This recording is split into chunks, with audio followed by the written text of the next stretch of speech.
guess this'll be the end of your journey that your brother mentioned. What is he expecting you to find there? Snezhnaya still feels like a long way away. Hopefully, there'll be plenty of time to relax, eat some good food, and have fun before we arrive. But whenever Paimon gets thinking about how our destination is right around the corner, all these questions come flooding into Paimon's head. It makes her so nervous. Yeah. Anyway, enough about all that. We can't start the final leg of our journey with that kind of mindset. Just think. We've fought dragons and sea monsters, defeated creations of the gods, faced prophecies of doom and the threat of the abyss. Heck, we've even been to the moon! With all that experience under our belts, how could we be any more prepared? Sure thing! Now, stick close to Paimon, the best guide you could ever ask for, and let's charge straight for the finish line! Off we go! What about me? Do I get a call out? Whoa! Columbina? You kind of snuck up on us there.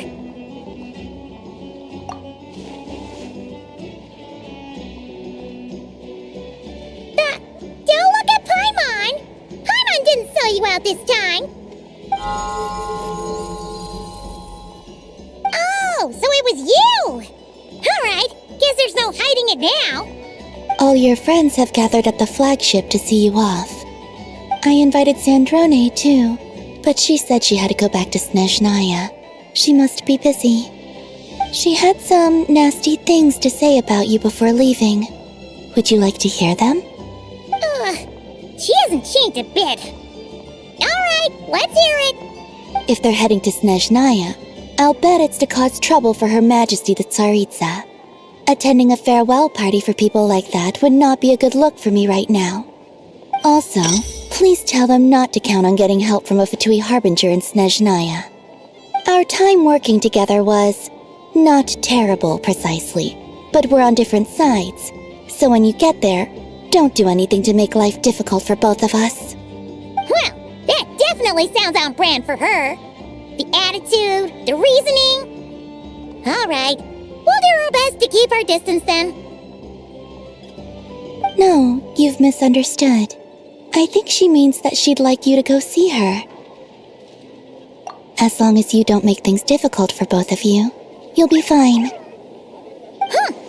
You really have to read between the lines with Sandrone. Go on, get to the flagship. Everyone should be there by now. I told Lauma that you once treated me to a truly unforgettable meal. Today, I want to return the favor. It's my gift to you. It's definitely nice to be treated, but hopefully by this point, you know that you don't owe us any favors.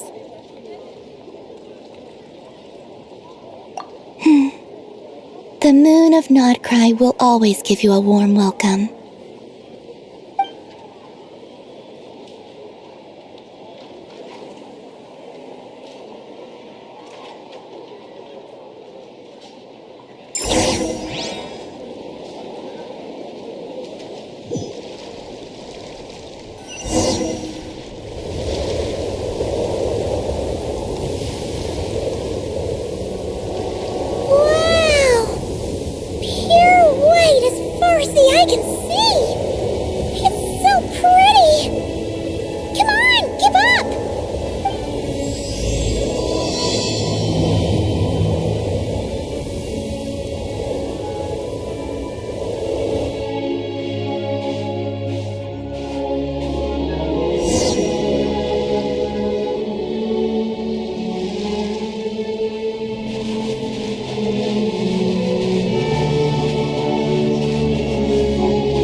The effects of Kulaki. That's a sure sign that we're officially in Snezhnaya now.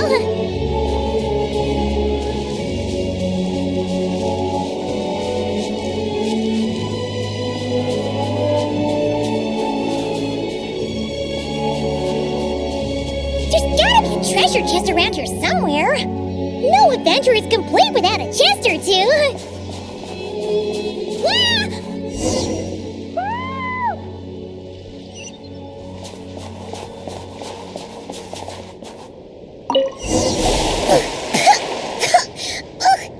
Paimon got a mouthful of snow.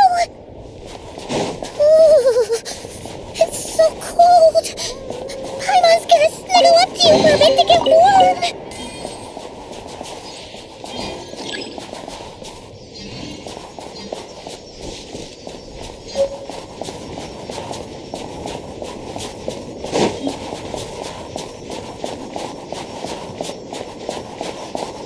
Hey, check it out! Those are bears, right? Oh, look how big and fluffy they are! So cute! Quick, take a picture before the moment passes. Right here. If we get any closer, we might scare them away.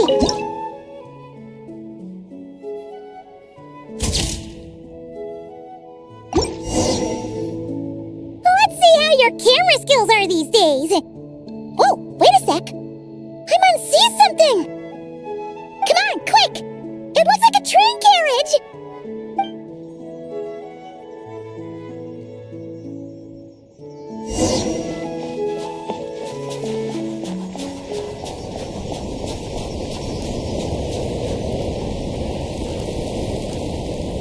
Paimon's heard that Snezhnaya has loads of railways and trains!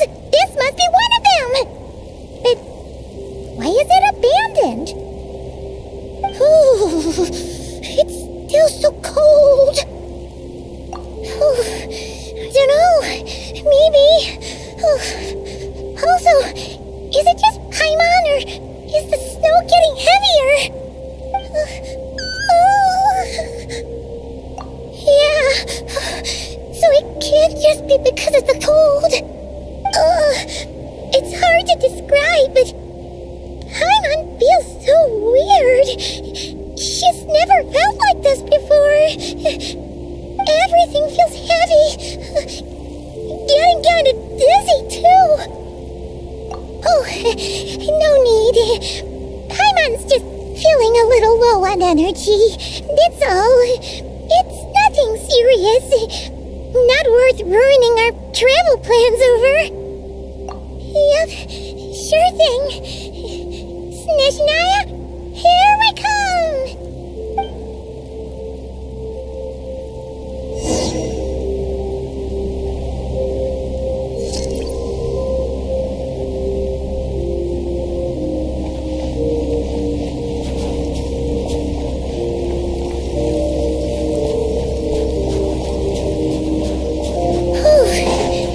Seems like this snowstorm is getting worse by the minute. Paimon can barely fly.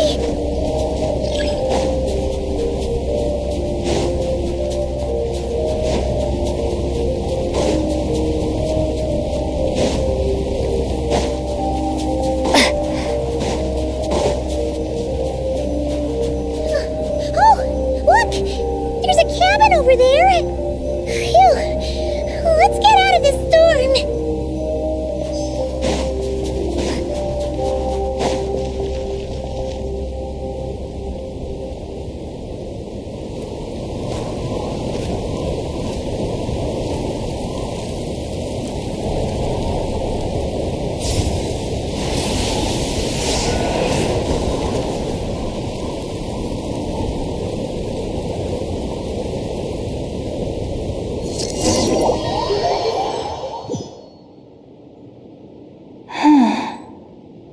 What is this place?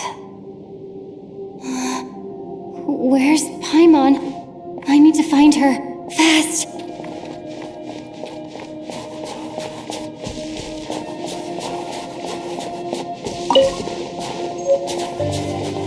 Paimon? Paimon!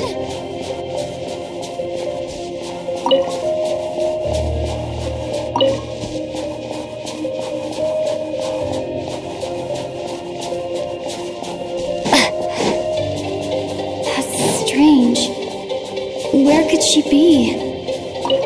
I guess I'll try further ahead. Hang in there, Paimon.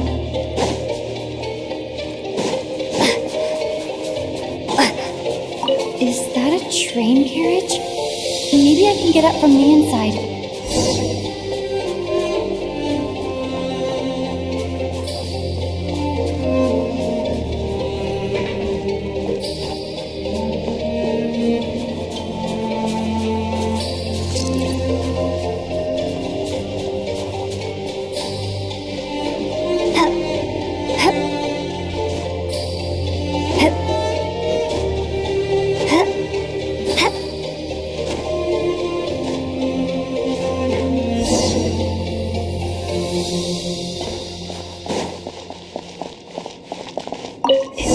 Here, Krasnik's torch, civilian model. It's definitely getting a little warmer now it's turned on. I really hope Paimon's okay.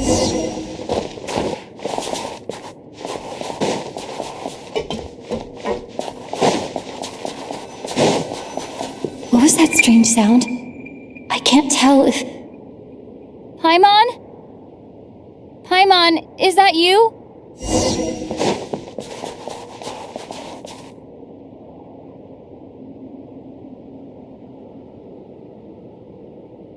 Incoming entity detected.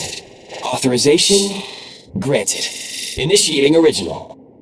Hello, Descender, who's reached the eve of tomorrow. Eye of Grey at your service. Time since last activation.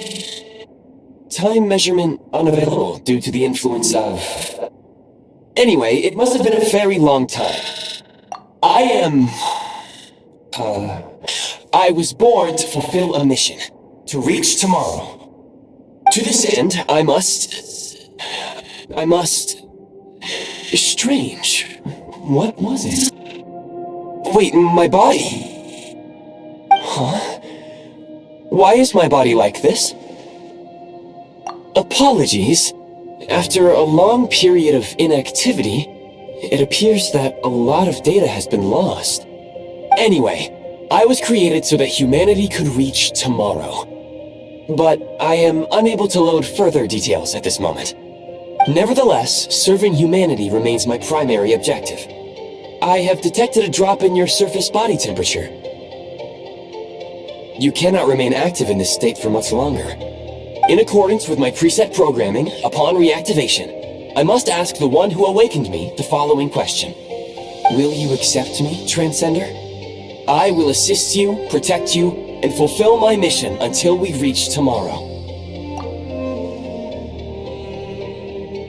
I understand your position. However, given your current physical condition, I must suggest that you reconsider. Before I was activated, you called out a name. Presumably that of your missing companion? If you agree to accept me, after helping you get out of here, I will search for said companion and pinpoint their location. To answer your question, yes.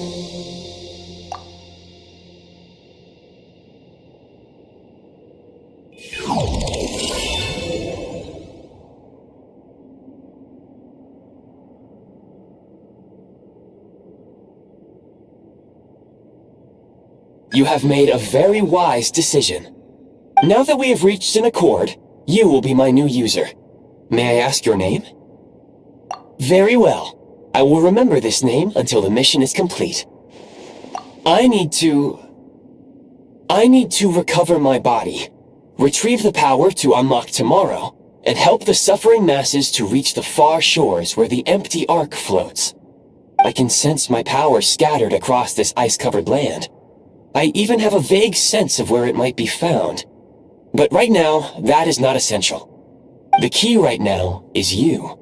You must survive and reunite with your companion.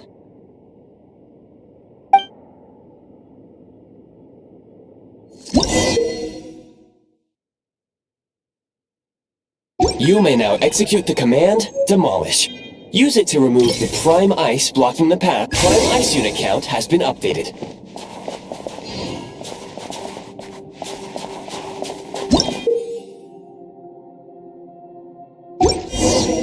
You may now execute the command, Build.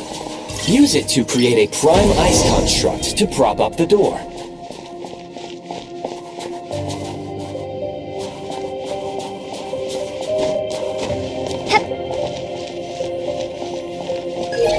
Scanning local environment. Exit has been sealed off with ice. That would not be an efficient approach. One moment.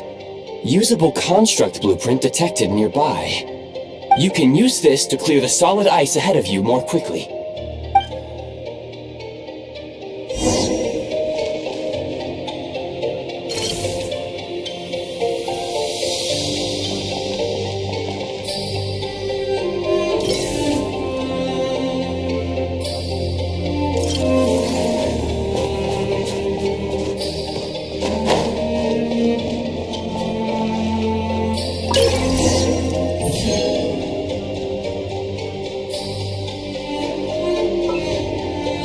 Construct blueprint added to records. You may now execute the command, Build Heat Source. Generate a temporary heat source to rapidly melt the solid ice.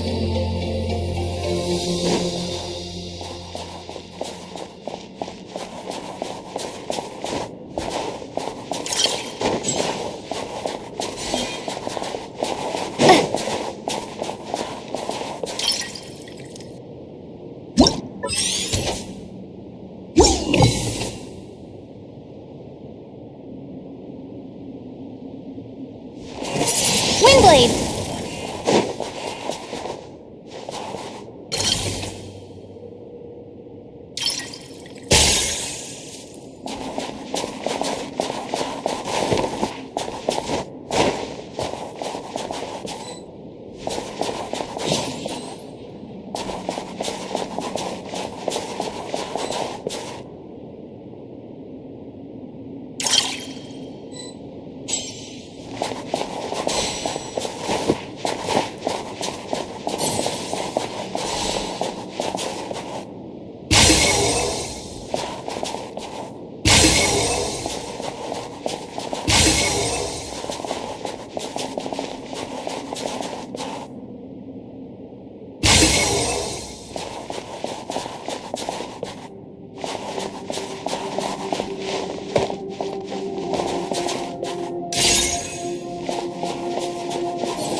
I'll keep this close.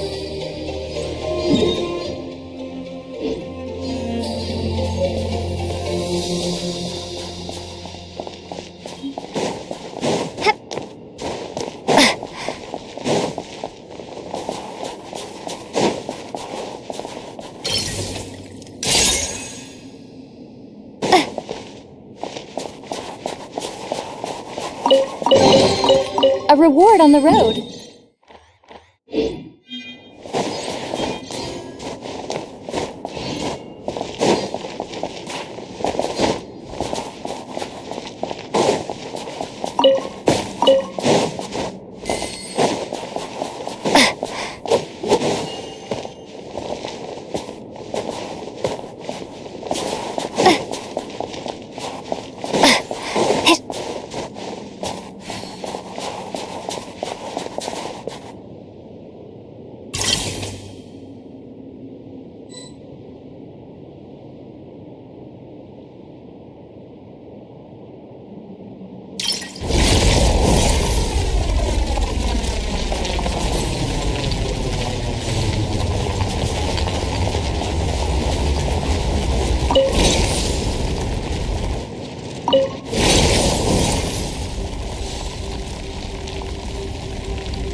keep this close.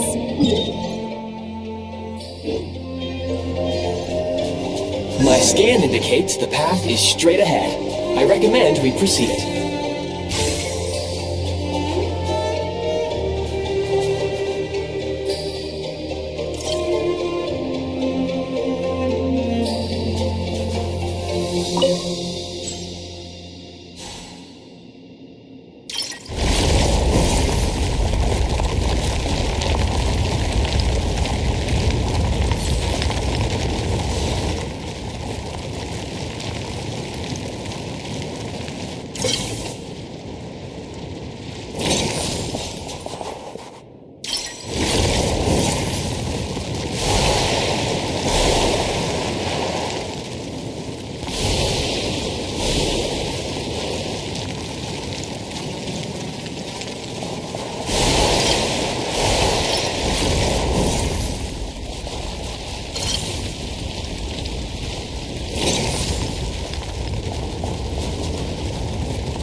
Kresnik Crystal located. Please collect at your earliest convenience. The recent construct you built provides highly efficient heating by utilizing the unique properties of Kresnik Crystal. Unfortunately, prime ice constructs have a very short lifespan and cannot be stabilized during the development period. Hence, the authorization to use Kresnik Crystal was granted. That said, I have already forgotten what warmth feels like. Yes, perhaps then we can warm ourselves by the fireside together. But for now, all you need to remember is this. If you collect Kresnik Crystal, I can extract the energy within and use it to maintain your body's surface temperature.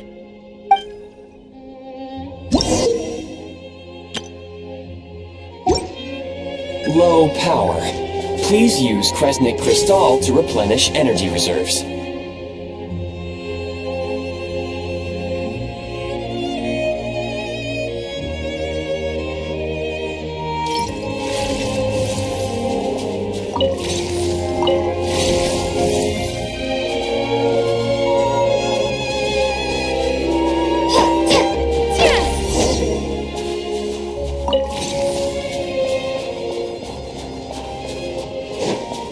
Signs of physiological activity detected in the distance. It is highly likely to be your travel companion, Paimon. Go. Go now. Be reunited and sing together. May all the people be united as one. May all of life rejoice in unison. Approaching the target location.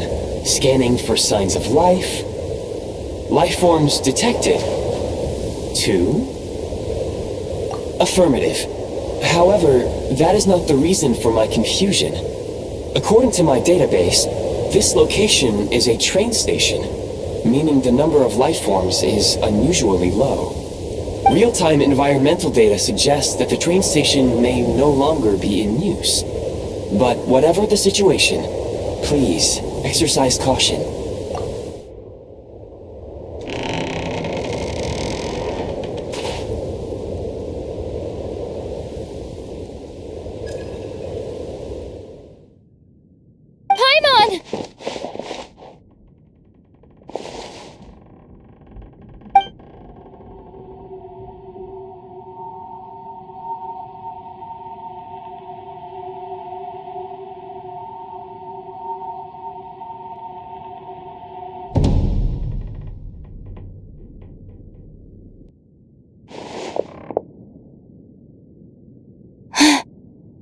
you? Don't worry. She's only sleeping. You must be the Traveler. She called your name repeatedly while attempting to battle her way through the blizzard. Newcomers to Snezhnaya struggle to adapt to the sheer cold at the best of times. Lately, even the locals are suffering, with a powerful monster having summoned a bitter snowstorm.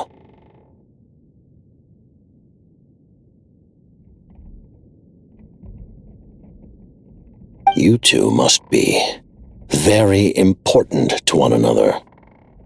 You should take more care not to get separated. Your eyes. Are you Conrian? There are indeed some Conrians left in this world who survived the cataclysm. But I doubt that is news to you. It would be unwise to interrogate my identity here. Focus your attention on your travel companion instead. We will meet again very soon.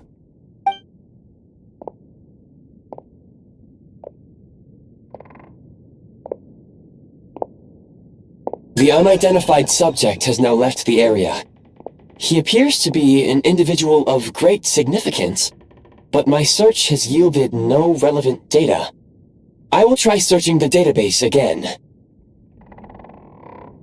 Against the odds, your companion is safe and sound. The other person even left a blanket for her.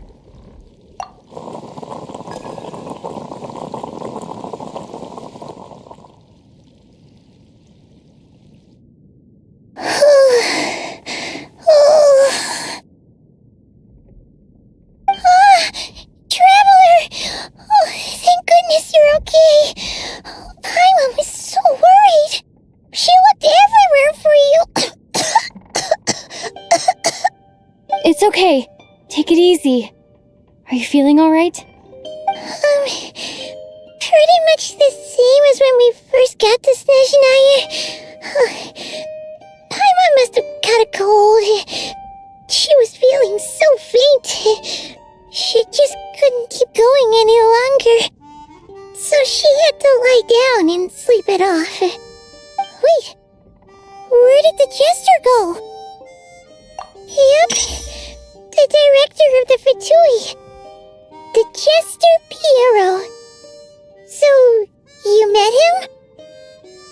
The Jester must know everything about the Tsaritsa's plans. But there's no way he'd tell me just like that. We might well have ended up clashing.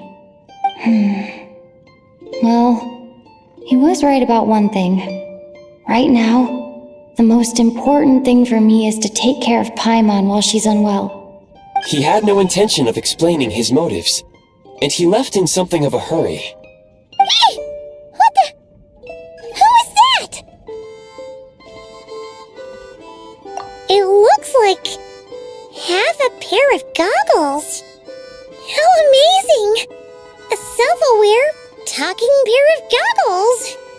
Snezhnaya was once the land of the Fae. There are many ancient creations here that I'm sure would broaden your mind further still. Mind you, my database is also expanding as we speak. You must be a rare creature yourself. Oh, wow! Well, thank you so much. You've earned yourself some of Paimon's favorite candy.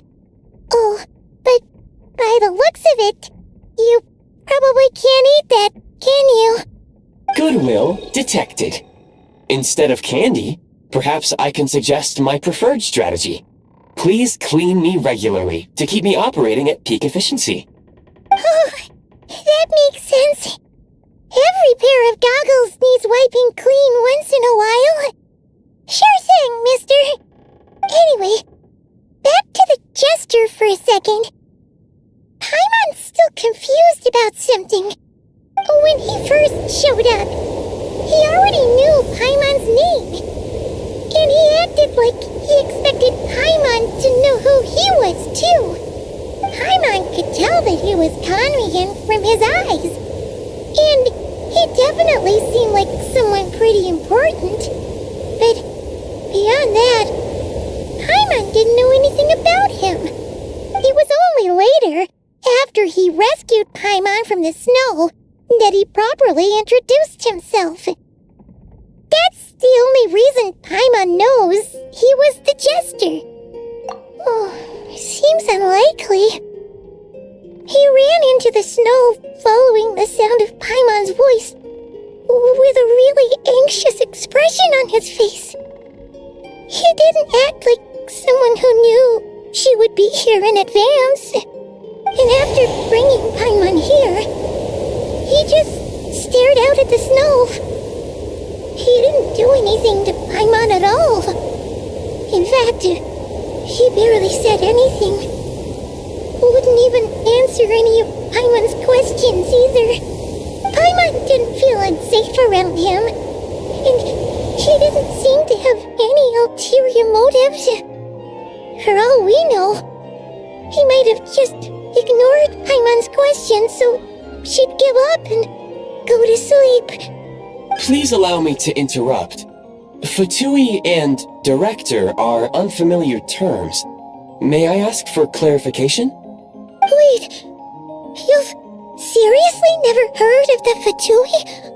Oh, they're like the Tsaritsa's inner circle. Really powerful people. And the director is their boss. Understood. Since they hold elite positions and serve their god directly, it stands to reason that they would conduct themselves with due decorum. I am inclined to agree with your assessment, Miss Paimon. I did not detect any ill will from the gentleman in question.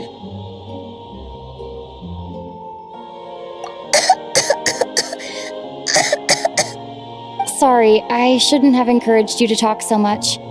Paimon, new plan. Let's get out of Snezhnaya for now. We can come back after the weather clears up and you're all better.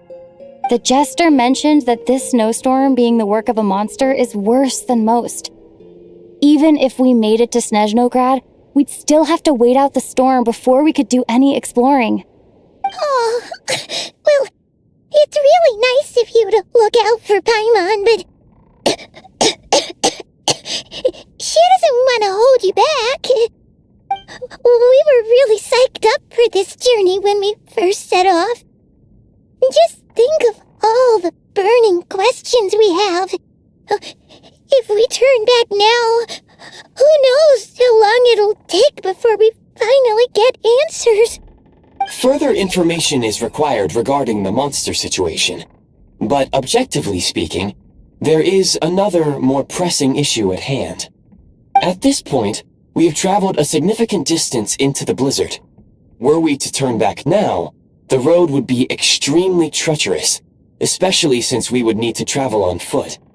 If, however, we continue onward, there may be a better solution. Do you remember what I said as we neared this location? I told you that this is a train station. While it has evidently fallen into disuse for unknown reasons, the tracks remain intact. We can break through the blizzard and forge ahead by driving a train. That is the Snezhnayan way. There is a small town up ahead, which would be the perfect place for Miss Paimon to rest and recover. Paimon thinks Goggles here makes a great point. Let's do that. Oh, come on. Don't worry. Think of all the traveling we've done so far. When has Paimon ever gotten sick before? Practically never. 'Cause she's in great shape. Sure, she's a little tired right now, but it's sure to clear up on its own. Affirmative. Should you ever need my assistance during your future adventures, please call for the Eye of Grey whenever you wish. Otherwise, I will remain silent to avoid causing any unnecessary distraction. Now, please follow me to the train tracks.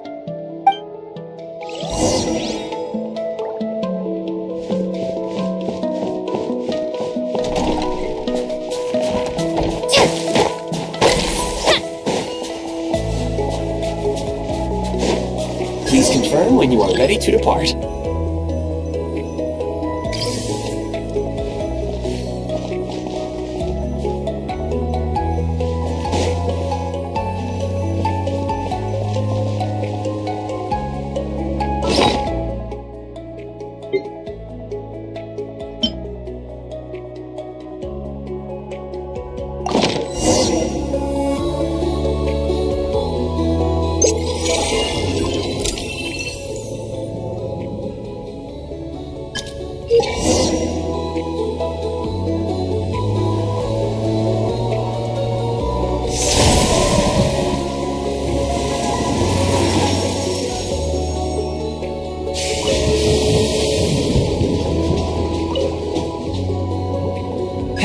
north from here, we will soon arrive at... Wait, there's an error message. Could not detect clear tracks.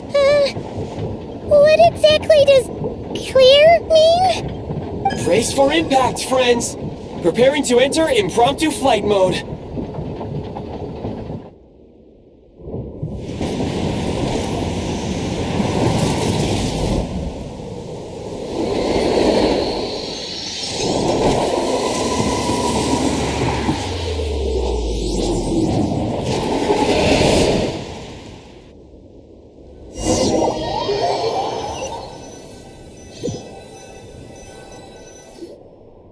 How strange.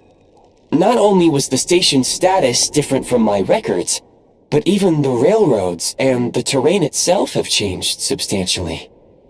Yeah. Thanks to your quick reflexes. My sincere apologies for putting you in danger.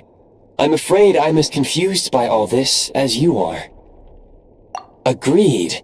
This is likely a consequence of outdated railroad data. The discrepancies between the old data and present reality are far greater than I anticipated. Fortunately, our crash landing has at least brought us much closer to the town. According to the data, anyway. Your data had better be right this time. I can assure you, it certainly is. Please look this way, and you will see a Kresnik's torch. It seems our ill-fated train ride was a blessing in disguise. We have taken the shortest possible route. Rest assured that I will take user preferences into account next time I plan a route. Next time, I will get it right.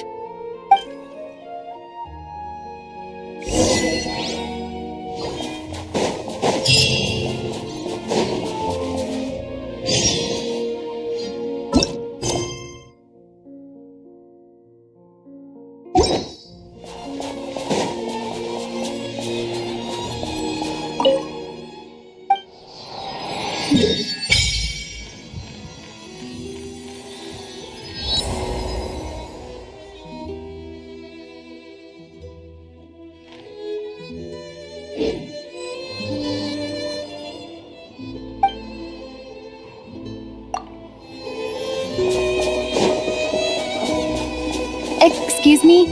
Is there an inn nearby? I'm sorry, but they've all closed. Oh, sorry to interrupt. We're looking for a place to stay. I can't even afford to warm my own house, let alone run a business. Excuse us. Is there anywhere we can stay around these parts? I'm afraid not.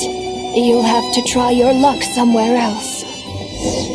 All we can do is wait for the next shipment of Kresnik Crystal to get here.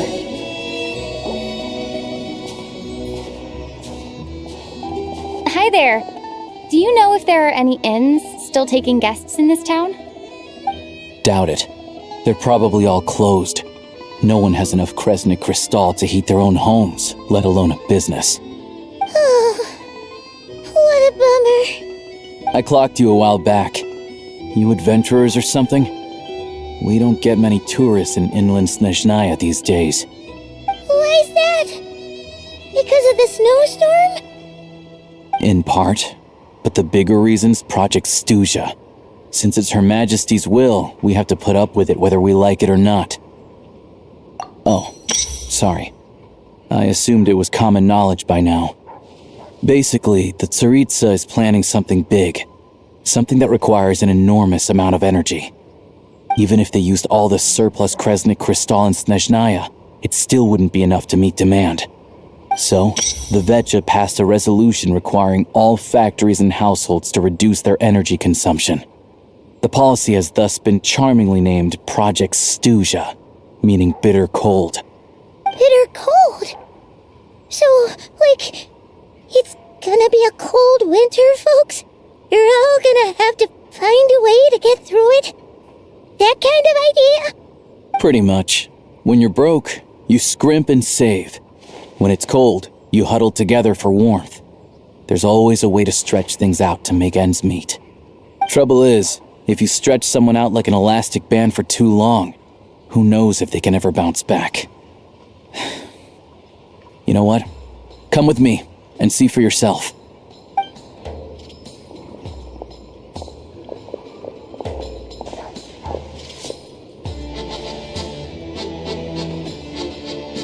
Can you please explain to me why the price of Kresnik Crystal has gone up by a third again?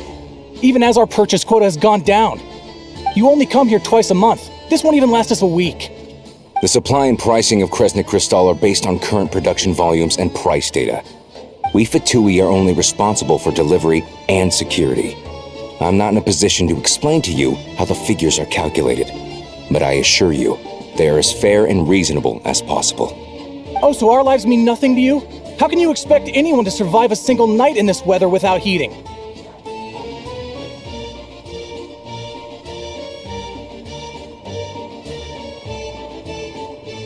Since you insist on making me repeat myself every single visit, I will remind you again.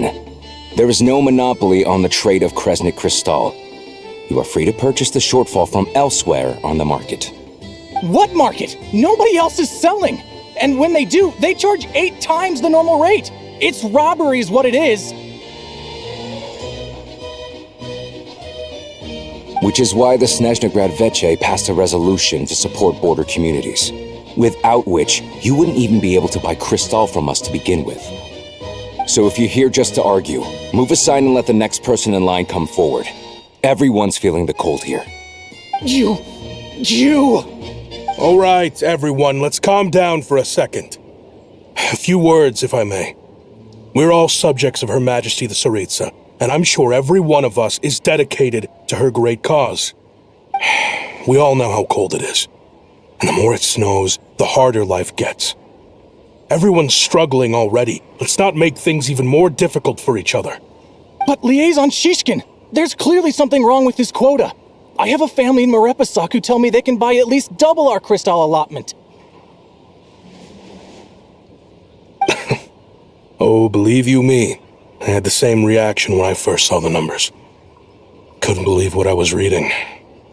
I even wrote a letter to confirm the true figures, but I'm afraid the quota really is as low as you've been advised.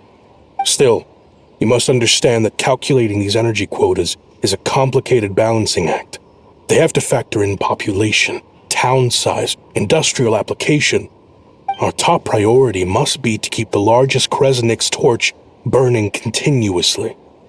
Only then can we sell the remaining crystal for household use, and in doing so, we must make sure that everyone is treated fairly.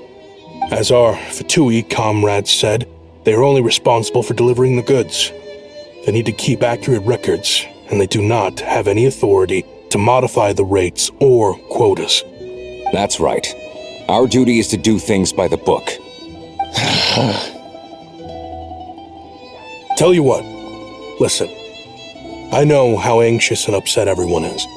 As a matter of fact, I was just discussing it with the mayor. What we can do is open the lower combustion chamber of the Kresnik's torch to the public.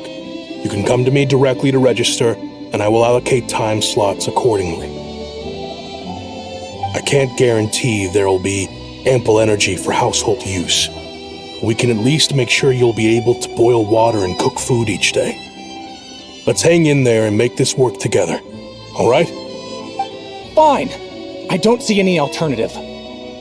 So, this is Project Stuja in action, huh?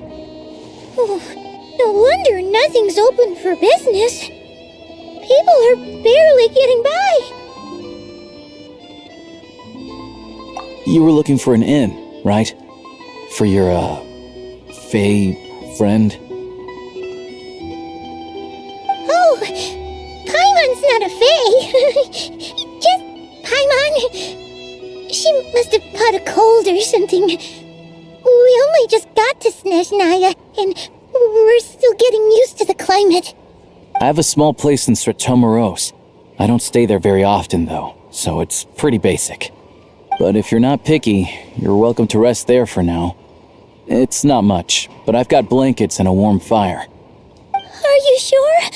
Oh, that's really kind of you. All right then.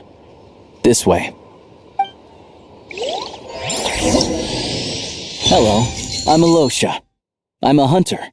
Though, if you've talked to any highwaymen, you might have heard a different...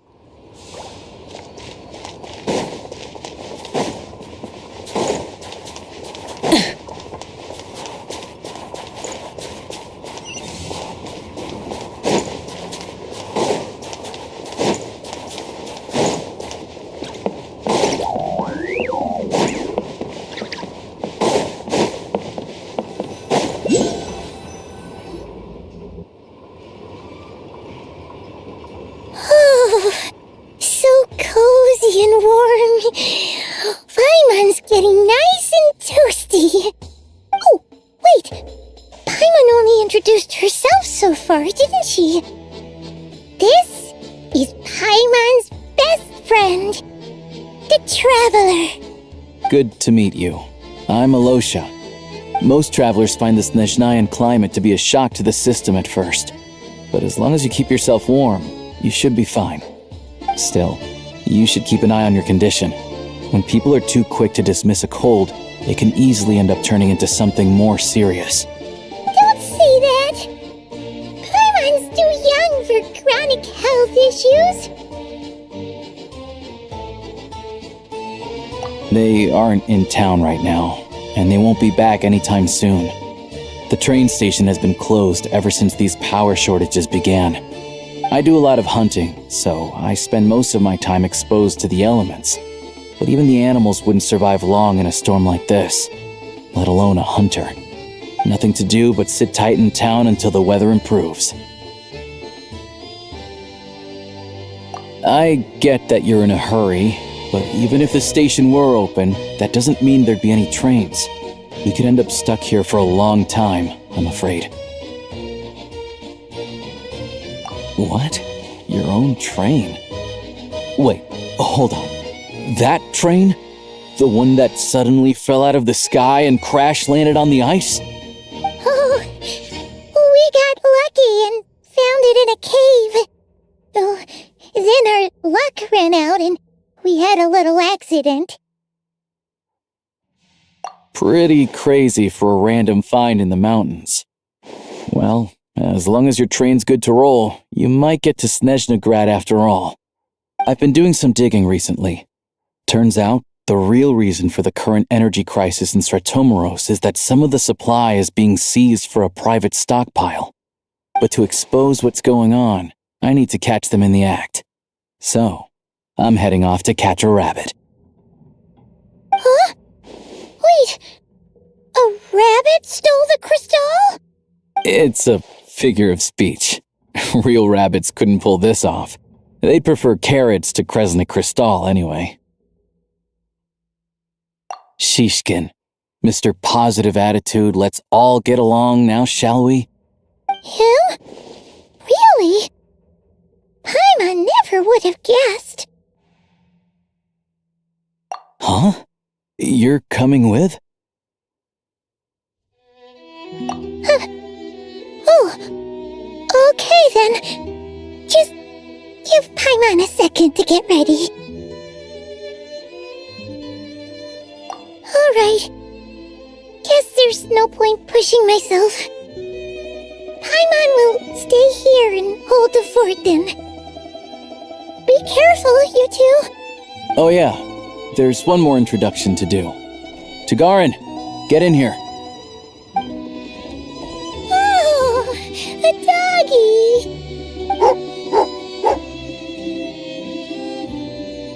Oh, angry doggy. Oh, Tagarin doesn't like being petted then. He likes to think he's above that kind of thing. He's my hunting partner, so he'll be joining us when we head out. Carrots aside, we'll need to stay completely undetected. We can't risk spooking our rabbit, but there's no telling which burrow he'll scurry back into. First, we need to find a way into the train station and see if we can find any real freight data. Shishkin's figures can't be trusted. Then, we get Tugarin to catch a scent and find out which way the crystal went. What are you eating? Oh, check it out! When you're all out of Hey! Good doggy. Good doggy. A fellow dog lover, huh? Yup. And rabbit lover. Carrots are great too, you know. Good to know. Eat up, Tagarin. We got a lot of work to do.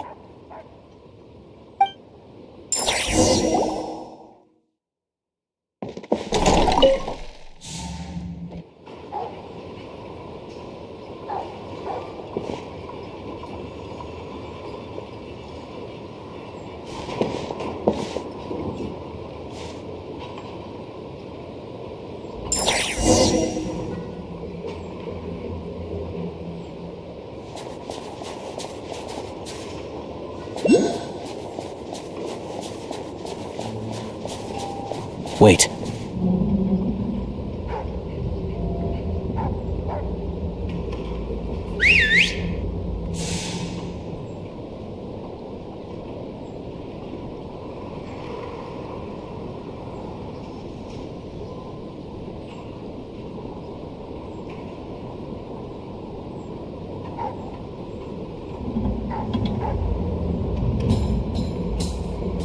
Nice work, Tagarin.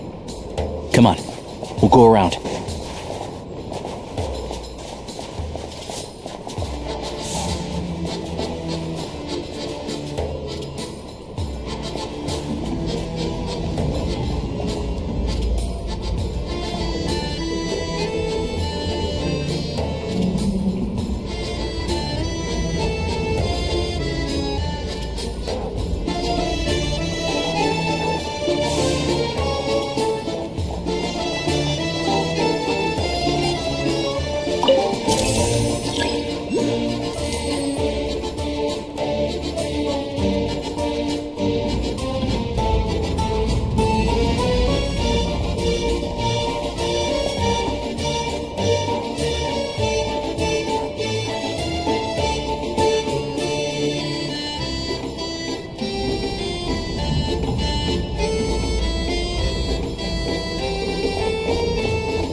This way.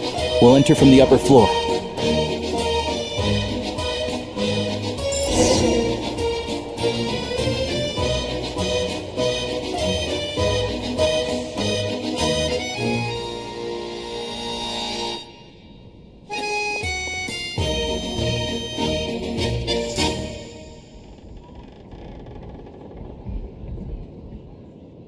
There we go. A freight list. Straight from the Fatui. So Shishkin won't have had the chance to doctor the figures. Looks as new as the day it was printed. I guess no one bothers reading these unless they have ulterior motives. Yeah, this is all we need. Come on, let's get out of here, then go track down the crystal. Tagarin's a keen hunter, and catching rabbits is his specialty.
Anywhere there's a stove, there'll be the scent of crystal. That's normal.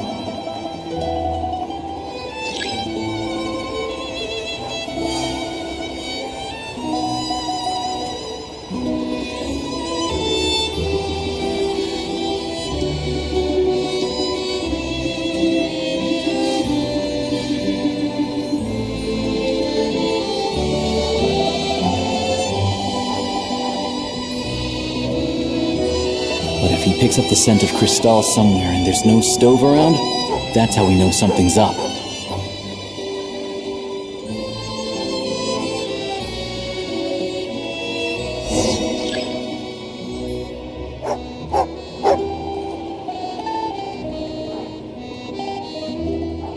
This must be the rabbit's warren. Good job, boy. Sure enough, there's a tunnel. You stay here and keep watch. I'm gonna take a look inside.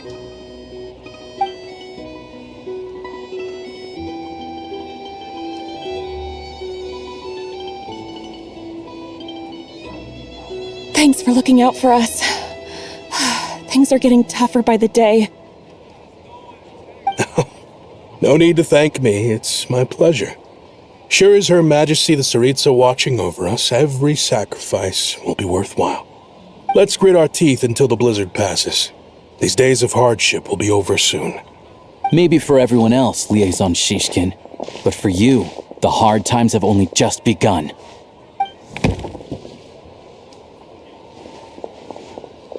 Huh? Who are you? What's the matter?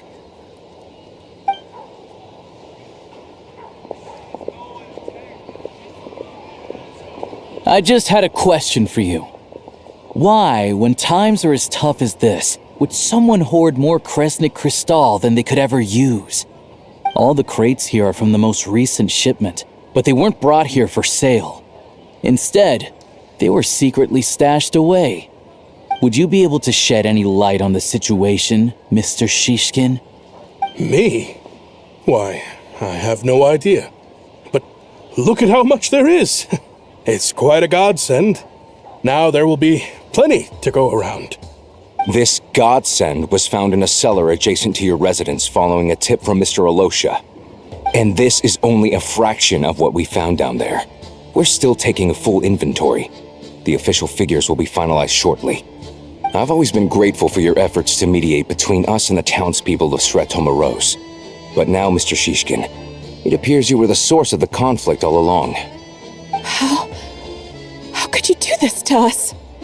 We trusted you to have our backs. You've been lying to us this whole time?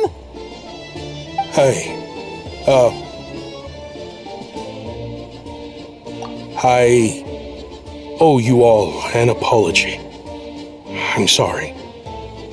I'm so very sorry. This isn't who I am. Please believe me, this was a one-time mistake that I will never repeat. We all know how difficult life has been since Project Stuzha came into force. Energy is an increasingly scarce resource. People everywhere are getting desperate. But some places have been hit harder than others. I grew up in Alatir, a small village with no train station. Deliveries of Kresnik Crystal have ceased there entirely. If nothing is done, they're all going to freeze to death. You know as well as I do how downright impossible it is to buy Crystal these days. The thought of my poor mother and father, with no one to help them, I felt so afraid. I watched as energy grew scarcer by the week, all the while knowing that their lives were at risk. Then one day, I looked at the Crystal shipment in front of me, and a terrible, selfish thought entered my mind. Looks like I'm just not cut out to be a criminal.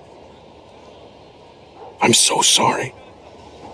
Once the Fatui have finished their count, you'll see that the numbers match their waybill.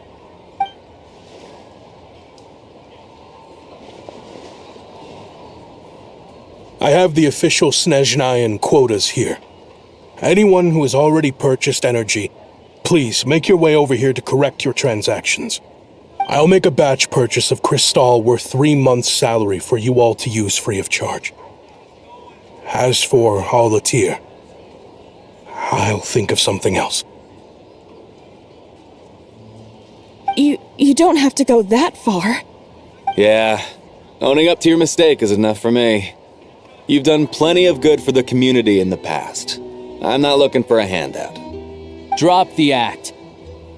You claim this was a one-time mistake, But the real reason there's only one shipment's worth of stolen crystal in your basement is that you have an accomplice. Reporting in, sir.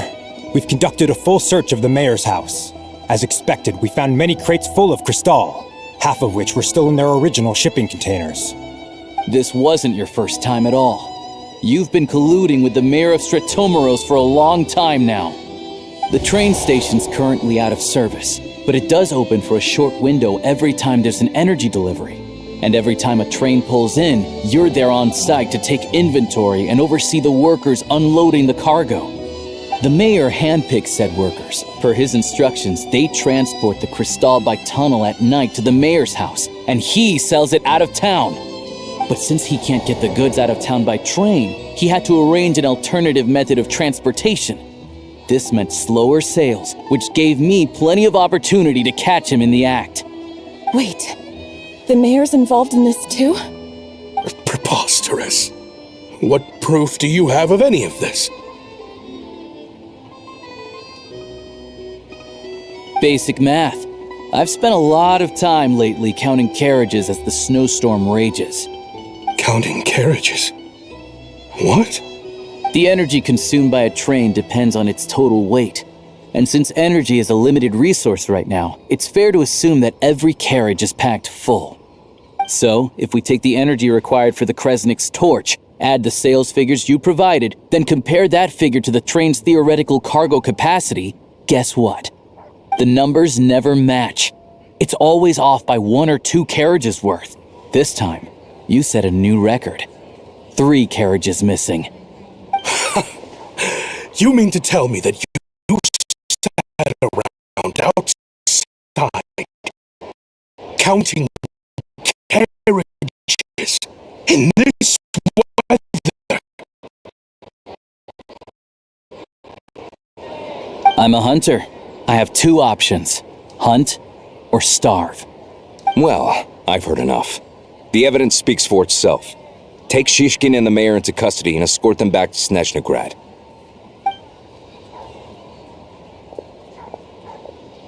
You cocky little brat! Ruining my business! Just you wait!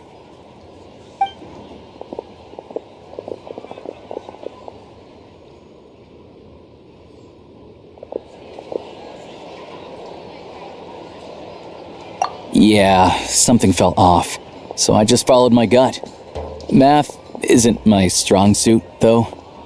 I'm lucky my dad made me learn enough to get by, but all this number crunching was a million times harder than the aim and fire work I'm used to. Thank you for your assistance. You're a brave lad. Shishkin was quite the cunning criminal, as I'm sure you can tell. He did all of this right under our noses, and we never suspected a thing. A wolf in sheep's clothing. He had everyone fooled. Even with that sob story he fed us. He was probably trying to keep the mayor out of it, not just mask his own motives. Without the compelling case he put together, even I might have fallen for it. Alosha, was it? Tell me, are you really a hunter? We can go find some wild animals if you want. I'll fire off a couple of shots, and you'll see whether I'm the real deal. I didn't mean to cast suspicion on your identity. It's just... well, I'm sure you've heard of the Rokot. Recently, they've been recruiting people with your kind of talent. They hide in plain sight under false identities, working against Project Stuzha, sometimes directly opposing the Tsaritsa herself. They aren't a violent organization, and their goal is to improve the lives of the common folk. But still, as a member of the Fatui, I wouldn't be doing my job if I didn't keep tabs on them. First I've heard of this. I don't really keep up with what goes on in the city. All I know is, people who don't mind their own business in the city end up paranoid about everything. As for me, I just couldn't stand Shishkin. I'm from Alatir myself, and I can tell you, nobody's lived there in years. Why would an abandoned village need crystal? Of course, no one really cares about the fate of that place. I'm guessing today is the first you've heard of it. I see. It does sound quite tragic. Really. Well, thanks again for your assistance, and your friend here too. I will report this incident to Snezhnograd. The Fatui will take over energy distribution until new officials are appointed. We'll also ensure that the train station resumes normal service as soon as possible. Looks like it's my turn to brush up on math now. I never liked it as a kid either.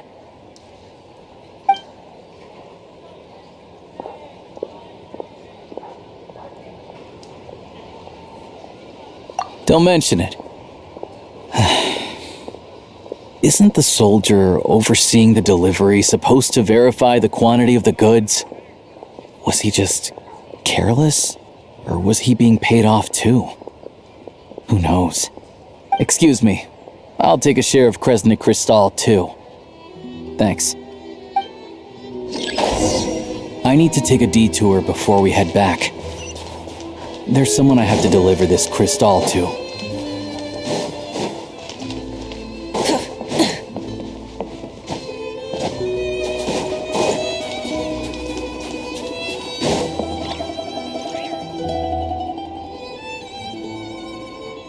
Hang tight for a moment. This old lady, she doesn't really know who's who anymore.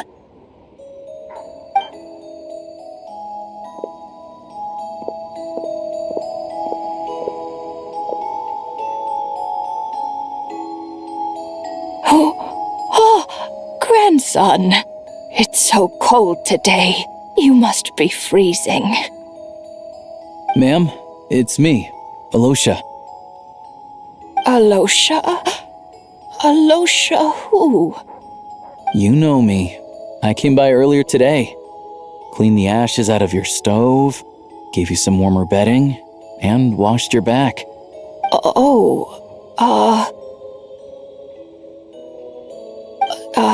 I'm sorry, I don't remember. Now, how often do I get to see my grandson? Come on, take a seat and relax while I fix you something to eat. It's okay. You just rest. I'm fine. Oh, you. It's nice to come and visit your old granny once in a while, isn't it? Sretomoros, a good town. All sorts of things to do and people to meet. And the local officials are good to us. Sit down, come on, take a seat. I still have some fruit left. Let me get it for you. Please, don't get up on my account. You need to rest. Where's the fruit? Right under the basket by the door. Or maybe it was on the bedside cabinet.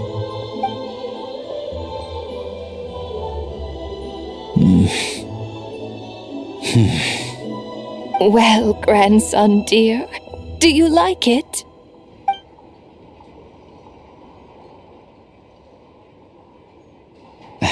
Very much, ma'am. It's delicious. Good, good. Wonderful. You don't need to save any more for me next time, all right? Fresh fruit is hard to come by at the moment. You should eat it as soon as you get it. Oh, I don't need it. I'm fine. But if you like it, come back for some more soon.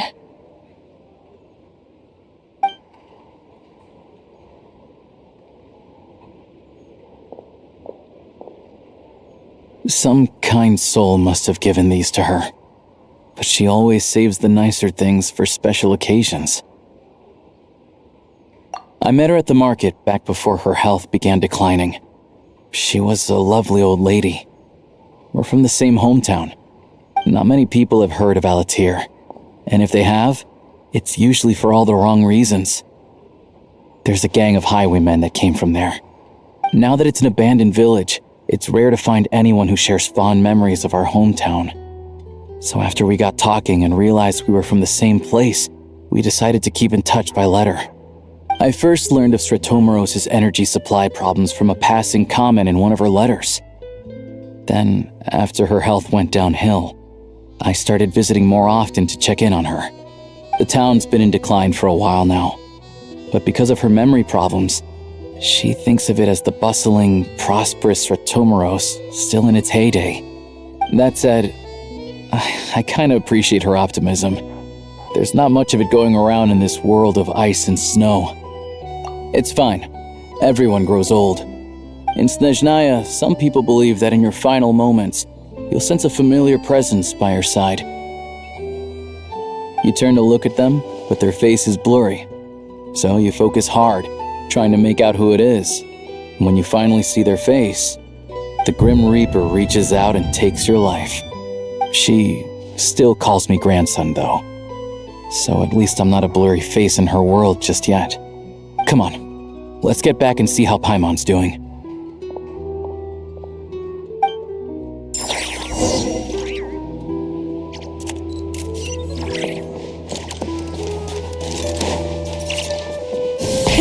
Rev the engines!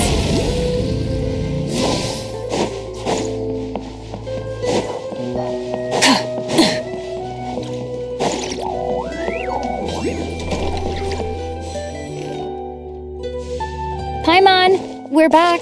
Are you feeling any better? Yep. Paimon's not cold anymore, but she's still a little dizzy. Flying probably isn't a good idea right now. Paimon might lose her balance. But Paimon's sure she'll be fine. It's probably just from getting hit on the head by that pile of snow when we first arrived in Snezhnaya. Her complexion's looking much better. Let's keep an eye on her. Sure, but enough about that. How did everything go on your end? Are you all set? Did you have any trouble?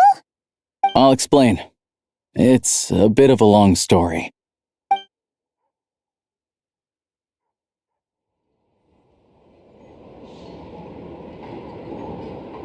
Jeez, you guys got pretty busy. Sounds like the liaison officer and the mayor were running quite an operation. Good riddance to both of them. It's a good thing you managed to catch them. So, you said the train station will open again soon, right? And everyone has enough crystal now? Yeah. Well, enough to survive at least. Project Stuzha isn't going away anytime soon. People still have to scrimp and save to make ends meet. Don't know. The goal of Project Stuzha is to gather energy for the Tsaritsa, but no one knows where that energy's going. It's never been made public. The thing is, we were told that the project would only last for 6 months, but time and time again, they keep extending it. Extending it? Does that mean the Tsaritsa's plan isn't going very smoothly? That's what everyone suspects. In principle, any proposed extension needs to pass by majority vote in the Snezhnograd Veche. But even though opposition has been growing, any detractors end up caving into political pressure from the rooster, Pulcinella. He's the chair of the Snezhnograd Veche and a key figure in the voting process. He has the backing of many powerful and influential people. How come the Fatui are picking on ordinary people even here in Snezhnaya? I don't see it like that. Fundamentally, the Fatui will always think and act in the Tsaritsa's interests. But that doesn't mean they don't care about the plight of the common folk. The only reason Sratomero still receives crystal shipments is because of a relief proposal put forward by the rooster himself. Then there's the Fatui soldiers providing support in every corner of the nation. Even the Northland Bank provided some mora for disaster relief, and they're as conservative and indifferent as they come. It's just that the rich and powerful in their fancy palaces live in a completely different world from us. There's always going to be some conflict when those worlds collide. Yeah, well, even though we all believe in Her Majesty the Tsaritsa, there are still many differences of opinion on how best to tackle the big issues of the day. Regular folk don't have an easy way of getting their voices heard in Snezhnograd, while the rich and powerful are either unwilling or afraid to speak out for all sorts of complicated reasons. The Rokad provides the disaffected with false identities and an outlet to vent their frustrations. Of course, an organization like that exists in a gray area. The moment the Veche think they've crossed a line, there's sure to be a crackdown. But so far, they've been doing their best to help the common folk. Like us, don't you mean? You didn't hesitate to join in. You're not new to this, I can tell. That's because we're adventurers. It's our job to help people out with commissions and get to the bottom of things. Sounds like we're going to get along. So, what's your business in Snezhnograd? Aside from taking your friend to see a doctor, of course. I want to meet the Tsaritsa. It's complicated. I've had run-ins with many of the Harbingers along the way, and I really need to know what the Tsaritsa is up to. Her ultimate goal, what the Gnosis mean in all of this. Since I've made it this far in my journey, I have to find the truth, whatever it takes. Wait, so... No way. Are you who I think you are? Sounds like you've heard of us then. We're getting more famous by the day. I didn't realize I was in the company of giants. Honestly, we're all as curious as you are about what the Tsaritsa's planning, and why it has to involve us freezing to death in the snow. But getting in the same room as her won't be easy. The common folk aren't permitted to meet her at the best of times, and right now, she's probably not even in Snezhnograd. Word is, she's heading east on a campaign to slay a monster. Yeah, so you've heard of it. A wild, unpredictable monster with the power to summon snowstorms.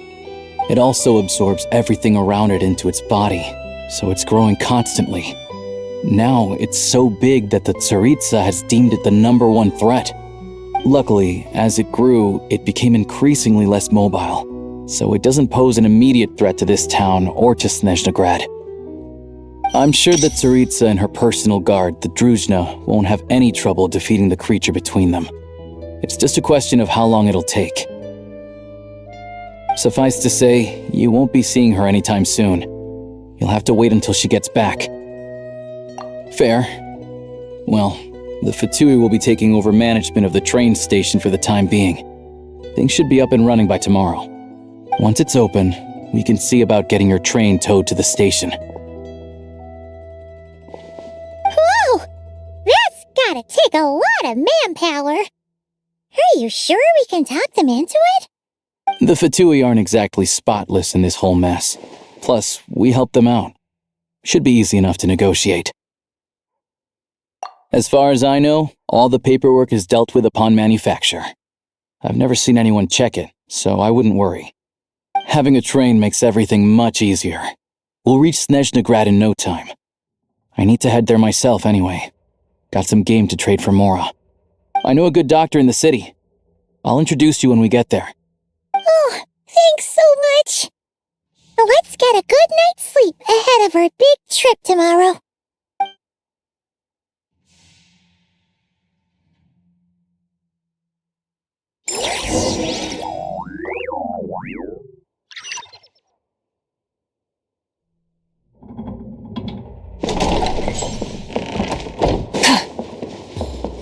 Full throttle!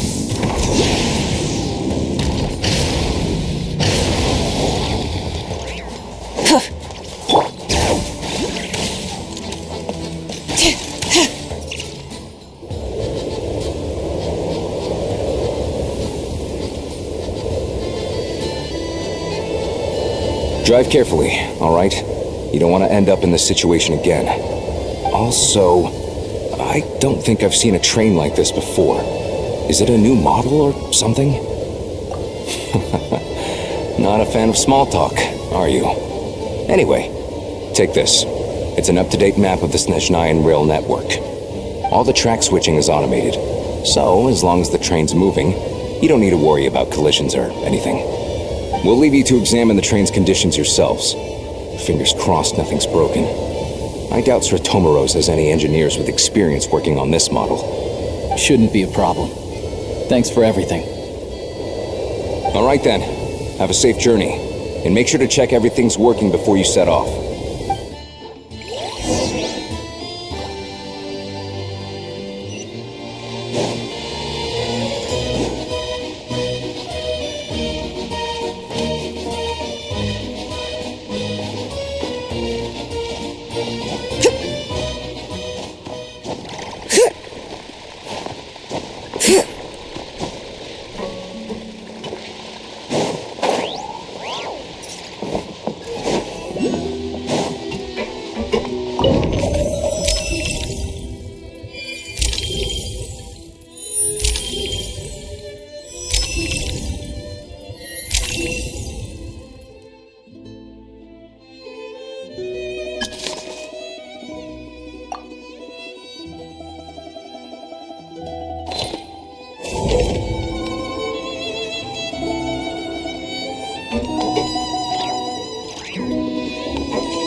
Looks like our destination settings have been applied.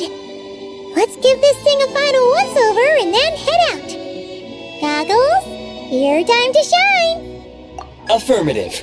Running vehicle diagnostics. What's this? Engine, green. Wheels, green. Frame, minor damage, but no impact on function. Diagnostics complete. All systems nominal. Neat! Huh. Paimon still can't get over the fact that you just found this tech lying around in a random cave. I've lived in Snezhnaya my whole life, and I've never heard of an interactive, talking train autopilot. Strictly speaking, I wasn't designed purely to drive trains, though I doubt you have any interest in navigating the practically unreadable operator's manual yourself. All configurations are complete. Should you require any further assistance, please call for the Eye of Grey. Away we go! Ooh, nope. Paimon's gonna find a warmer seat.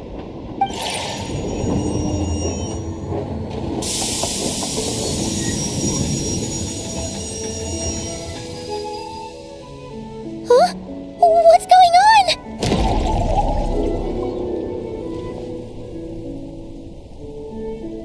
Oh no.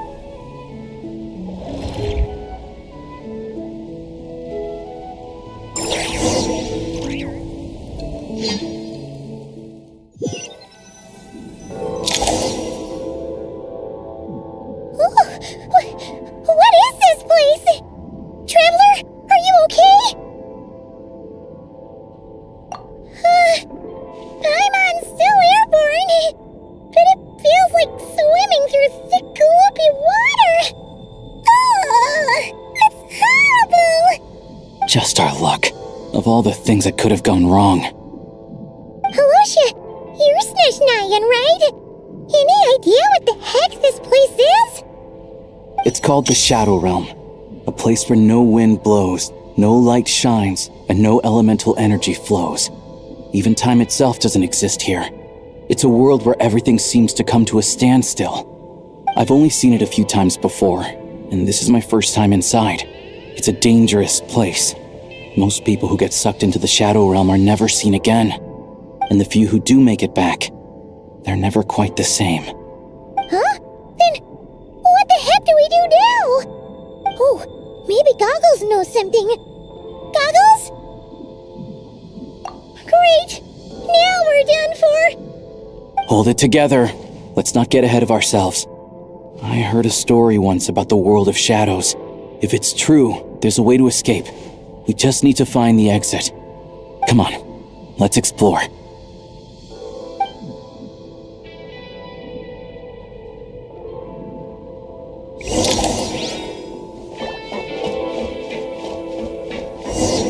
Look at these Fatui!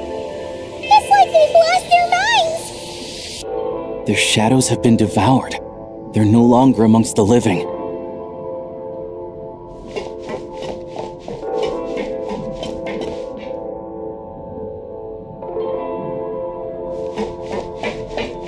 Go now! Advance! I can't channel elemental energy here, but I have a few gadgets that still work.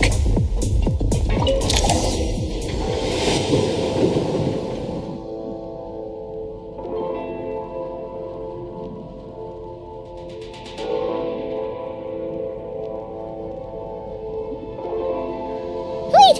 What's that blue thing? Is that... Goggles? Guess we'd better find a way over.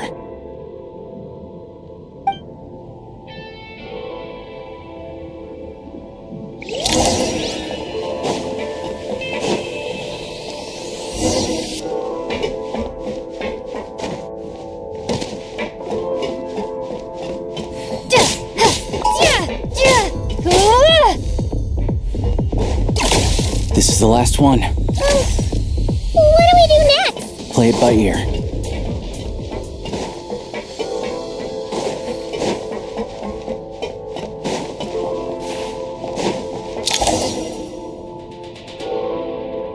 Goggles!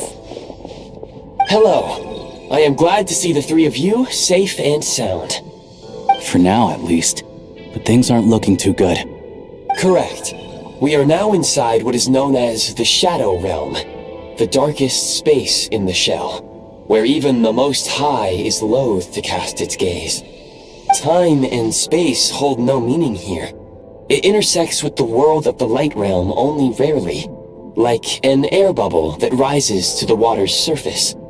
We must leave this place before it sinks back down into the depths once more. Sounds like you have a plan. Yes. In fact, the very purpose of my creation was likely to... from the Shadow Realm. It appears that key data is currently inaccessible, but now is not the time to resolve that problem. I have marked the exit to the Shadow Realm for your convenience. In addition, I have prepared some equipment to aid you as you traverse the Shadow Realm, Traveler. It may well be one of my core functions. Scan complete. Construction in progress. Activation code? We once peered into the past from the ruins of the shadows. This is what remains of the Golden City, Hyperborea.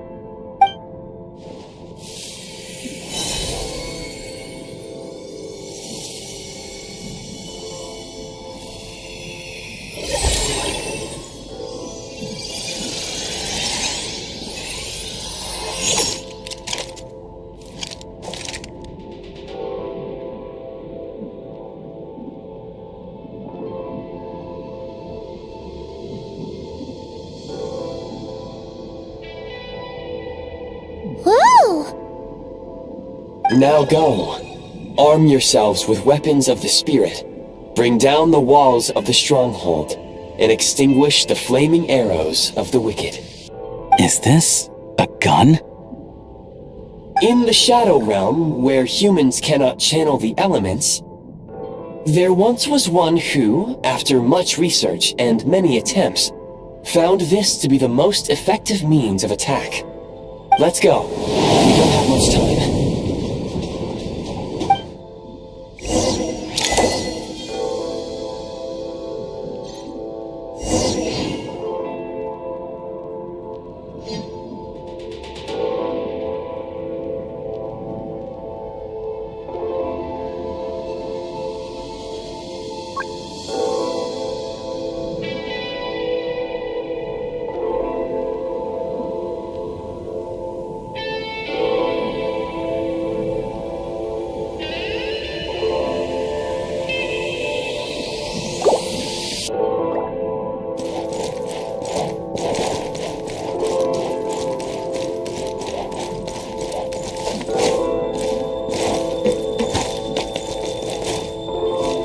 When you encounter small obstacles, you can simply clamber over them.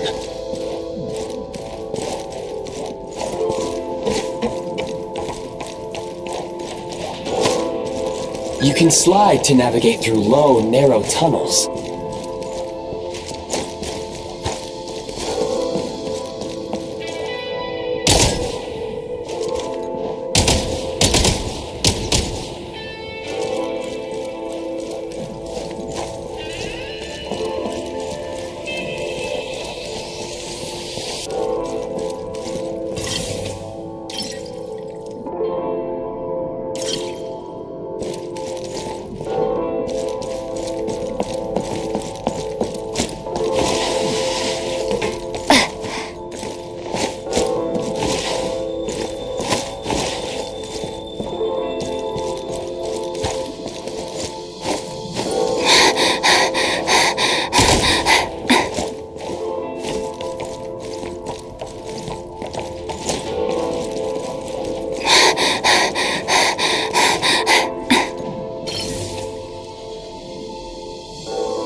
Take great care not to fall down. Should you...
obstruction ahead.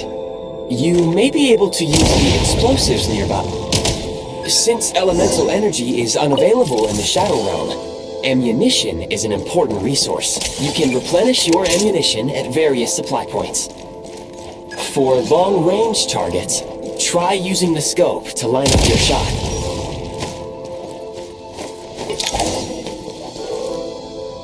Many hostile units approaching. I suggest a new strategy. Take cover and pick them off one by one.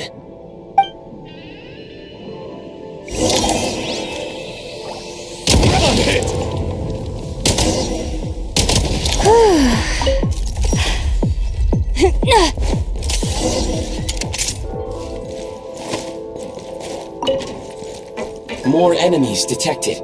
Try attacking with the newly unlocked Assault.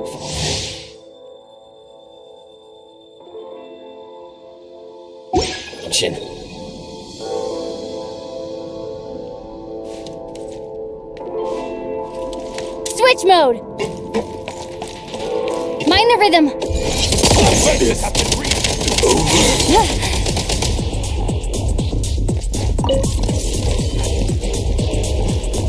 Time to catch my breath. Gotta recharge.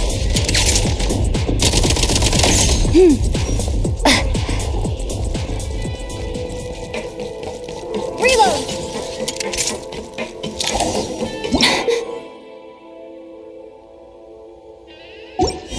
Aim at the freeze mark and pull the trigger to move using the rope.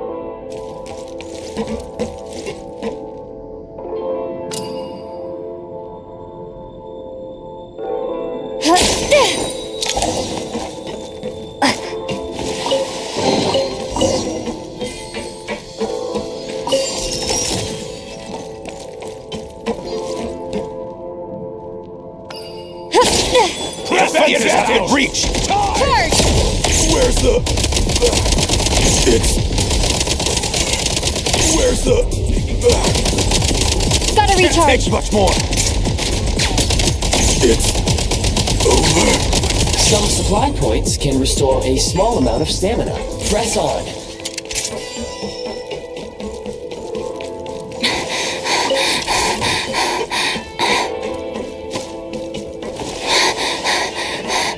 You should be able to use the Prime Ice construct left here to cover long distances.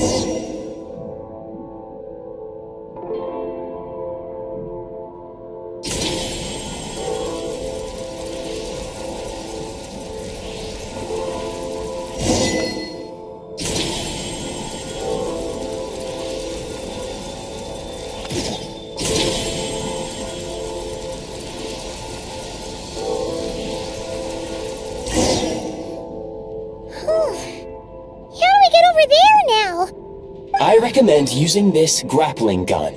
Such devices were originally used to secure structures in the Shadow Realm. If you detach the connected hook, the grappling gun will automatically fire a rope to another nearby hook. Okay. So, we just removed this hook, right?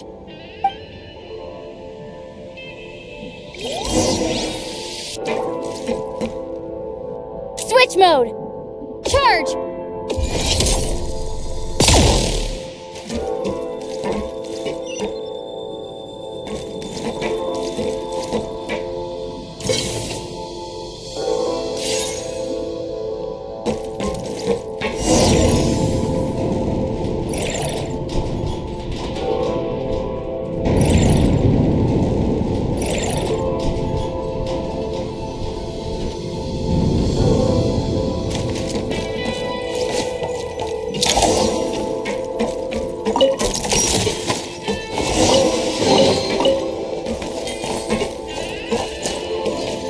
Time to catch my breath.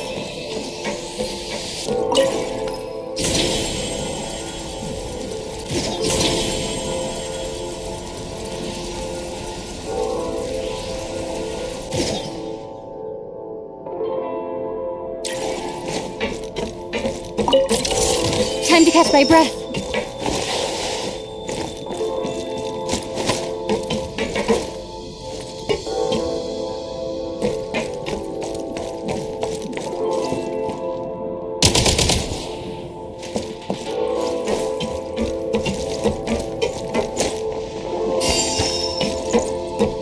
defenses have been breached!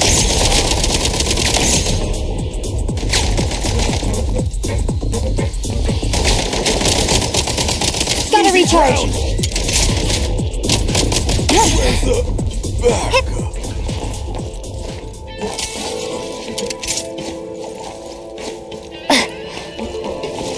Sprint at the prime ice launcher to reach high places with ease.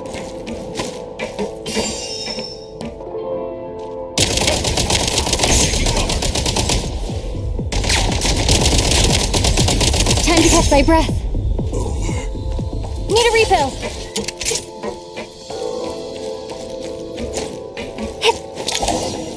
Usable munitions detected. Frag crystal.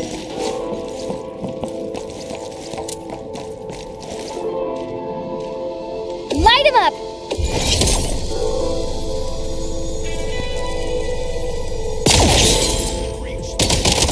Can't take much more!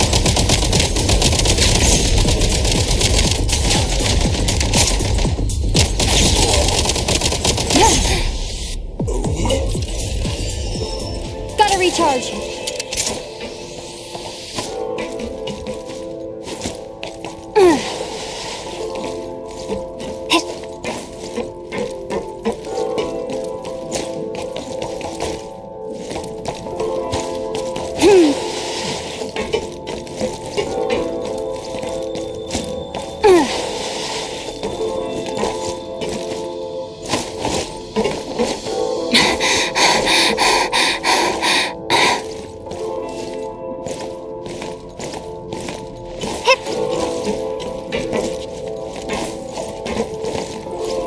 Time to catch my breath.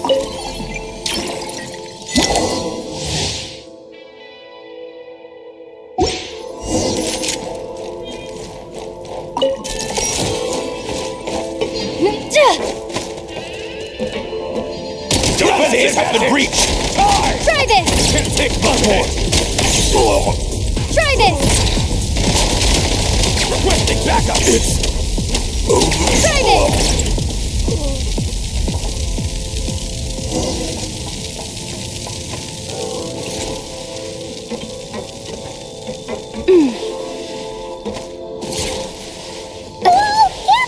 Shift your center of gravity and slide down.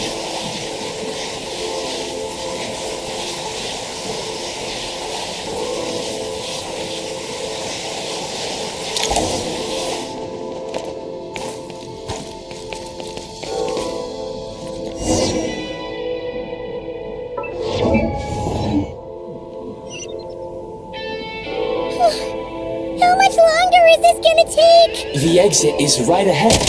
We are very close now. However, It's like they're trying to keep us trapped here. That platform and the carriages are swarming with undead Fatui. Guess we gotta storm through.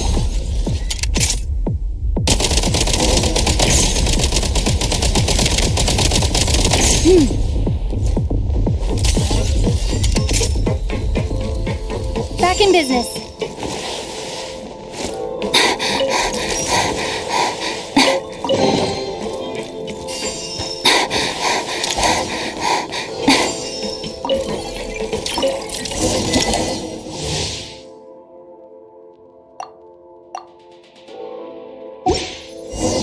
you may find switching to assault mode makes your attacks more effective.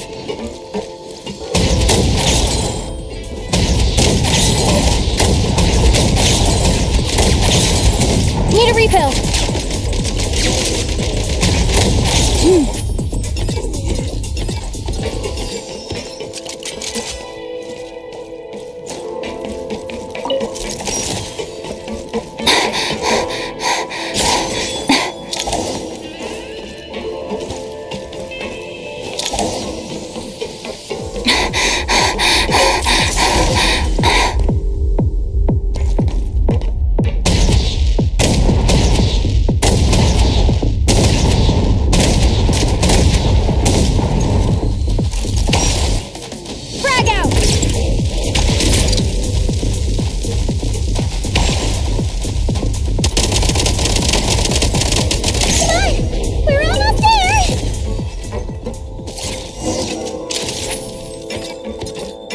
Time to catch my breath.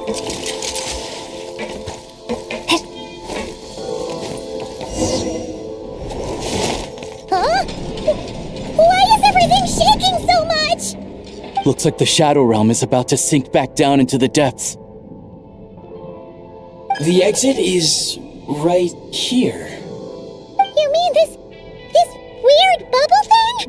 Wait, how exactly do we... No time to think. We just gotta go for it.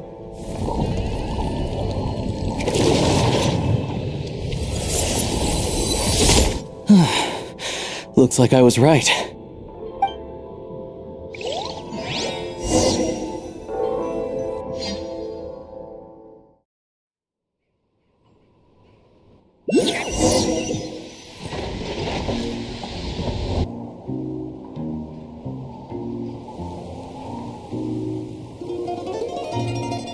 I can't believe the Shadow Realm manifested right on the railroad tracks.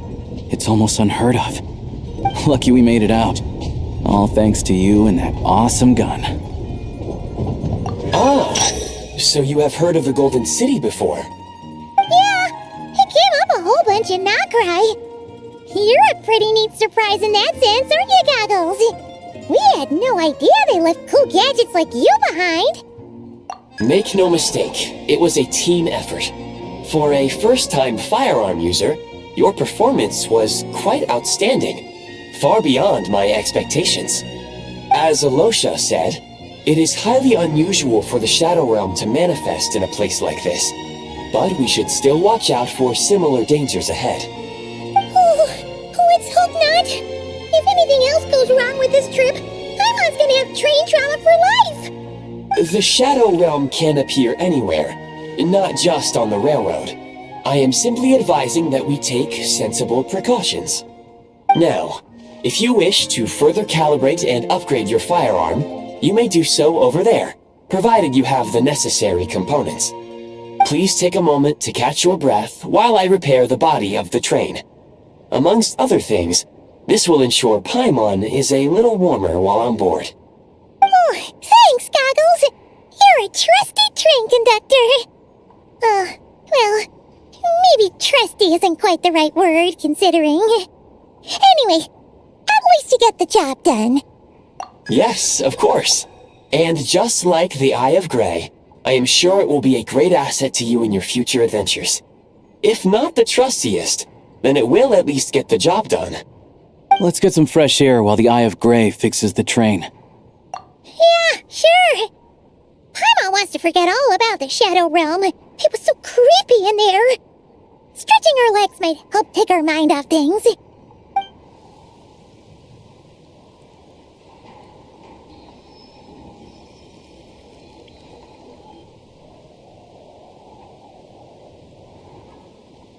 It's so quiet here for a train station. Not a person in sight. Just abandoned houses.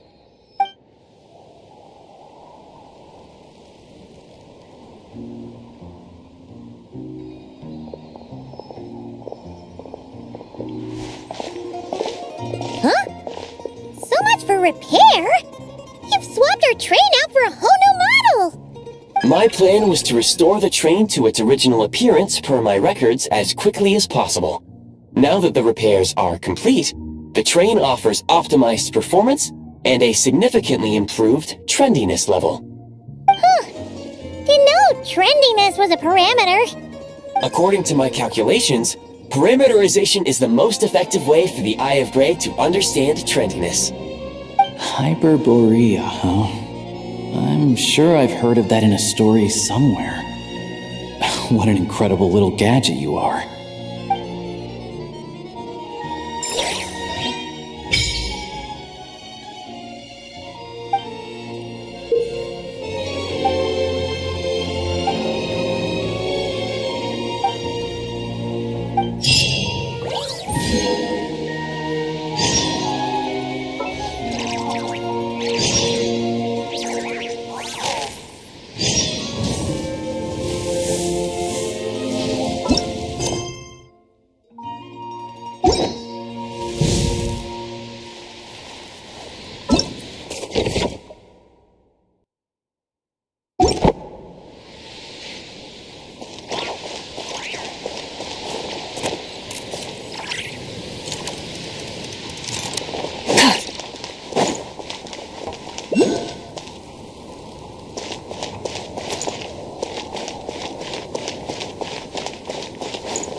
Thanks for all the support.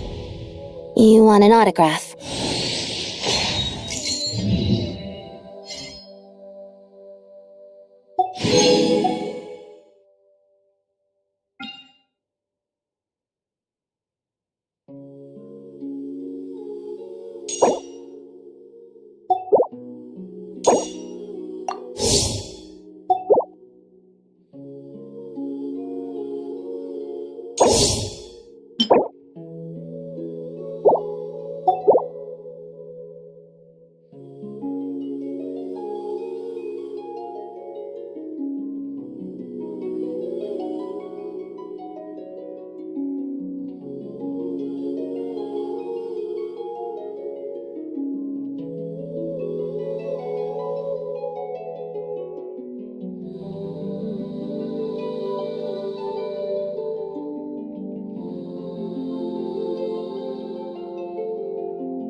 Want to avoid looking down if you're afraid of heights. No, it's not that. Paimon's just praying that we don't have yet another accident.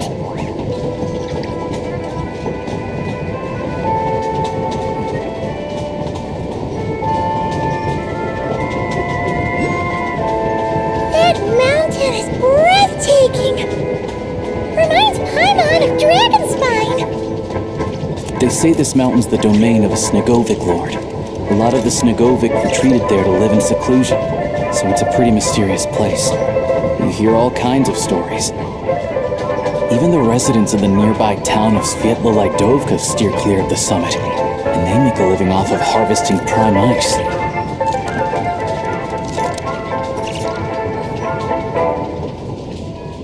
Look, Snezhnograd's just up ahead.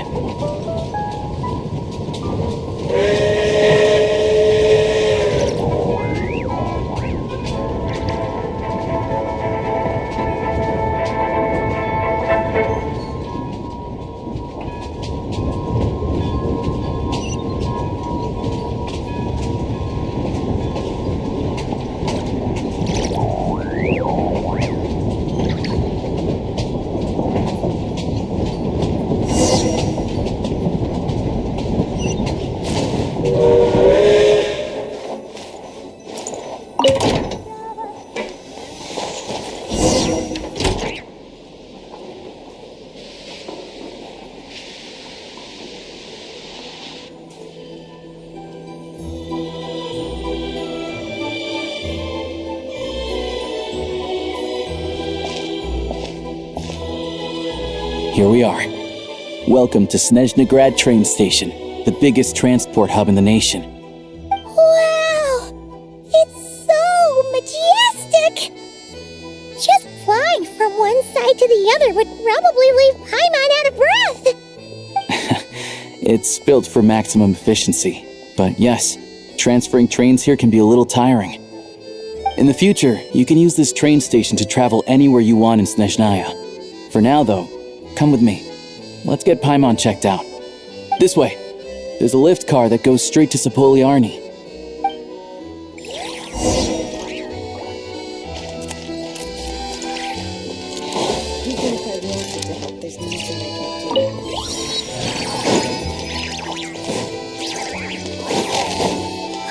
Look! They have really funny-looking hats! And those ones are about the same height as Paimon! But it looks like they can't fly! Those would be Volkudlak and Domovoy. You'll also see the winged Vila and the snowborn Snegovic amongst others. No wonder! We'd heard that Snezhnaya used to be the realm of the Fae. Paimon can really see it now.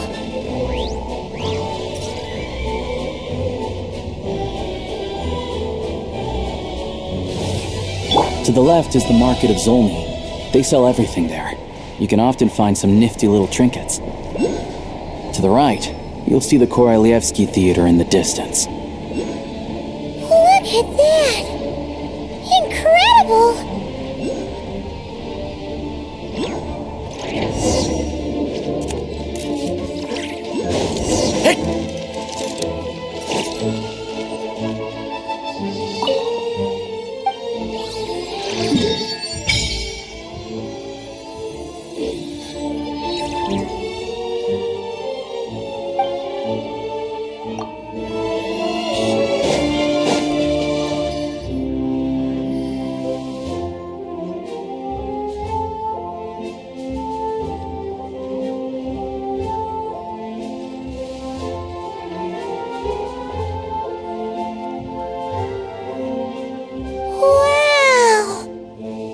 Snezhnograd is stunning!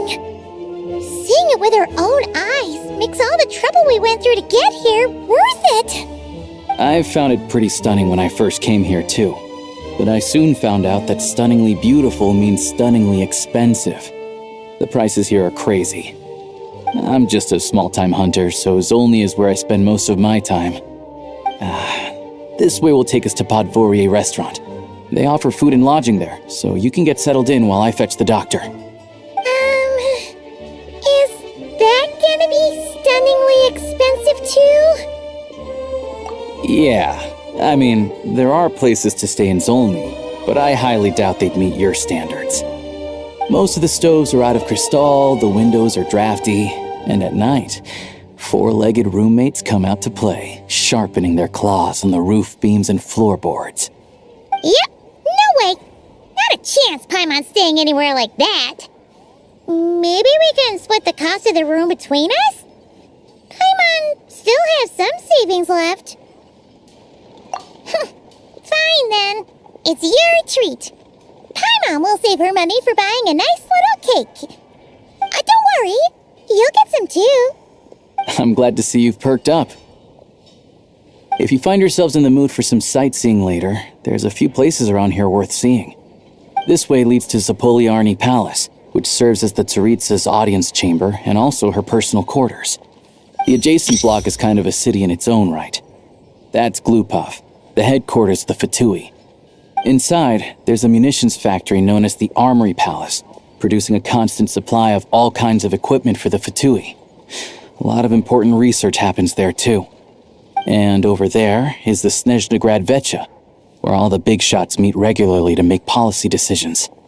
These places are best admired from a distance. I'm sure I don't need to explain why. Yeah, they probably have super strict security.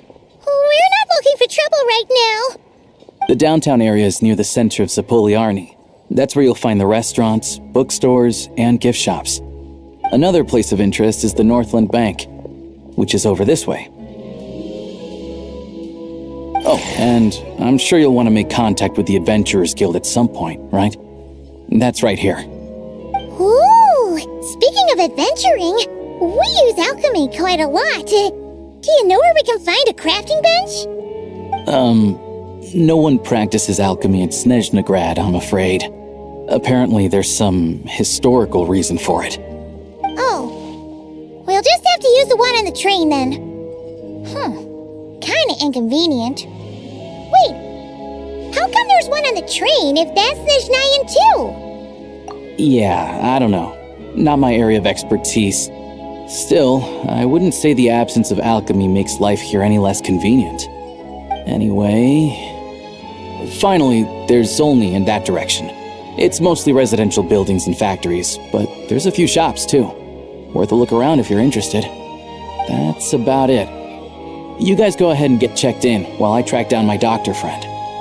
Sounds good. Thanks for all the recommendations. It'll be good to get out of the cold wind. Paimon's starting to feel another headache coming on. Podvorye restaurant is right this way.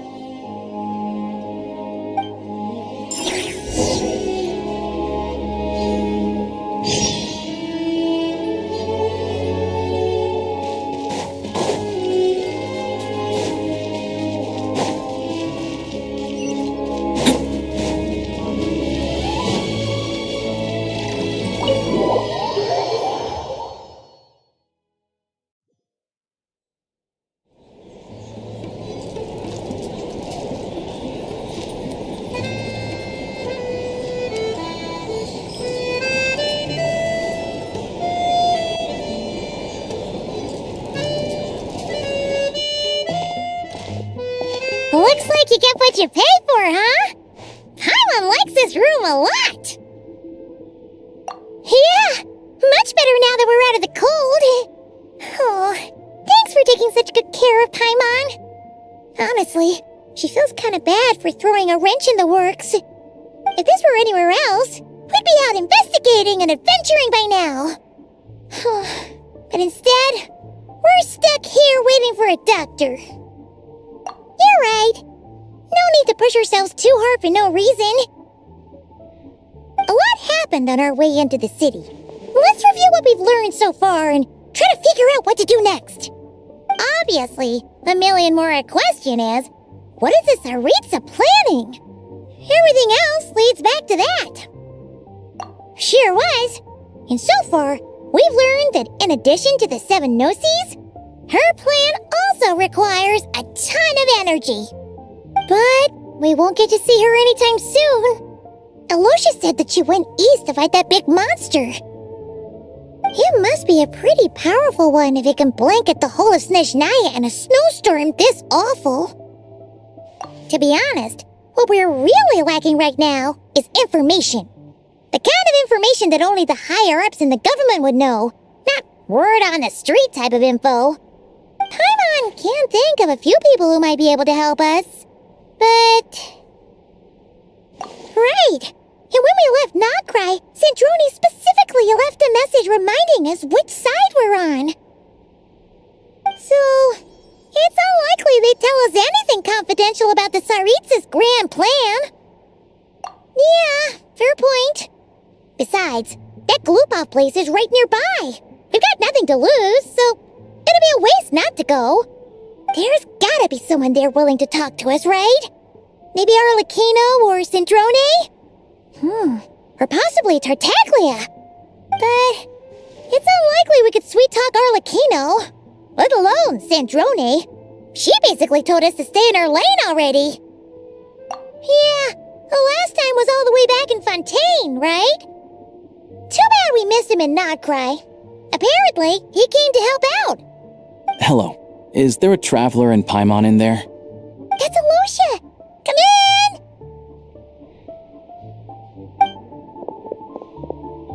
Hello, I'm Dr. Luneva. Alosha mentioned that one of you is feeling a little under the weather. I see. So you're my patient today, yes? And you're, Fae, I presume? Good question. Paimon's not too sure either, but she's definitely not the same kind of Fae as the ones we saw at the train station. Is that gonna be an issue? Not exactly. It's just, I'm used to treating human patients. Fae tend to be far more resilient than even the healthiest and most long-lived of humans. But don't worry, I do have some experience treating Fae. I've even diagnosed plenty of cats and dogs in my time. Safe to say, I have a fairly eclectic range of expertise. It'll be fine. Paimon's basically the same as a human, right? We're no different when it comes down to it, are we? That's just because Paimon knows how to eat. Now, please take a seat.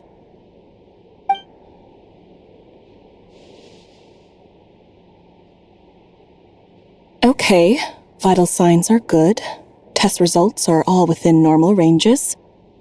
I don't think it's anything serious. More than likely, you've just caught a cold. I can give you some medicine to tide you over, but as long as you rest properly for the next couple of days, you should feel better. Make sure to keep an eye on your temperature, though. If you find yourself with a persistent low-grade fever, or if your symptoms don't improve, just contact me again.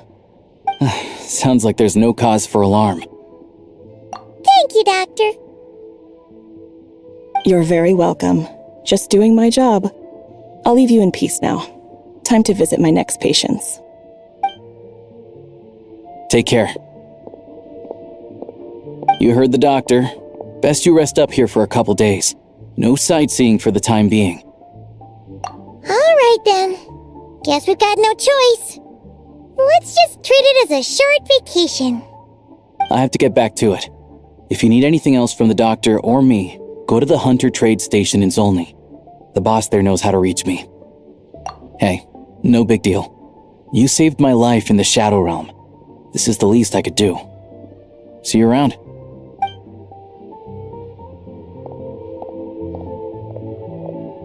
All right. Time to find Child and see what he can tell me.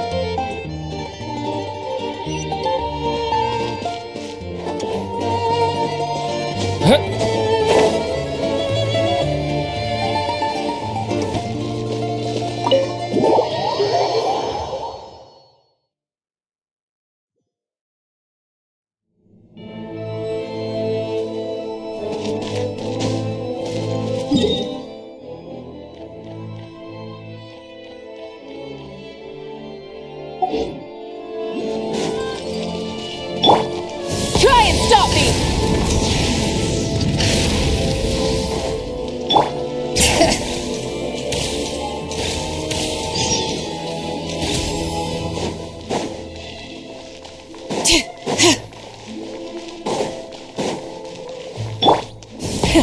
Rev the engines!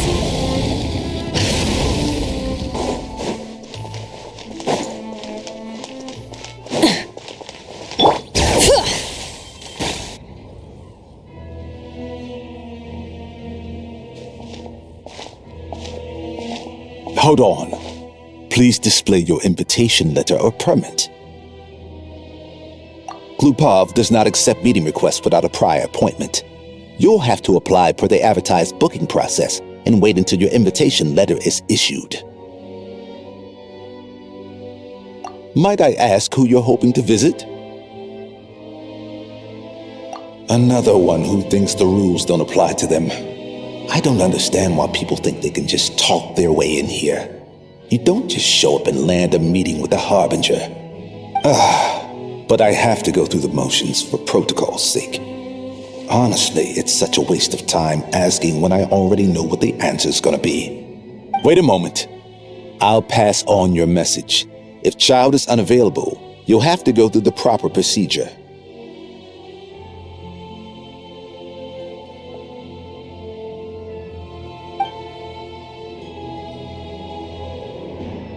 Lord Child is a busy man.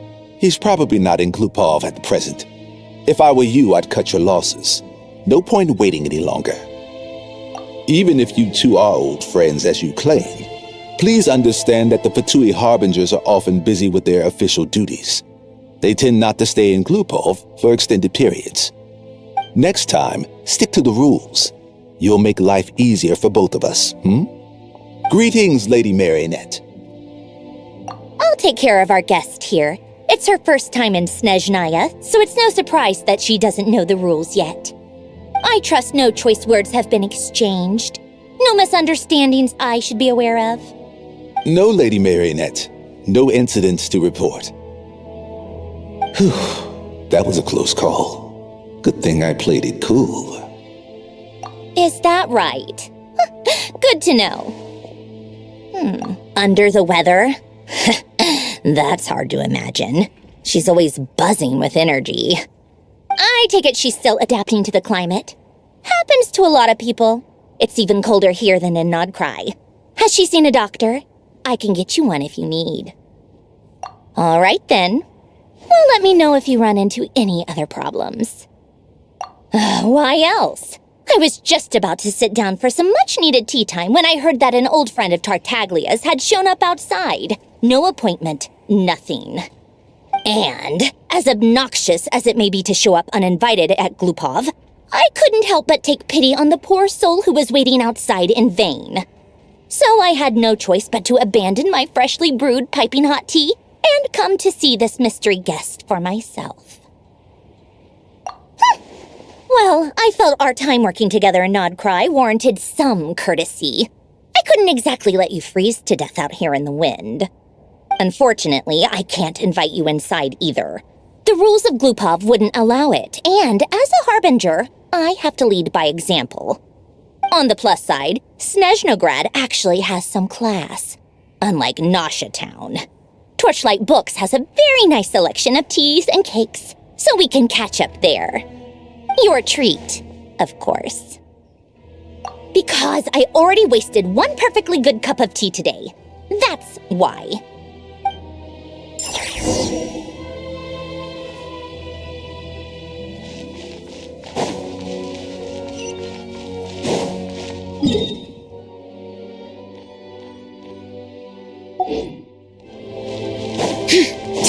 Bring it!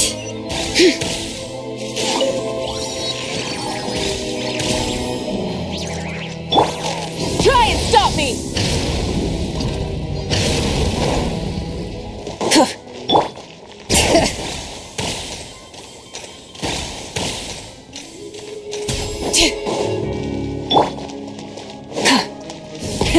Rev the engines!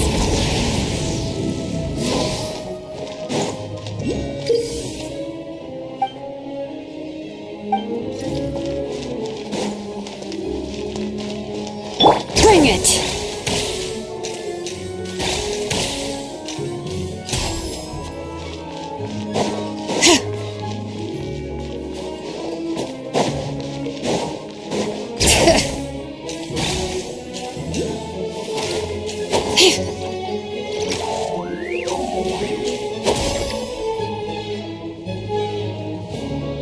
I've ordered for the both of us. No objections, I assume. I'm sure you trust my taste. Okay, let's get down to business.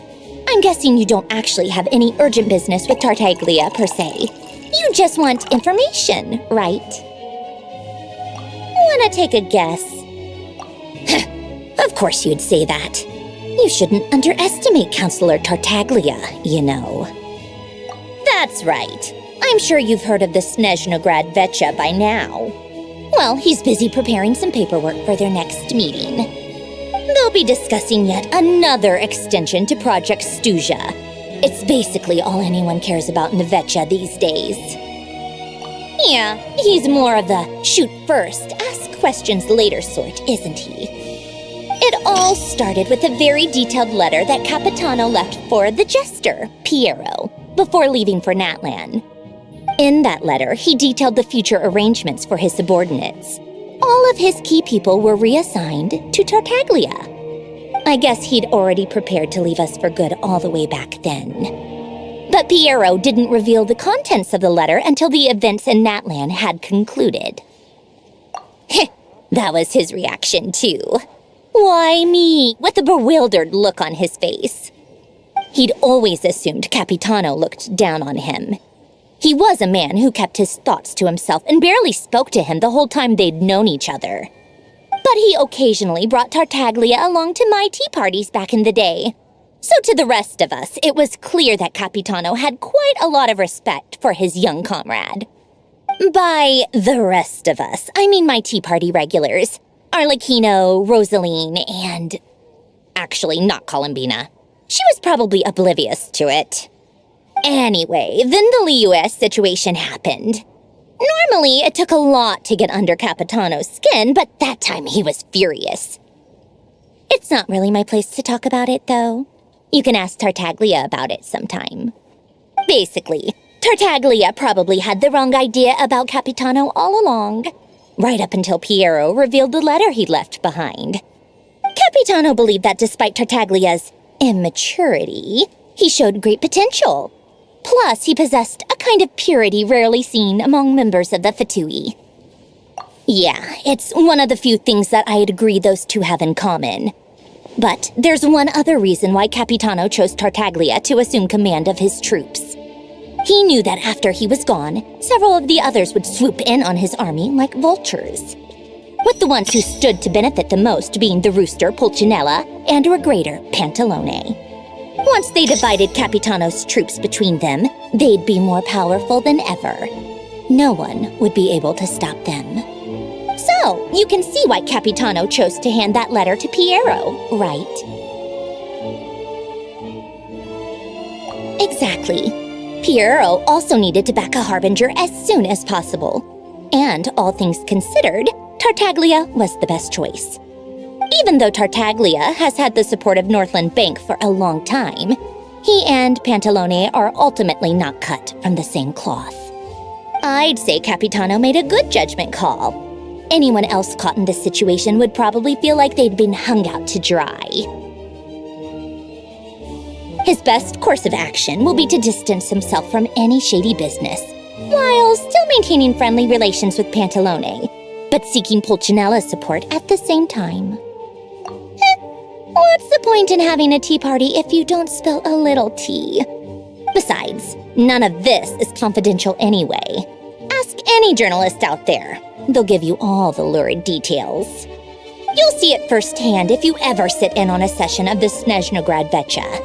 All the factional strife, whether open or unspoken, it plays out for all to see in that one little room.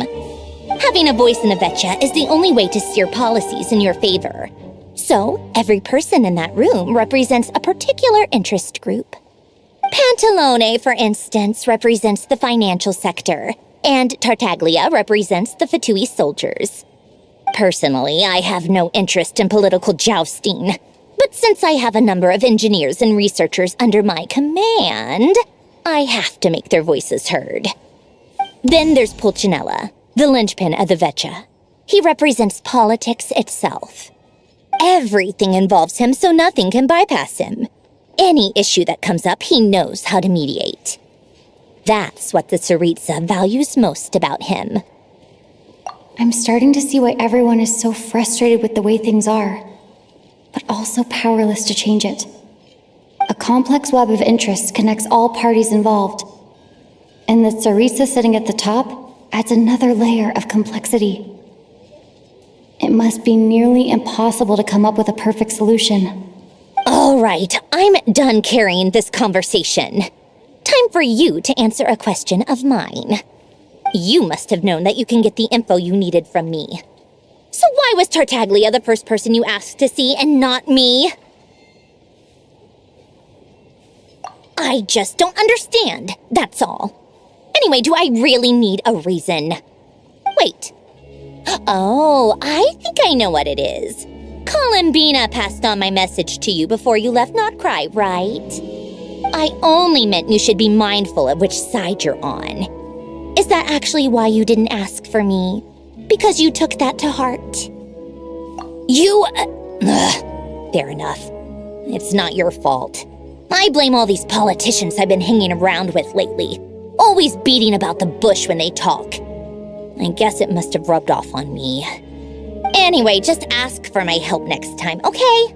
Little things like this are no problem. Lady Marionette. What now? Can't you see I'm on my break? Whatever it is, just leave it on my desk. I'll look at it later. Sorry to disturb you during your break, ma'am, but I'm afraid it's an emergency. Isn't it always? I've told you before, fixing the tracks and transporting ice blocks does not constitute an emergency. The equipment in Svietlo-Laidovka is in urgent need of maintenance.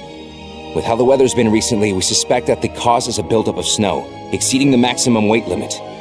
The supports on one of the machines broke and fell, awakening a dormant beast and leaving many of the ice miners trapped in a nearby ice cave. Luckily, Odette's team was nearby and launched a rescue operation, but we're still facing a severe manpower shortage for both the rescue and engineering teams. I guess that's it then. Our tea party will have to end here. I'm the only engineer you'll need. Do you actually want to come with, or are you just saying that?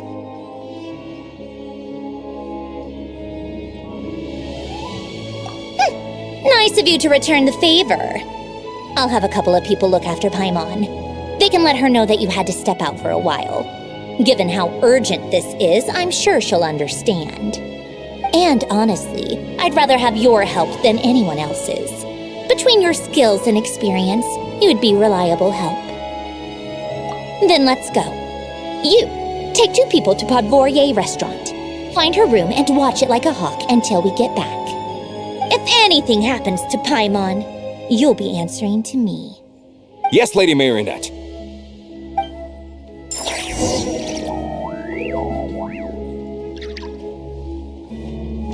Wait a moment. You look as though you've run into trouble.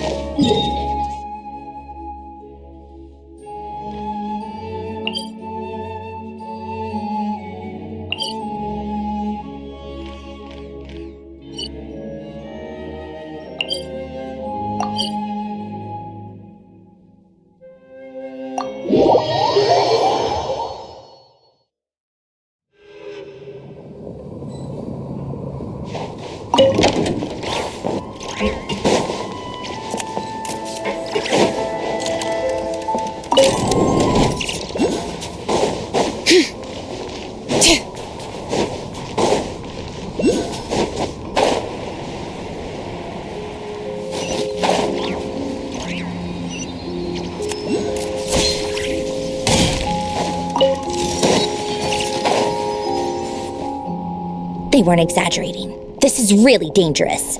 It's a good thing only one of them broke. From what I've been told, most of the trapped miners are over in that direction. Yeah, you do that while I check the rest of the equipment. I'll evacuate the people around here as I go. Meet me back here as soon as you're done.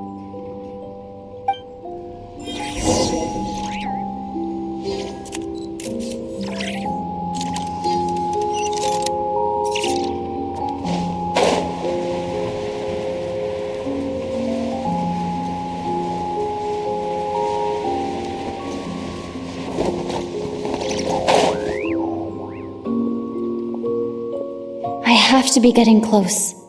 Don't go any further.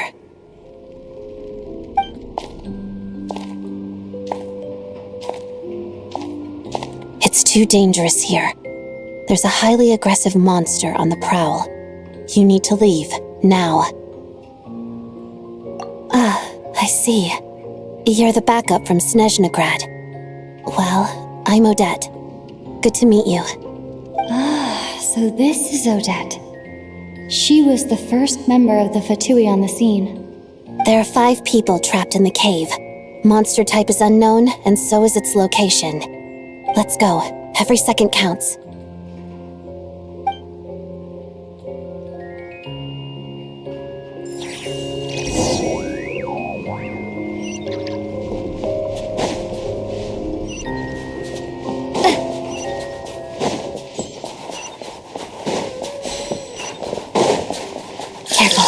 Something's moving.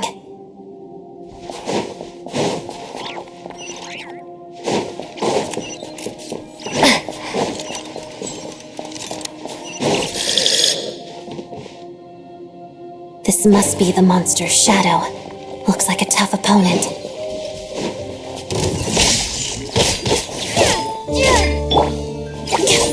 Together.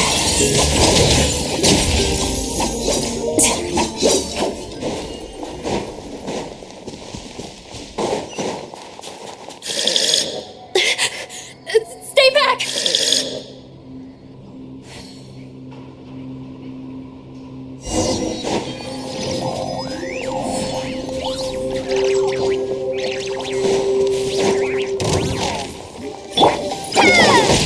Take this! Let's begin. Witness the snow swan's grace.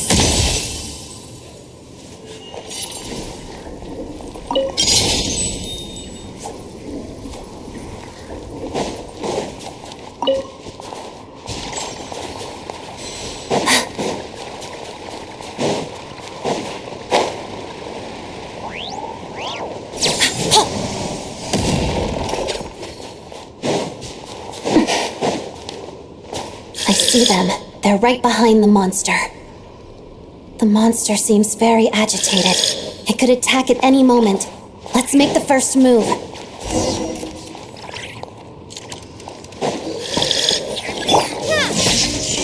Together.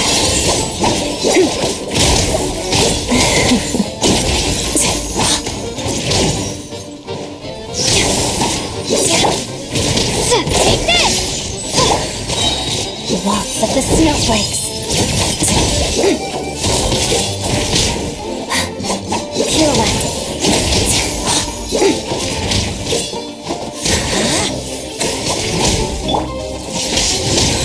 Let's begin.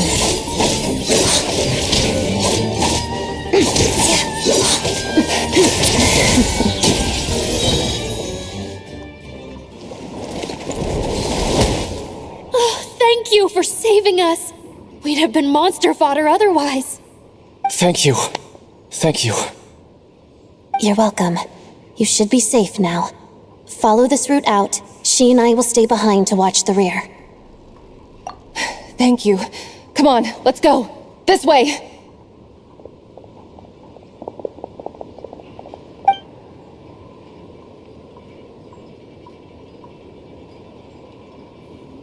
I've searched the area. Pretty sure the monster made a tactical retreat. Yeah, but with us here, it won't be coming back anytime soon. It may be small, but don't be fooled.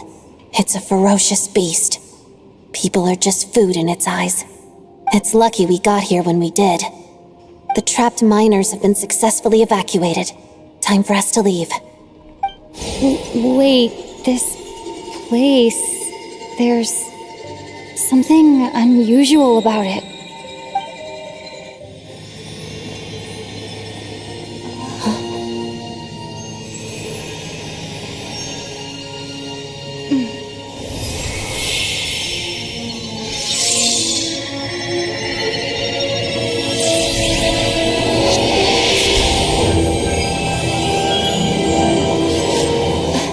What is that? I don't know.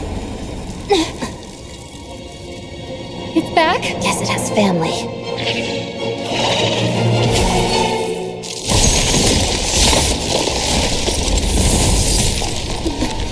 This way. Run!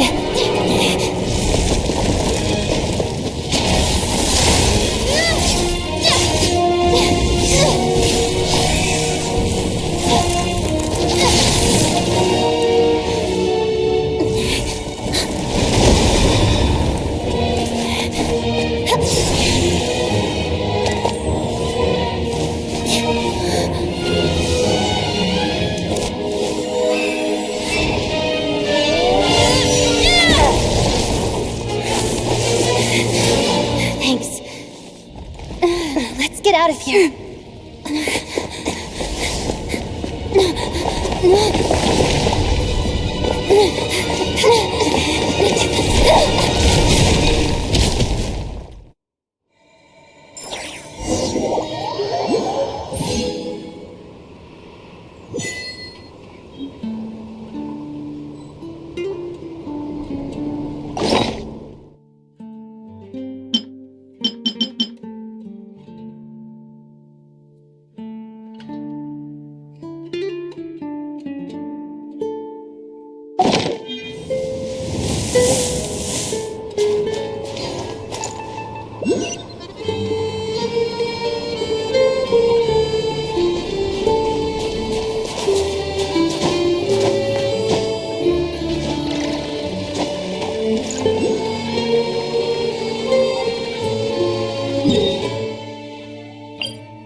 Everyone's accounted for. We managed to rescue them all. We also placed a sign at the entrance to the cave, warning people to stay away.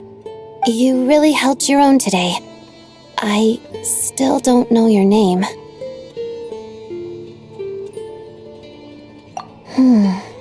Don't think I've seen you before. I'll remember the name. All right then. See you around. Hello, Lady Marionette. I hear the rescue operation was a great success. I knew I could count on you. What brings you here, Odette? Here for a performance? No, a Fatui mission. I happened to be nearby and heard the crash. She hasn't introduced herself then. Odette is the prima ballerina of Snezhnograd. She's quite the celebrity. If you ever hear people mention the two crowning jewels of the Korolievsky troupe, they're talking about Odette and the prima donna, Vodianitsa.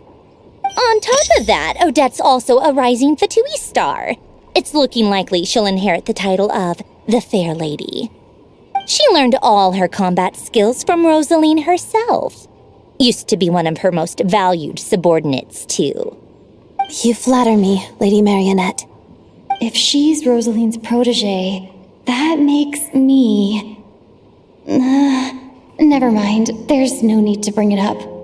No point making things awkward. How's progress on your end, Lady Marionette? Equally successful. I finished reinforcing all the equipment. Took me a little longer without Polonia's help. But the outcome is the same, of course. Even if the heavy snowfall summoned by that monster lasts for another 3 months straight, this equipment won't give way. All right, now that we're done here, it's time to get out of this blizzard. Sure, but Snezhnograd will send someone to investigate and draw up a relief plan. And I guess I'll have to write the incident report myself this time, since it involves a mechanical malfunction. First, Pantalone needs to approve the budget, then Pulcinella has to sign off on the plan. Once they've argued it out and reached a compromise, we can move forward. That's the rough process anyway. Could take anywhere from a couple of weeks to a couple of months, depending on how smoothly it goes. Yup, nothing we can do about it. There's a whole stack of incident reports like this back at the office. The snow has eased a little for now, but there's no telling when that will change with that monster still at large. Fuel for heating is in short supply, and relief is weeks away. There's no immediate threat to life, but still, it just feels like there should be a better way. Hey, quit daydreaming. Let's get back to Snezhnograd. When did you get a new sword? I found it in a cave. It handles pretty nicely.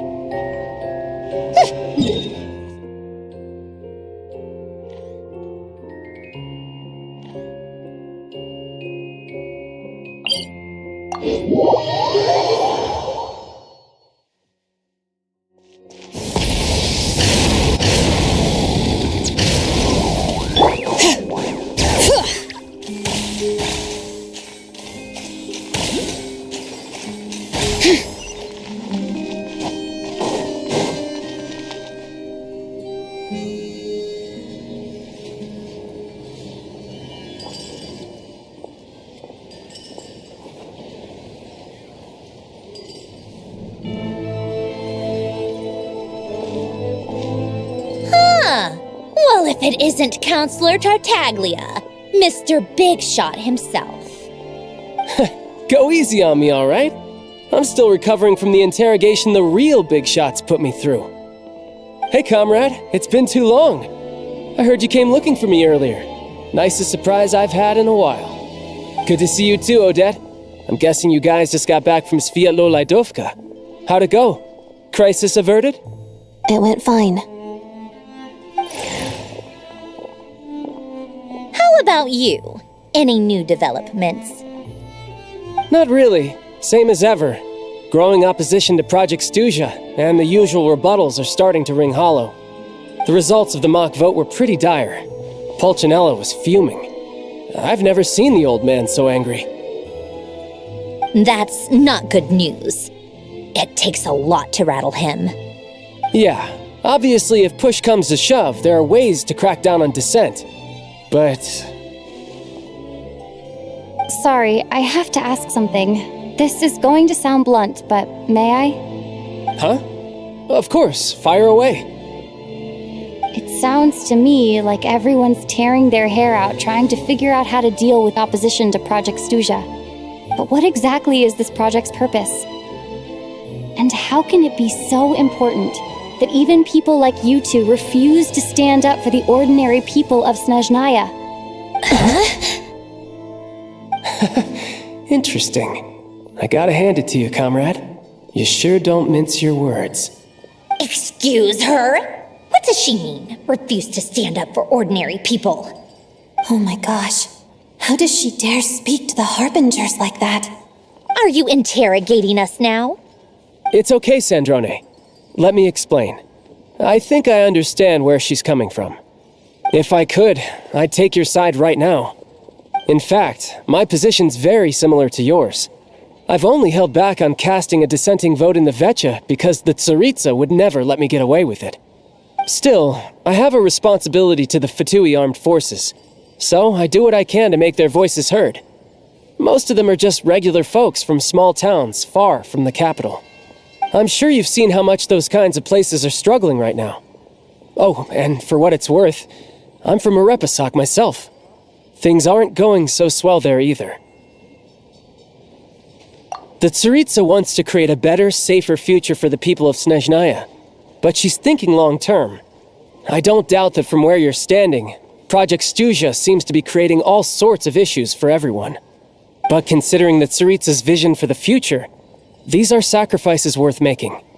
Sounds cold, I know, but I promise it's not as black and white as it seems.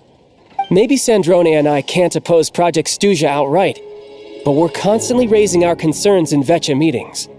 And even though we can't put an end to it, there are plenty of other ways to make a difference. We're trying everything we can think of, and so is Pulcinella. I respect Her Majesty, the Tsaritsa, and trust her decisions. But at the end of the day, I'm still just a normal guy who cares deeply about my homeland. And my family, who all live here. There's no way I would ever abandon them. As contentious as things can get within the Vecha, there's no selfishness or malice behind it. Everyone wants to get through this period as smoothly as possible. The issue is that there's no way of pleasing everyone under the present circumstances. Most of the time, we're trying to decide on the lesser of two evils, which obviously isn't a great look. But that is not the same thing as being blindly loyal to the Tsaritsa. No one's got their head in the sand here. We're all well aware of the way things are. We're just doing our best to make it work. In fairness to Sandrone, she rushed to Sviatlo-Laidovka's aid the moment she heard that people were in danger. And even Tartaglia, who used to only care about the thrill of the fight, is clearly doing his best to rise to the demands of his new role as counselor. Hey, come on. There's only so much we can say, so don't press us too hard. Look, I know how untenable the Tsaritsa's position looks if you don't understand her motives. Maybe you've heard already, but she's currently leading her army on a campaign to the east to defeat the monster that's been causing these brutal blizzards. Striking that monster down will be a significant step in dealing with the present energy crisis. As laser-focused as she is on realizing her lifelong ambitions, she's still putting time and energy into taking down this powerful monster. To me, that says a lot. If she thought Snezhnaya and its people didn't matter in the grand scheme of things, why would she waste her time on something like this? Thanks. I meant every word I said, though. I wasn't just trying to placate you. I've already done more than enough diplomacy for one day. I still think this adventurer raises a very important point. Our two harbingers have made their positions very clear. But there are many others in the Vetcha who must feel trapped and forced to vote against their conscience. I think it's a very valuable quality to be willing to speak one's mind, despite the risk of offending powerful figures. You can say that again. I highly doubt we'd feel the need to explain ourselves so much if we didn't know you so well. Forgive me, adventurer, but might I be so bold as to ask about your background? How is it that you can converse so openly with two harbingers? Oh, haven't you been properly introduced? Easier said than done. I like to think I'm not the kind of person who goes around busting open people's old wounds. I've only learned her name so far, and no details of her experiences. Is something wrong? Uh-oh. Is there no avoiding the subject of Rosaline? No, it's just... all right. I guess there's no getting around it. This is the world-renowned traveler who helped resolve the storm terror threat in Mondstadt, cleaned up after the mess I made in Liyue, and then went to Inazuma, where there was a duel before the throne in which the traveler defeated Rosaline. Oh. I'm sorry. I didn't think you two would be seeing much of each other, so I figured it wasn't worth bringing up. It's fine. It was a long time ago. It's fine. Sorry, I just remembered that we have a rehearsal coming up. Please excuse me. I should get going.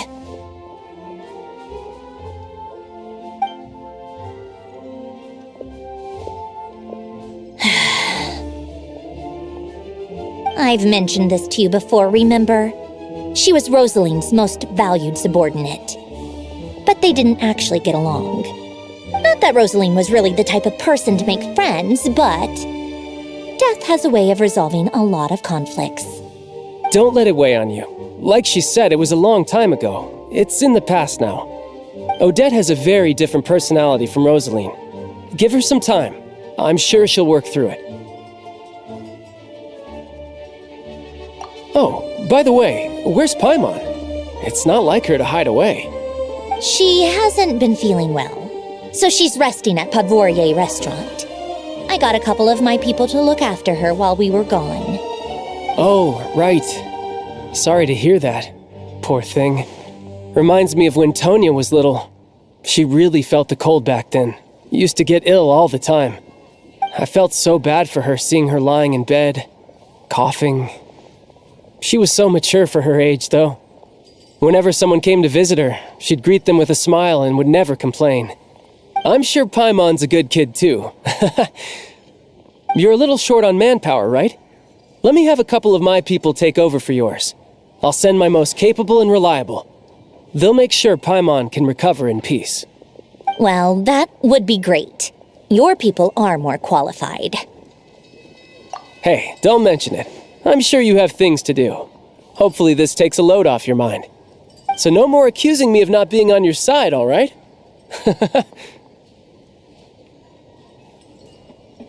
Already? That was quick. I'm afraid I can't help you there.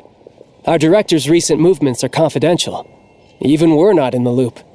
If you hadn't told me, I never would have known he'd gone south. I assumed he'd been in Glupov this whole time.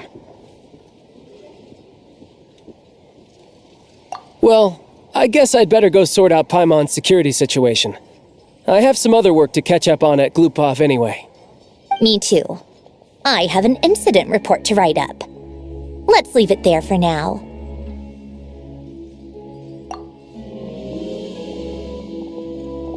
I guess everyone's in a difficult position. But Tartaglia's right. I have things to do. Things I want to do, and things I ought to do. To start with, I should go ask Alosha if he knows of any way to help Sviet Liledovka.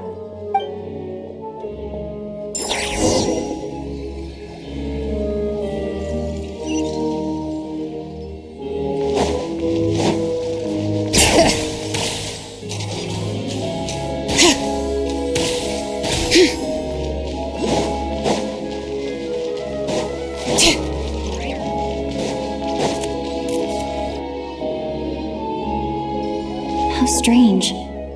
This sword seems to be vibrating of its own accord.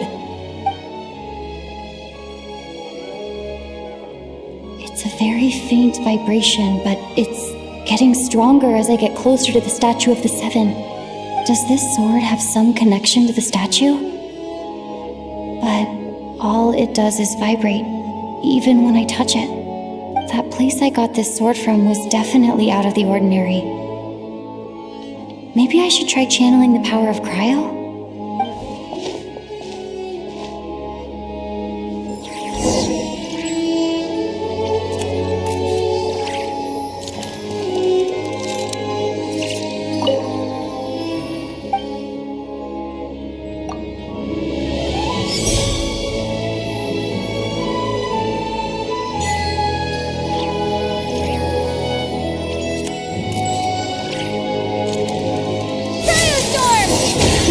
It worked! There really is something special about this sword.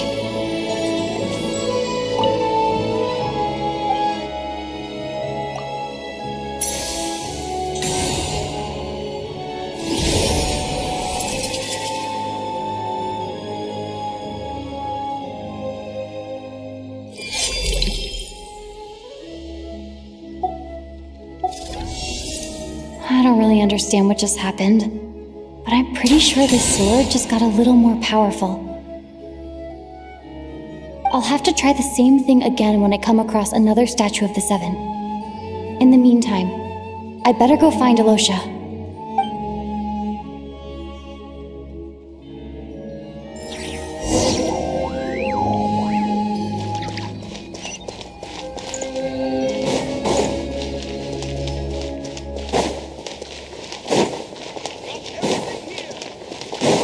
I want to see the Seven Princes save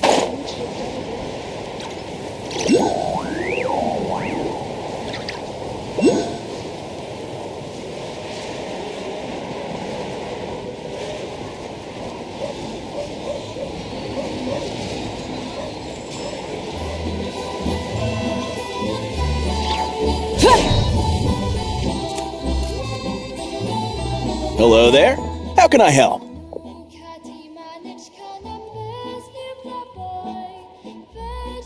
Ah, sure thing. Give me a second, I'll go fetch him for you.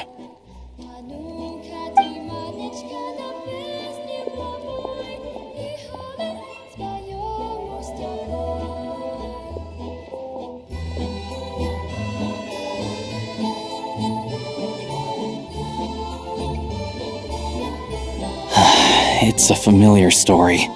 I've had similar experiences. Although Snezhnograd doesn't deliberately delay or withhold relief, those first few days of waiting for help are always the hardest. It's a fundamental contradiction.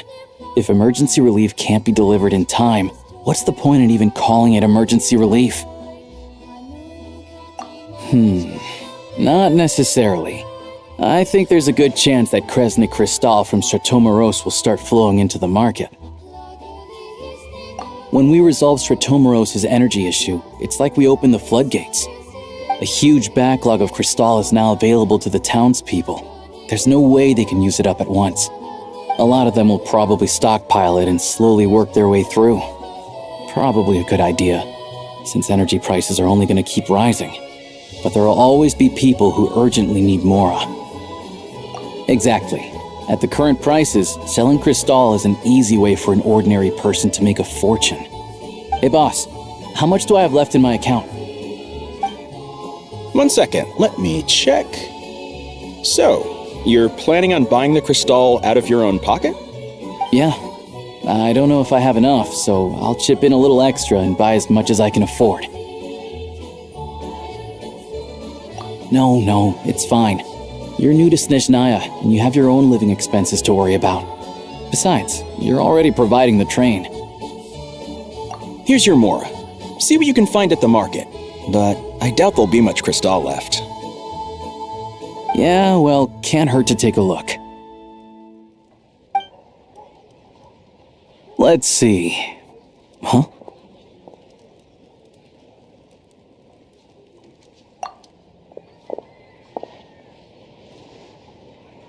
Oh, Alosha, and...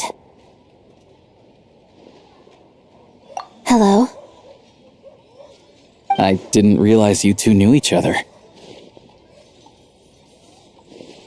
Yeah, I take on some odd jobs in the city to supplement my hunting income. Sometimes I work as a cleaner or prop hand at the theater where Odette is one of the big stars, so I've met her a few times. When the weather's as bad as this, it's better for a hunter to adapt than to keep looking for game. Yes, and we sometimes need extra help.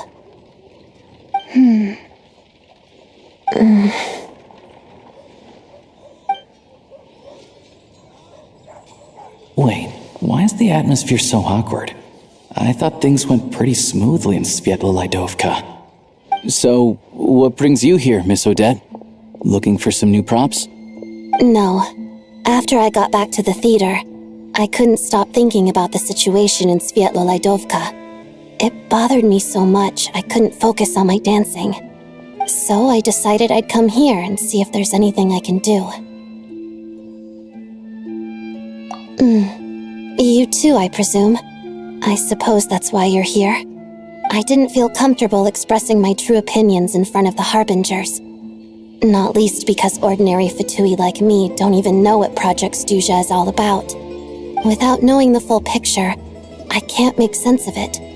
And at some point, if things aren't making sense to me, I can't just keep going along with it. So many people feel the same way. They wish they could do something, but all kinds of reservations hold them back. Explains why groups like the Roadcott are springing up to fill the gap. Yes. Well, that's one option. But there are risks to consider with organizations like that. The Fatui does not encourage their activities. Right, because things can get out of hand, and it's hard to hold the right people accountable when they do. I've heard about a few cases like that. Sandrone said Odette was on track to inherit the title of the Fair Lady. If so, she'll be able to find out what Project Stuzha is really about. Still, it's probably a little soon to ask her about that. There may be more to the story. What's on your mind?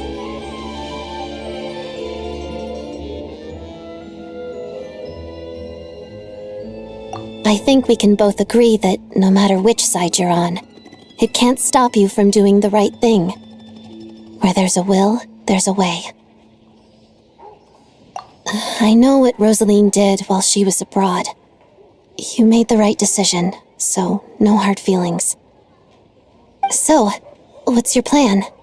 Oh, we were gonna buy some Crystal. I heard there's some on the market right now. Funny, I had the same idea. In that case, let me pay. I can claim it back as mission expenses. The real issue here is that government relief is behind schedule. Surely it makes more sense for the state to cover these costs than for us to pay out of our own pockets. True. It's a huge expense after all.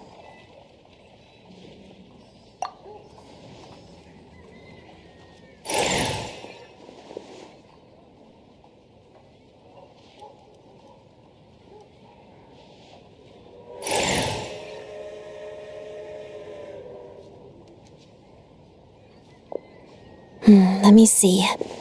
I'll take it all, please. And I'll be needing a receipt. Right. Choose mission budget under the expense category, but be sure to specify emergency rescue operation in the description. Otherwise, the normal reimbursement limit will apply. Let's book this train. Regulations say that if we need to transport Kresnik Crystal during Project Stuzha, extra carriages can be added 1 hour before departure.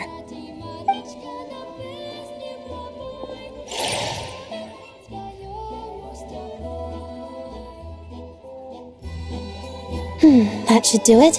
The train will be escorted to its destination by Fatui guards. This is my first time seeing you handle Fatui affairs, Miss Odette. It seems you're as skilled an officer as you are a dancer. You flatter me. It's only because I've been doing both my whole life.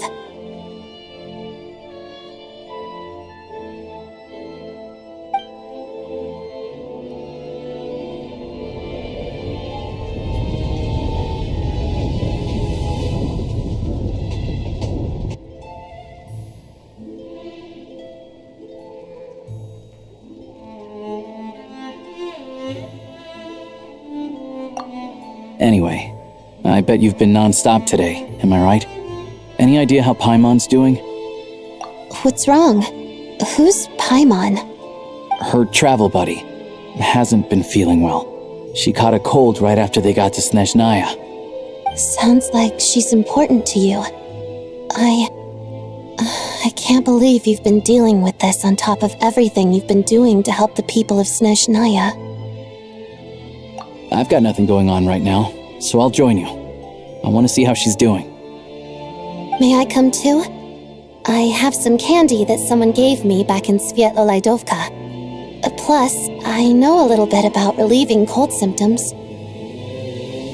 All right then, let's go.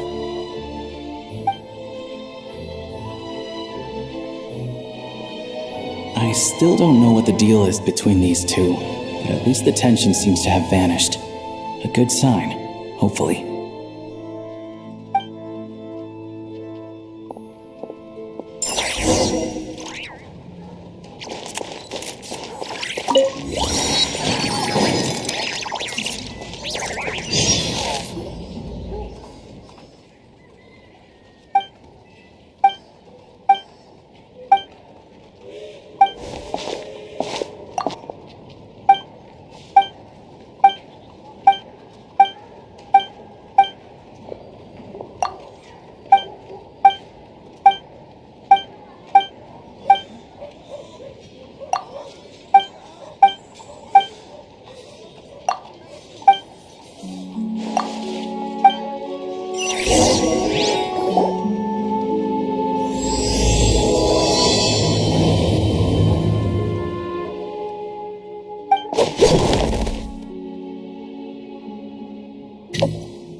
Light it up! Rev the engines!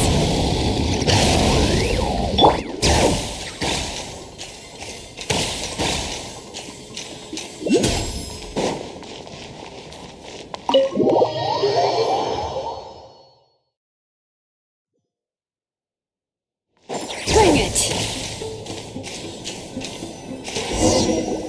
Hello. Sorry, but there's a sick person recovering in this room. Can I help you? What happened? Oh, please, excuse me. Are you the Traveler? Could I take a quick look at your Adventurer Handbook? Master Child said I should verify your identity.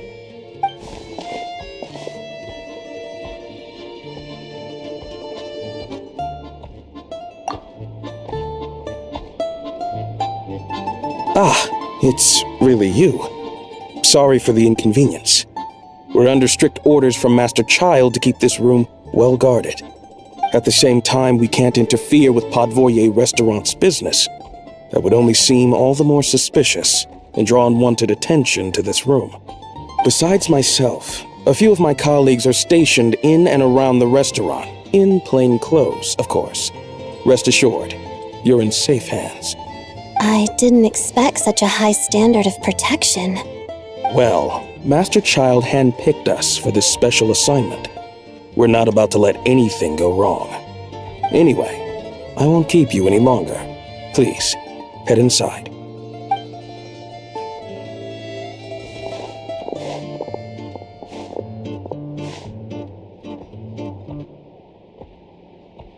Traveler! Alosha, you're back! Oh, hey! Who's our new friend? Hi, I'm Odette. The Traveler and I crossed paths a few times. Another friend from the Fatui, huh? You're practically a member yourself by this point. Paimon's definitely on the mend. We should be back to our usual travels in a few days' time. Seems like that doctor was right. It's just... Paimon's limbs are still feeling a little chilly. I have just the thing. Whoa! What's this? Is that a flame inside an ice cube? Wait, is this real ice? How's it not melting? And how does the fire keep on burning? All keen observations. You're right. This is called core ignis. Whenever I've caught a cold in the past, I found I recover much more quickly if I place this by my bed. You're welcome to borrow it. Awesome! Wow! It's so nice and warm! It's like magic. Your name was Odette, right? How did you two meet again? Looks like she's in pretty good spirits. That's a relief. Any progress with your investigation yet? No surprises there, I'm sure. They're not likely to let anything slip. The Rokad, huh?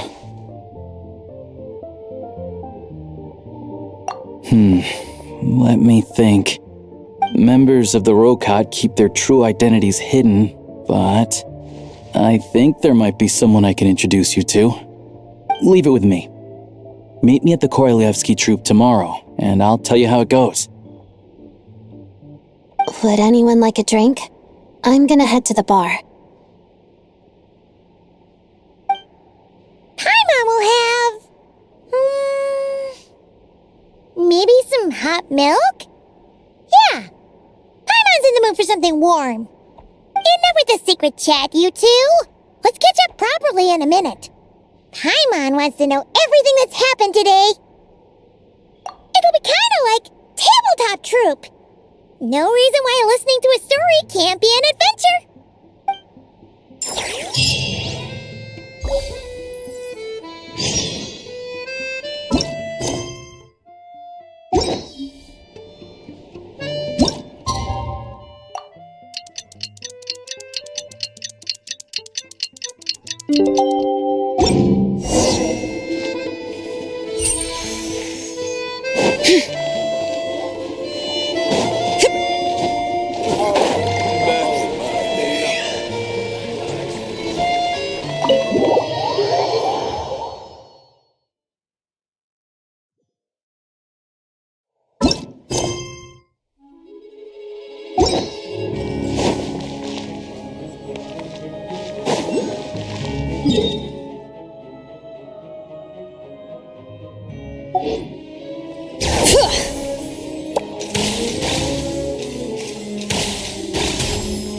Try and stop me!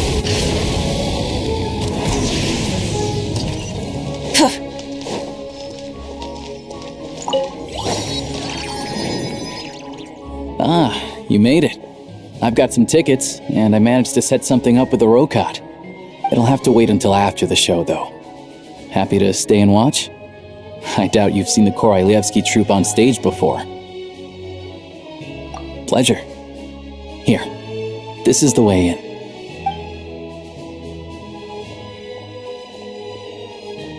Please present yourself for a routine inspection in accordance with theater regulations. Thank you.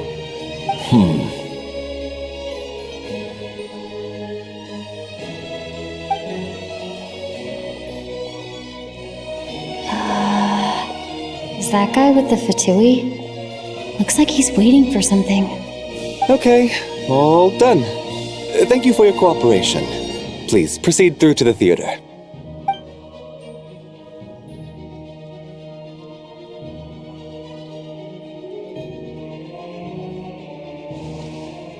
What's up? Everything okay?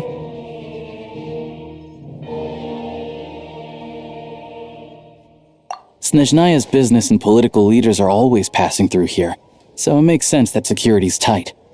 Still, it's a little unusual to see the Fatui's Armory Palace guard here. You saw him, right? The guy right at the back. Strong, silent type. His name's Valeri. He's part of the Special Assignments Battalion, but I only ever see him here for one thing: to look for a guy named Mitya. Supposedly a researcher, though he never seems to put much time in at the office. The theater is one of his favorite places to hang out when he's playing hooky from work. But that's not for us to worry about. Let's go. The show's about to start.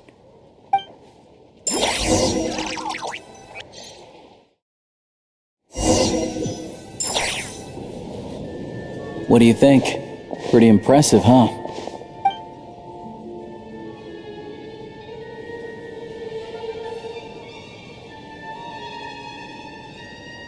Oh, the one in Fontaine? I hear it's iconic. Never seen it for myself, though. Here we are, just in time. Sorry, coming through.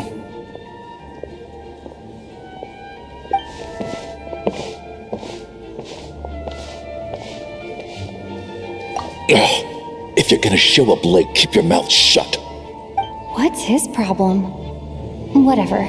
No point arguing with people like that. Look, there she is. That's who I'm introducing you to later. She's the lead singer of the troupe, Vodyanitsa.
This leads directly to the green room. They're expecting us. Vodyanitsa will be waiting for us there.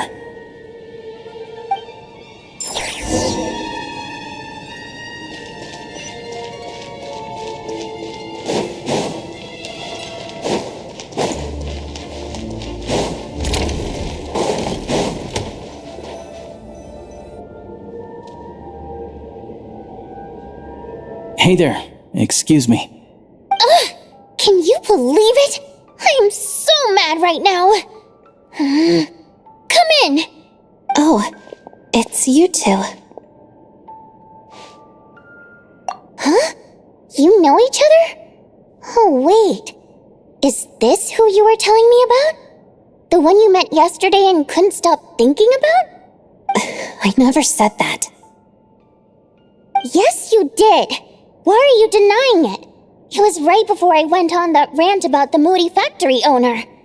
Oh, I remember it so clearly. Might I ask what brings you two here? Oh, I just brought her here to see the show.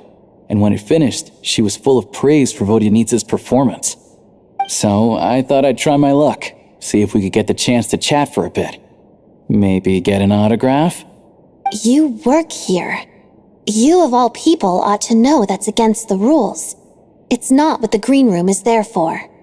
Oh, what's the big deal? Come on, don't be shy. I can give you an autograph. You can take a picture too if you want. Do as you please.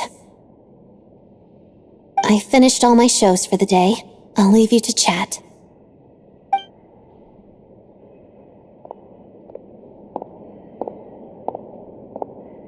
I wasn't making that stuff up, you know.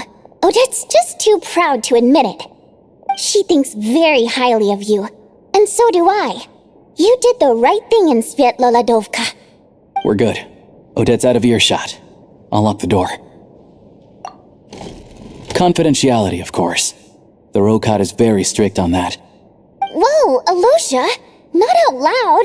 Not with an outsider here! Relax, I've taken care of it. Look at this. The President's reply sent this morning. Wait, so she's been approved to join? You told me last night that you wanted to get intel from the Rokot. Unfortunately, Rokot intel is only available to members. But ever since you set foot in Snezhnaya, we've been working together. I've seen the way you work, your character, and your motives. Everything about you is perfectly in alignment with what we're trying to achieve in the Rokot. So I figured I might as well cut to the chase. I wrote a letter to the President explaining your situation, including just the right amount of detail. His approval came very quickly. Of course, it's still your decision whether you want to join or not. We'll respect your choice. Well, assuming Odette was telling the truth and she didn't misjudge you, I guess we don't need to worry about you blowing our cover. Still, you gave me a real fright. I didn't know that's why you came looking for me. So, that stuff you said about admiring my performance, was that just because Odette was here? Did you actually mean it? Now you're talking. That's what I like to hear. Anyway, let me give you a quick rundown of how things work. Like I said, the Rokot is a covert organization, and we hide our identities. Members typically don't meet in person or even know each other's identities. This helps us maintain a high level of independence and secrecy. Because of this, members are basically free to decide their methods without constraints, so long as the outcome of any activity doesn't violate the organization's principles. After all, we don't have any ostensible contact with each other. This way, if anything goes wrong, no one else will be implicated. Beyond the freedom to choose how you operate, it's also your choice whether to act at all. We have plenty of members who have yet to take any action. In short, joining the Rokot in and of itself won't place any restrictions on your activity in Snezhnaya. There's a code of conduct you can read if it interests you. But basically, as long as you don't plan on using your anonymity to go around doing evil, you'll be fine. I tried reading it 5 or 6 times. Never made it all the way through. Even the most lackluster script makes for more interesting reading. Great. Then I'll go grab an official application form. Be right back.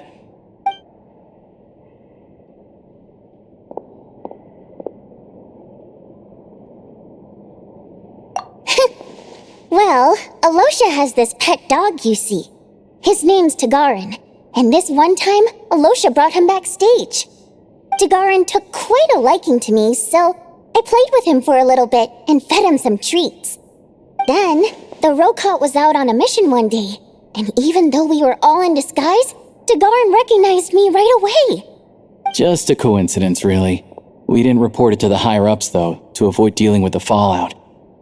Like my job at the theater, for instance. I really needed to make ends meet. By the way, what were you complaining about just before we came in? Did everything go okay with Chuganov? Everything did not go okay. That's why I was so mad. I tried to make some small talk with him before I went on stage to fish for intel about the Iskra manufacturing plant. But he wouldn't take the bait. No matter what I said, he kept dodging the question. And then he started complaining. He said he didn't appreciate his second-rate seat in the stalls because he usually gets a private box. I mean, what did he expect? Everyone knows that if you want a box seat, you buy a ticket well in advance. But instead, he sends me a letter the day before the show when we're practically sold out. I had to juggle things around just to get him a half-decent seat, hoping he would appreciate the gesture enough to share some information. But nope, he didn't give me anything. Yeah, meeting Chuganov in person has definitely been a disappointing experience. Oh, you probably don't know who we're talking about, do you? Chuganov was that older guy you were sitting next to today. I'm sure he didn't make a great first impression on you either. To the citizenry, he's a family man and a kind boss. But our interactions with him tell a very different story. It's one thing to ask for a favor, but he acts like it's his right. He always expects special treatment. Take the ticket situation, for instance. I've actually gotten him a private box in the past. But not only was he not even grateful, now he's acting like I've sold him short this time. Not to mention that he's never paid for a single one of his tickets. And another thing, if he's such a big family man, why doesn't he bring his wife and daughter to see the show once in a while? I've never seen them here, not even once. Calm down, Vodyanitsa. If you won't do it the easy way, we'll have to try the hard way. But first things first, here's your application form. Go ahead and fill it out.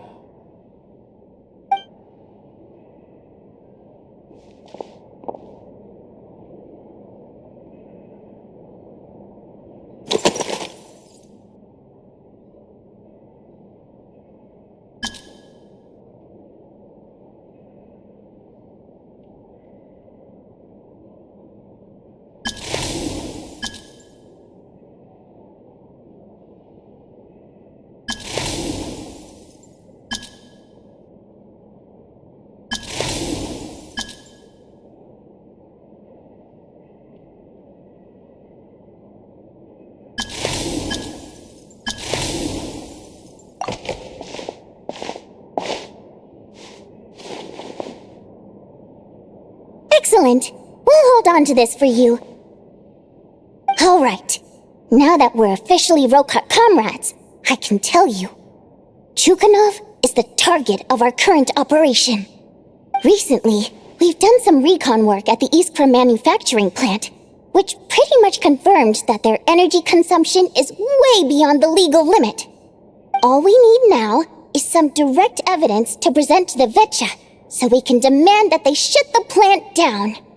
That way, the Kresny Crystal can be allocated to where it's needed most. I was hoping he might let slip during one of our chats, but he's too tight-lipped. We'll have to find another way. I'm meeting another regular theater goer tonight, Mitya. But Valeri's here too, and he's probably looking for Mitya, so he may end up being a no-show. Don't you worry. He must know how to dodge Valeri, or he wouldn't be showing up on time for every performance. Mitya is a renowned energy expert. Although we can't get any direct evidence of the excessive energy consumption at the plant, we can accidentally let the information slip to him. The authorities should take someone like him seriously. So if he starts raising questions about energy use at the Iskra manufacturing plant, there will be a proper investigation. Also, we're not allowed on site, but he has clearance. So all we need is his cooperation. Yeah, so that's the other thing we're trying to figure out. Though I think we're far less likely to make any progress on that front. Still, I hear that Mitya is a bit of a chatterbox. So, who knows? Maybe if we catch him in the right mood, he'll let something slip. What do you think? Sound like something worth your time?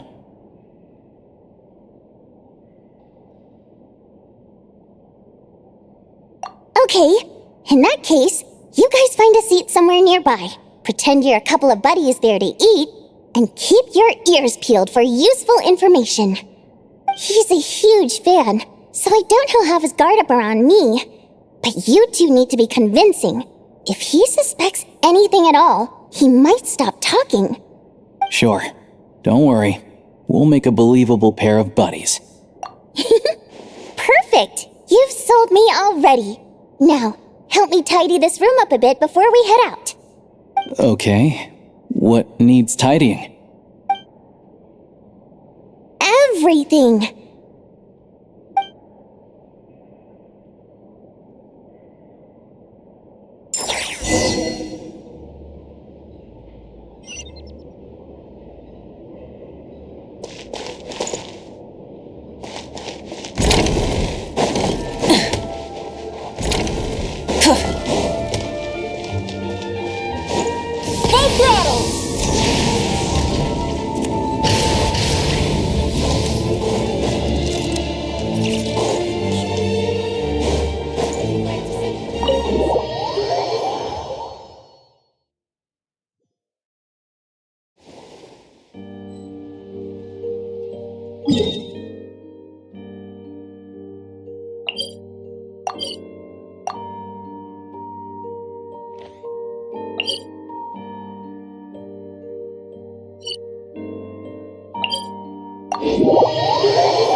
Try and stop me!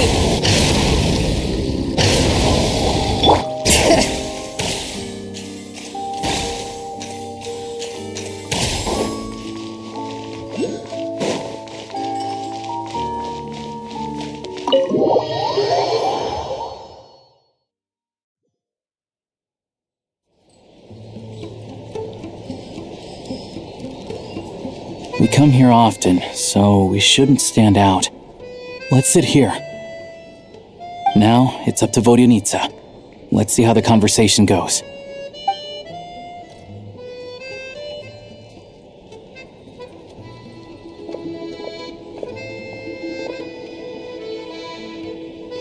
Mr. Mitya! Over here! Over here! Oh, sorry. I got a little held up on my way here. Now we have even less time than we planned. Go ahead and order some snacks and drinks. Whatever you like. Let me see. According to my schedule, we still have 25 minutes left. You're really pressed for time today, huh? I was imagining this would be a leisurely chat. If you'd prefer, we can always reschedule for another afternoon when you have more time. No need. Getting to meet the lead singer is a very precious opportunity for me. I'm not about to pass it up. I've already had to decline your invitation several times because our schedules rarely align. If I don't grab this chance while it's here, who knows when the next one will come around? Well, it's very kind of you to make time just for me. I'm not too sure, to be honest. But Snezhnaya is full of weird and wonderful things like that, so people tend not to bat an eye. I'm sure the same will go for the Eye of Grey and Paimon.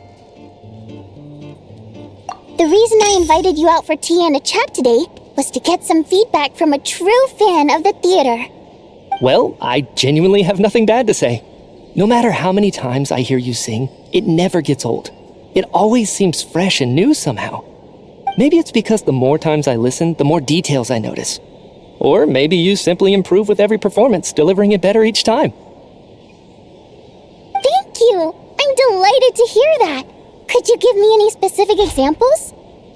Oh, yeah. The piece you sang today, for example. Beneath the Frozen River? Hey, what's with you? I'm just praising a good performance. I always used to find that such a bleak and lonely song. But the more you listen, the more you realize that it's not as cold and nihilistic as it appears. When you really dig down into it, there's a certain level where you're surprised by the emergence of hope. Wow, I'm impressed. I didn't expect you to pick up on that. Actually, I only tried out that angle after talking with a composer. Still, Beneath the Frozen River wasn't on today's program. Oh, really? But it's a classic. You sing it every time. Almost every time. Oh, well then, let me say a few words about that other all-time classic, Flying in the Wind from the Mountain Sparrow. I didn't sing that one today either.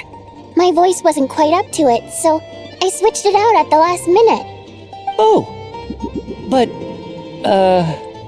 Sorry, Mr. Mitya, but you were at the theater today, yes? Of course I was.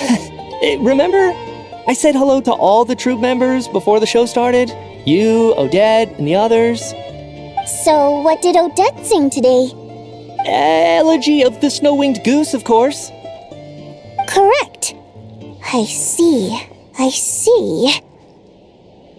You find my singing boring, don't you? That's why you don't remember a single song. Looks like I'll need to cut a few from the program next time. No, that's not it. I swear. All right. I'll be straight with you. I'm sorry. My mind was wandering as you took the stage today. I enjoy watching your shows because the exquisite performances stimulate the mind. It always sparks some inspiration for my research. So, whenever I get stuck at work, I come to the theater for a change of pace. Odette's dance during the Elegy of the Snow-Winged Goose today was simply incredible. It got me wondering what she's been going through recently. That look of sheer defiance in the face of utter tragedy? It was so inspiring. I started scribbling in my notebook right away. Not that I made a ton of progress in the grand scheme of things, but I still think it was productive. By the time I snapped out of it, the entire show had finished. So what you're saying is, you didn't listen to my singing at all? Unfortunately not. I'm sorry, I don't know which is more disrespectful. The fact that I don't always come for the show itself, or the fact that I missed your performance. Seems like things are getting a little awkward. Mitya just stepped into a conversational minefield. If there's one thing Vodyanitsa doesn't like, it's people who show disrespect for her performance. This meeting was so hard to set up. Don't tell me it's already falling apart. It's fine. I suppose this is affirming in its own way. At least, it shows that our performance really touches people's hearts, right? Don't let it bother you. It certainly doesn't bother me. She's showing a lot of restraint. Well, I'll be sure to let Odette know how much you adored her performance. Please don't say that. I always love your performances too. It's just that inspiration struck at the wrong time today. I'm usually all ears. I know, I can tell. That's why I value your opinion. I'm sure some people can't stand it when others praise their coworkers right to their face, but not me. No, sir. Fair enough. I still feel kinda bad, though. But you know what I really can't stand? People who only show up to the theater to pretend that they're cultured. Makes me sick to my stomach. Oh, yeah, 100%. There are too many of those people around. By the time they're walking out the door, they've forgotten all about the show. What's wrong? You look furious. I don't know if you've heard about the boss of the Iskra manufacturing plant. He isn't even a theater investor, but he always demands the same privileges as actual investors. Box tickets only, premium drinks, even the right to request specific songs. Well played, Vodyanitsa. Seems like she's harnessing her rage to steer the conversation back on track. Now that you mention it, I've interacted with that guy before. I gotta say, everyone holds him up as an example of a benevolent businessman, but I don't know. I don't see it. Yeah, he couldn't care less about what's happening on stage. He's just there to flaunt his social status. I hate that I have to prepare programs for guys like that. What's the big deal with that factory he runs anyway? I asked around a bit and heard some pretty shocking stories. Sounds like he's just another greedy capitalist. Oh, really? Yep, the things people are saying are pretty damning. Low wages, insanely long working hours, equipment running around the clock. And as if that's not bad enough, he also strictly forbids his employees from giving any kind of interview. Project Stuja has now been extended so many times We're at the point where crystal rations for the common folk are barely enough to survive on. Yet he even wants to get his greedy hands on them just to boost his own profits. If the rumors are true, he's in serious violation of the law. Interesting. So you've heard about it too. What? So it's really true? Who knows? I've only heard the same rumors you have. But there's no smoke without fire. The Rooster's been coming down on us hard lately, demanding that we track and trace every single batch of crystal. My coworkers in the Department of Energy have been tearing their hair out over it. The Rooster? I didn't realize he cared that much. Yeah. Even though there are no restrictions on crystal trading, the poor will wind up freezing to death if we let the rich buy as much as they want. That's clearly unfair. Looks like we'll need to arrange an investigation into the Iskra manufacturing plant as soon as possible. I never knew you kept up with current affairs beyond the theater, Miss Vodyanica. You really have a heart for the common person. Most Fae in your position have long been indifferent to the plight of humans. Well, those of us who choose to live in human cities are naturally going to pay attention to any significant upheaval. Isn't the Rooster a Fae himself? I'm just surprised to learn that even someone with as much experience as him is getting so stressed out over Project Stuzha. What is the end goal of this project anyway? This is it. We're finally going there. I'm sure Mitya can sense on some level that she's fishing for information. But since their conversation is so relaxed, he might just let something slip. It's stressing me out too. If I'd only made better progress with my research, things wouldn't have dragged on this long. Oh, so your work is related to Project Stuzha? That's right. The Armory Palace needs a brand new energy source. Not the power of the Light Realm, and not elemental energy. Right now, the only thing that meets the requirements is the power contained within stellar linchpins. But harnessing that power is costly. Each step of the process requires enormous amounts of Kresnik crystal, from extraction to quantification to attempts at conversion. Progress has been painfully slow, and the team is getting burned out as time goes by. Sometimes, I see people staring into space, as if in a trance. Could it be that this new energy source has side effects?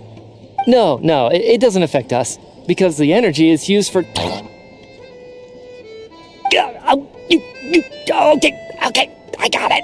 Stop choking me. Sorry, I can't talk about that. I think we're all just exhausted. We've been working ourselves to the bone for so long with so little progress to show for it. It's no wonder people are struggling to stay motivated. Seems like I owe you an apology. I shouldn't have gotten so mad at you for not paying attention during the show. Don't worry about it. I count myself lucky, to be honest. I don't envy the people who work closely with the Tsaritsa herself. I'd much rather be in my current position. At least I don't have to shoulder any major responsibilities. So they're trying to develop a completely new kind of energy. Yeah, censored by a scarf. Who would have thought? Oh, dear. It looks like my time is up. I'm afraid I have to leave. I'm so sorry. We ended up barely talking about the theater. That's okay. It was a pleasure chatting with you, really. Let's make up for it next time. Yeah, hopefully once the work pressure eases up a little, I'll be able to focus more on the performance, and then we'll have more to discuss.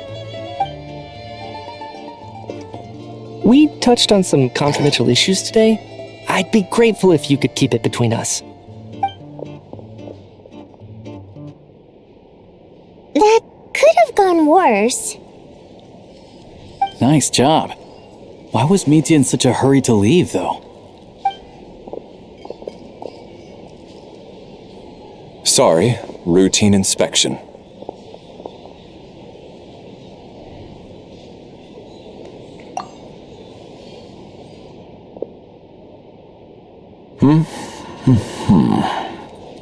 Okay, let's go.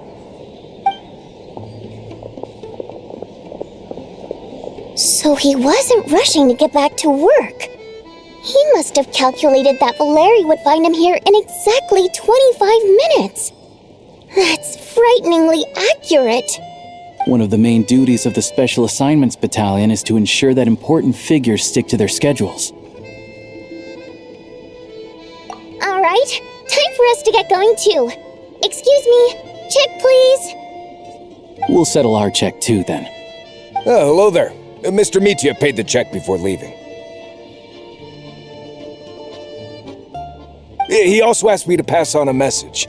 He said it was an honor to share his tea break with Miss Vodyanitsa and her two friends. Wait. So he knew we were here all along? This raises a lot of questions. Did he deliberately mention the new energy source so that we'd overhear it? Maybe his work isn't confidential after all. Maybe the key here is the purpose of this new energy. I guess that's the next thing to look into.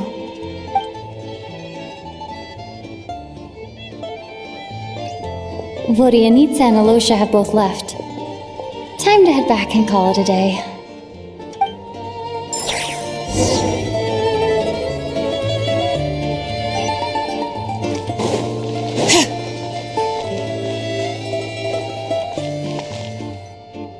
You're back! You're pretty early today.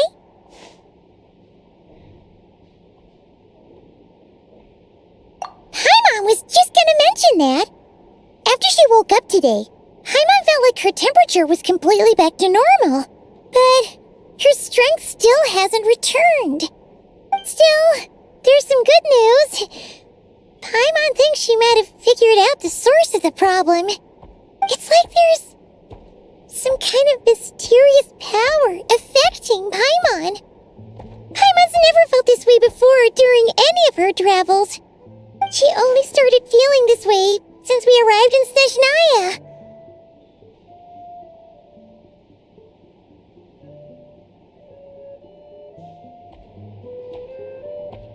That's right. The Armory Palace needs a brand new energy source. Could that have something to do with this? What is it? You're making that face again.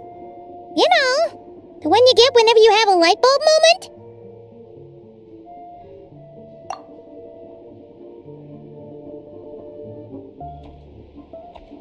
So, they're trying to develop a new energy source here? And you think that might be why Paimon's feeling unwell? Well, Mitya denied that the energy they're researching has any side effects. Although, he did say that people working on the project have been having issues with their concentration and short-term memory. But even so, those are completely different symptoms from Paimon's. It's pretty faint, so it's kind of hard to tell. But, if anything, it seems like it's coming from roughly the same direction as the Armory Palace. Sure, Paimon's with you there. But how, though? The robot only has a limited amount of intel. Oh, great point! They argue about Project Stuzha every day. If we could sit in on one of their sessions, we might pick up some new leads. Good idea! Oh yeah, while you were out, Paimon tried all the yummiest looking desserts in the Potvoria restaurant. This one seemed right up your alley. So, Paimon saved some for you. Come try it once you finish writing your letter.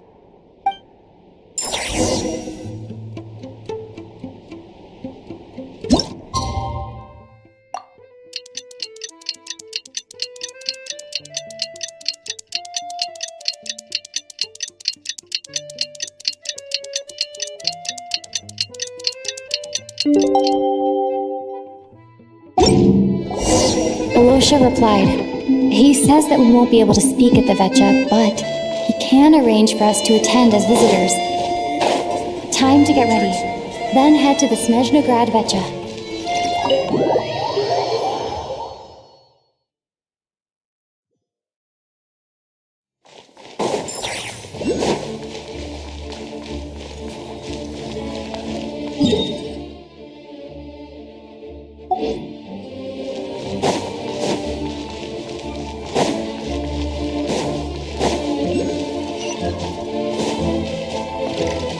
Miss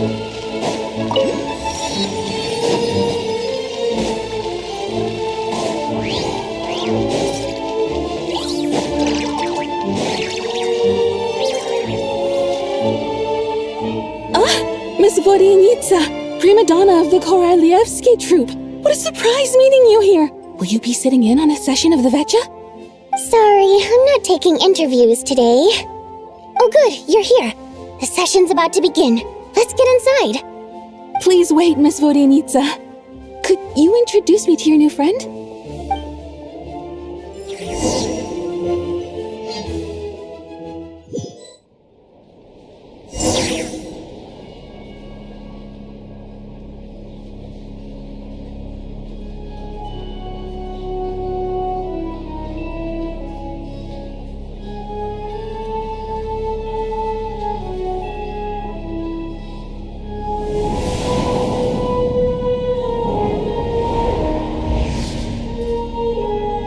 In summary, the energy management commitments made for the outgoing period have been delivered upon. Furthermore, both the production and consumption of Kresnik Crystal show clear signs of stabilizing. The relevant agencies have assessed the present circumstances and determined that the status quo can be sustained until the next period. For detailed statistics, I would refer you to the industry reports that have been distributed to all persons present. It should also be noted that while the recent blizzards have led to a significant increase in people's energy expenses, this is strictly a short-term phenomenon associated with a remotely located monster. Her Majesty the Tsaritsa is giving her full attention to this matter. We should have every confidence that it will be dealt with swiftly and conclusively. A financial report on disaster relief is also present in this report, courtesy of Pantalone. They cover the same old ground every single time. The rooster never seems to mind, but everyone else is getting tired of it. There's a general lack of trust. People aren't seeing any tangible benefits that affect them directly. Of course, none of that will be reflected in any of the reports on the table. Yeah, if it weren't for these hard copy documents, I could have at least made something up. Oh, don't mind me. I'm just out here trying to hit my interview quotas. Bring out the kvass. Ever read it? Best-selling newspaper in town. If I remember correctly, you guys don't even have a sales permit. You have to sell from stalls on the street. Okay then, best-selling street stall newspaper in town. Still counts.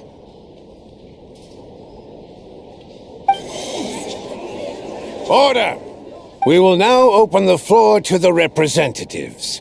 If there are no further substantive issues to discuss, we will then proceed to a vote on this motion. Snezhnaya has a long tradition of treating members of the Fatui armed forces and their dependents favorably. But recent surveys shows that Fatui families in remote areas have access to 15% less crystal than the average civilian family in Snezhnograd. It's been said many times before, but it bears repeating now. There needs to be a clear and consistent rationale behind how crystal is allocated, or we will soon face immense public backlash. Perhaps you wouldn't need to keep repeating yourself if you would hear me out for once.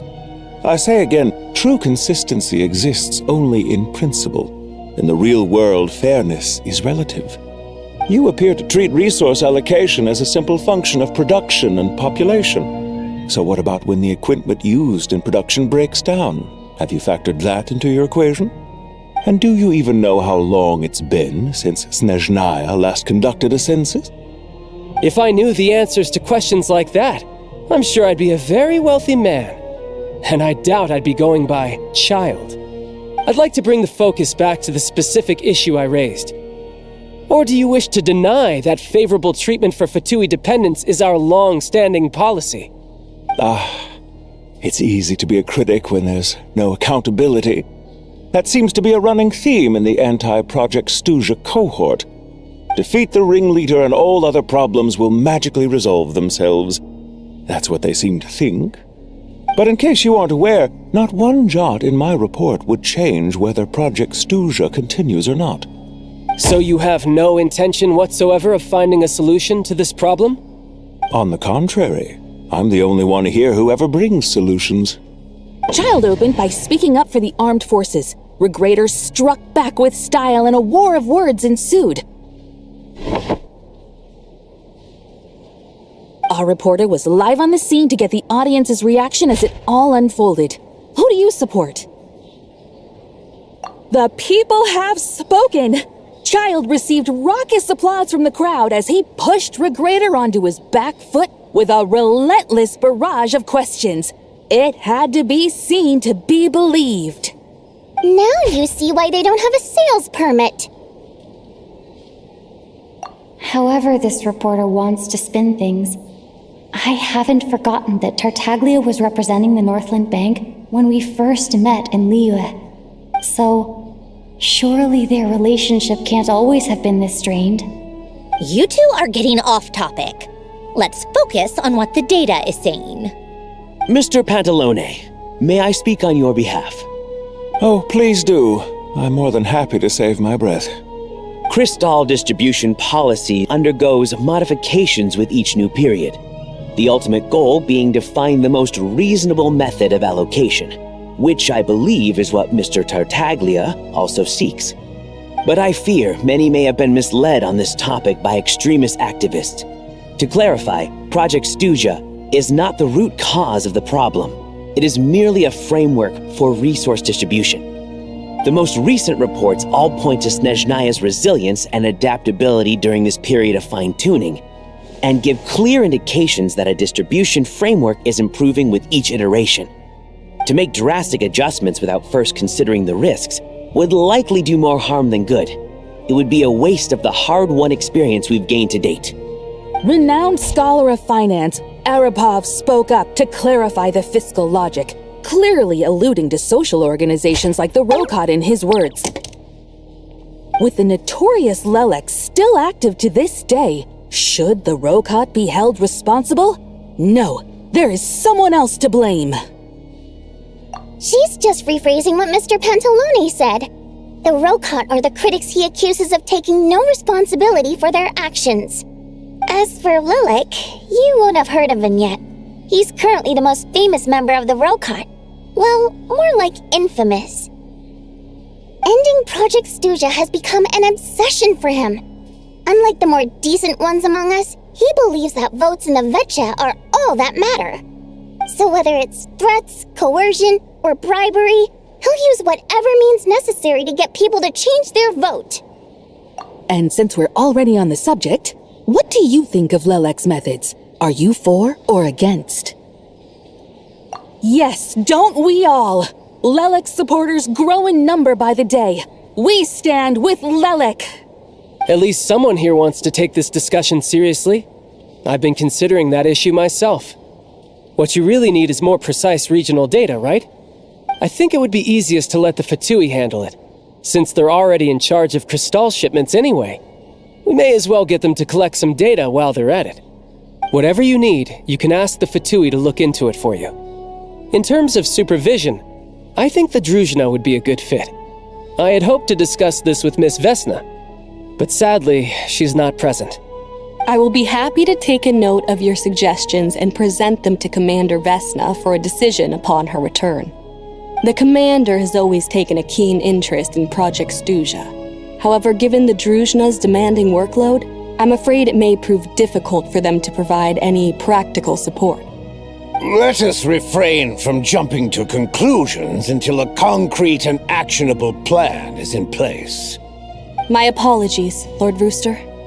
There are numerous issues to address here, including manpower, time sensitivity, and reporting lines. Nevertheless, I support drafting a proposal.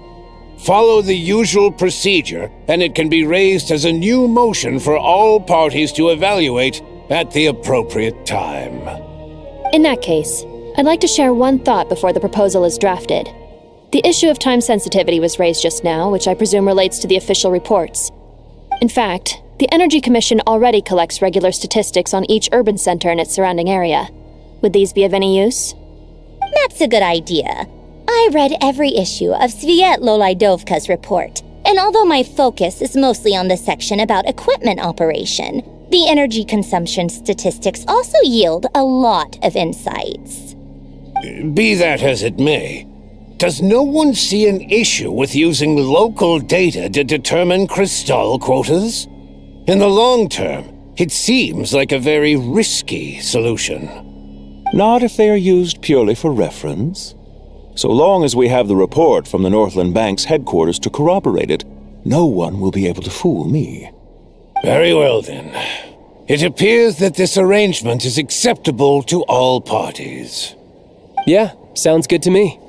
The members reached a provisional consensus on the issue of improving treatment for Fatui soldiers.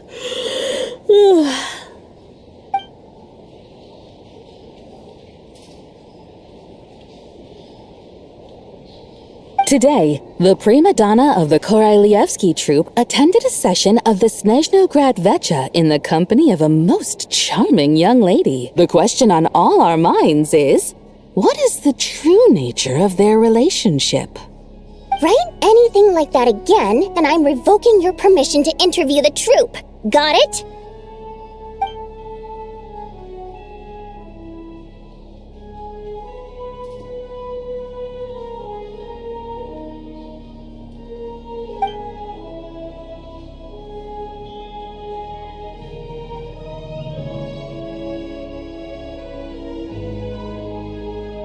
Now then, if there are no further contributions from those present, we shall proceed to the final vote.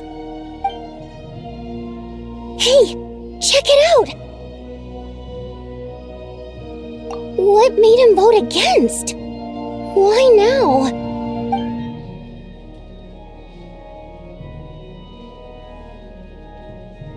The votes have been tallied. Those in favor of continuing Project Stuzha total 61%, securing a clear majority. That was too close. The margin has shrunk yet again. Chuganov was a huge loss. I'll bet Lelek is behind this. I wonder how Pulcinella will respond this time. Chuganov. I see. Lelek strikes again. Yes, go, Lelek. Once Project Stuzha is defeated, our unwavering support at Bring Out the Kvass will finally pay off when we make our comeback. I can taste our victory already! In accordance with the result of this vote, Project Stuzha will remain in effect until the next Vecha period. Finally, may I remind us all, we debate only for the greater glory and solidarity of our nation. May the aurora shine ever on, and the tundra always stand firm. The session is concluded.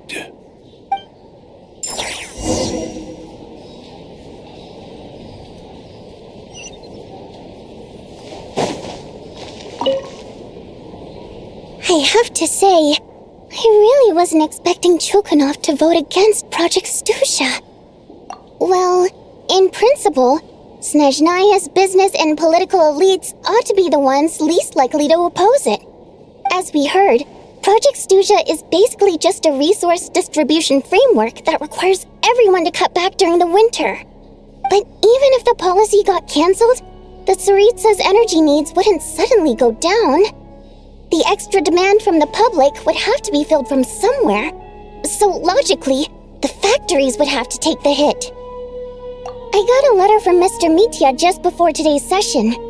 He said he's confirmed that there are issues around overtime and excessive energy consumption at the Iskra manufacturing plant. In a situation like this, once the Rooster receives the report, he'll order the factory to halt production and submit to an investigation before issuing a penalty. But that's a week-long process, and thus didn't make it onto the Vecha agenda this time. I don't think he suspects anything so far. Exactly. And as you know, he's a very selfish person. I was originally gonna try and flip him after he received notice of the official sanctions. My plan was to convince him that the whole thing was completely unfair. Rather than just sit back and take the hit while his factory stopped production, he'd be better off voting to end Project Stuja.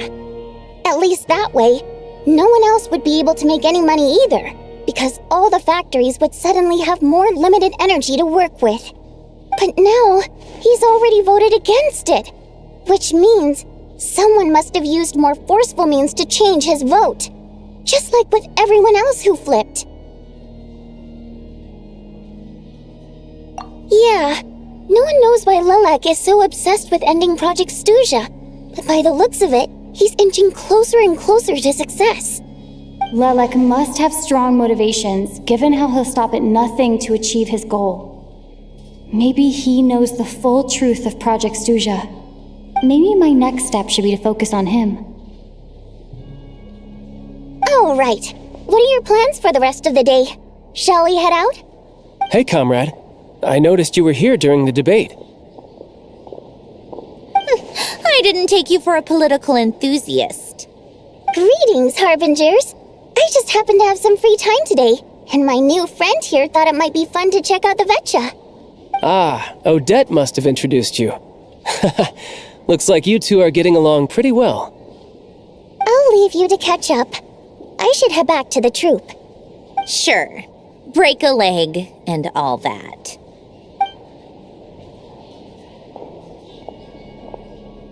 Thought it might be fun to check out the Vetcha, did you? Things are never that simple with you, Traveler. There's no way you're here for kicks and giggles. Tell me I'm wrong. Oh, yeah. To some, he's a captivating enigma. To others, he's the bane of their existence. No one ever thought that some anonymous nobody from the Rokot could cause such a stir. Huh? You want to look into Lelik? Then I'm sure his days of anonymity are numbered. What do you think, Sandrone? Fine by me, I guess. If the Traveler actually manages to expose Lelik, it'll be doing Pulcinella a favor. In return, it seems fair to let her in on what we've learned so far. My thoughts exactly. Sharing is caring, after all. Head back to Glupov and grab the files on Lelik. It's easier to just pull the records than go through the rigmarole of getting the Traveler a visitor's permit. As you command, child, sir.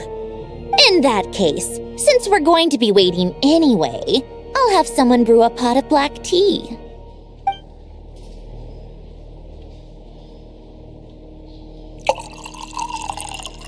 One common thread among the many incidents Lelik has been involved in is that the victims are all too scared to share any real information about him.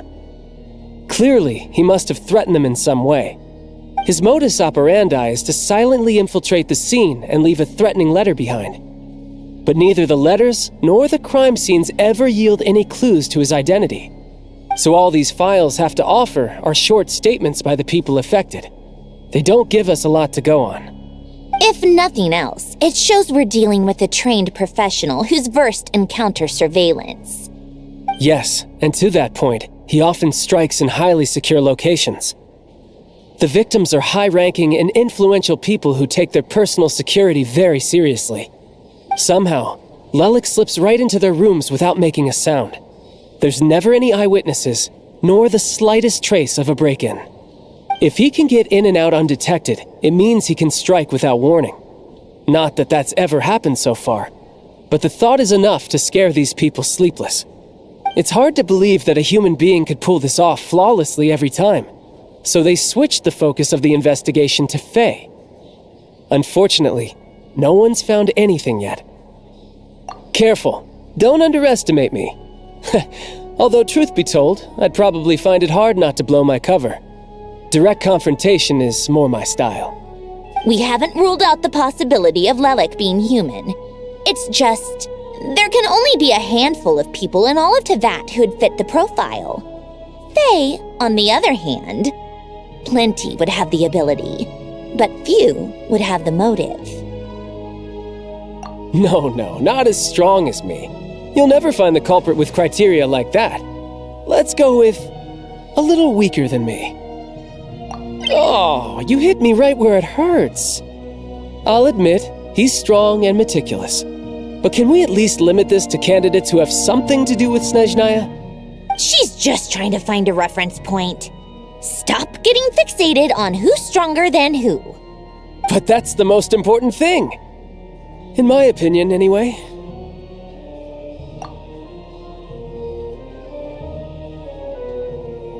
Odette?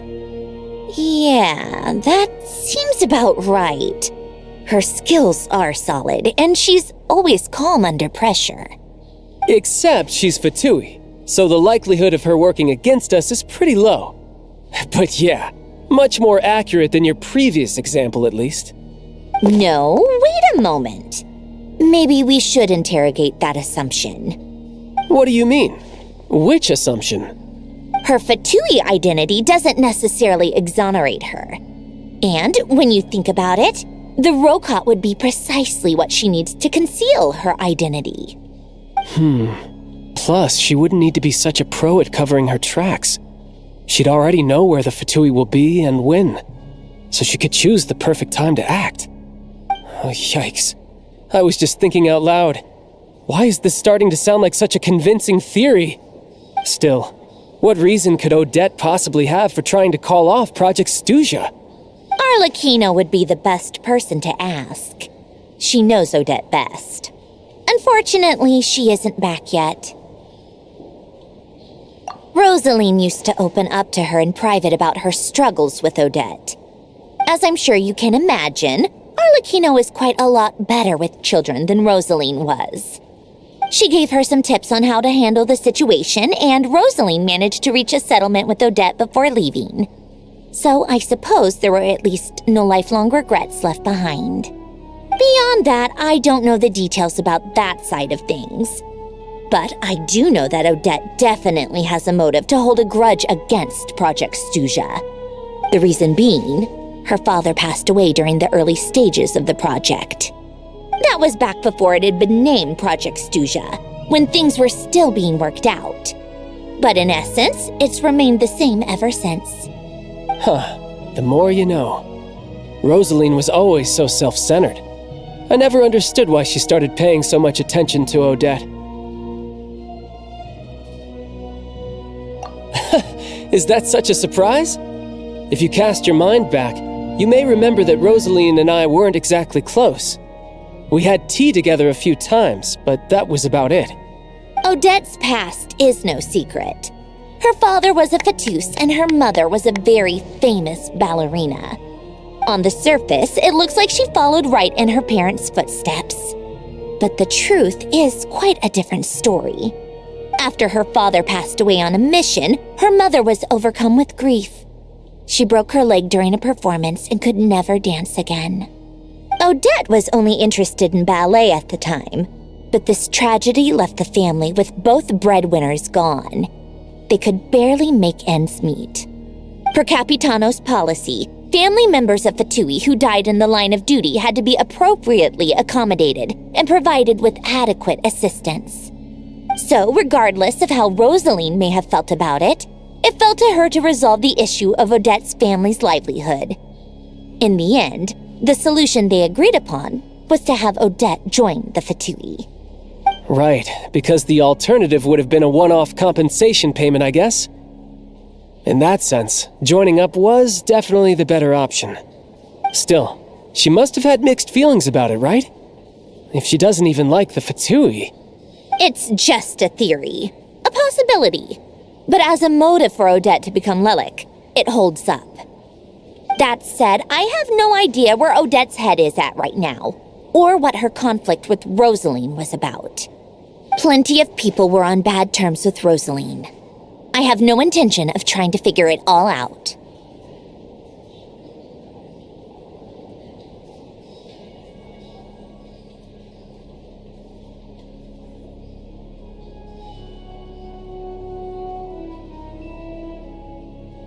Yes, but there's not much point in discussing that now. Yeah, back to Lelik. Since our investigations so far have turned up next to nothing, we've got nothing to lose by trying a new angle. Funnily enough, Tonya and I had actually made plans to go to the theater tomorrow to watch Odette's rehearsal. Unfortunately, thanks to this Lelik situation, I'll be stuck working overtime again. Which means you can go in my place. No point wasting the ticket. Plus, you'll get to meet Tonya. Spirit Seeker. Quite the classic ballet. It was passed down through Odette's mother's family for generations, though it hasn't been performed in years. But Odette's been practicing it diligently, and it's finally ready for a return to the stage. Excitement is through the roof. Tickets for the official performance sold out long ago. Tonya's excited for it too. She's desperate to see it no matter what.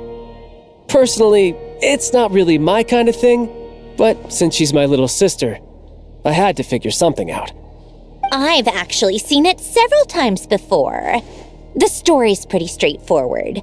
The lead character follows a trail of clues left behind by a spirit, gradually recovering her memories along the way. It's a tale of love and regret. So not exactly reinventing the wheel, at least by today's standards. But when that classic melody kicks in and the lead character begins to dance, it always gets me. It really is beautiful. Not an easy dance to do justice to, though. I know it's always been Odette's dream to perform this piece, but I'm not sure she's really ready. In that case, I think that even if she is Lelik, we should wait until her performance is over before we respond. I'll let you take it from here, comrade.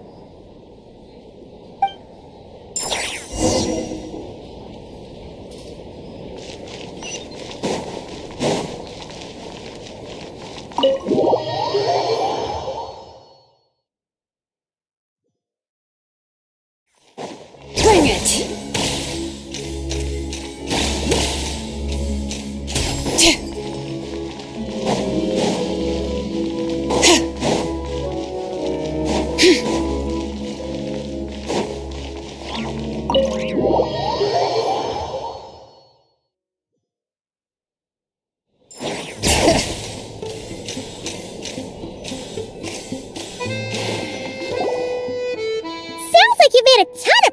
Today.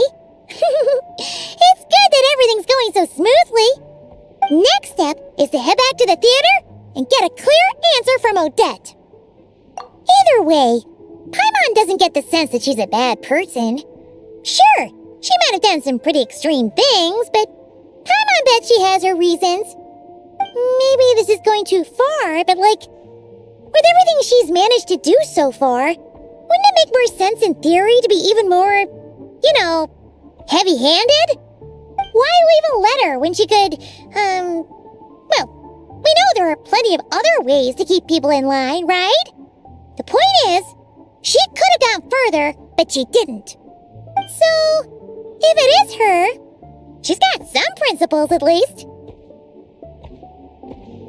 Yeah! Well, all you can do is follow the facts wherever they lead. No change, really. But that thing Paimon told you about yesterday? Paimon feels like she can sense it more clearly now. Hearing you talk about your day makes Paimon itch for an adventure. If only she could be there with you so we could experience it all together. Yeah, I wish you could be there too. I'm not used to adventuring alone. But don't worry, we'll get to the bottom of this. Guess it's just one of those things. Never mind. Paimon will behave herself and keep resting.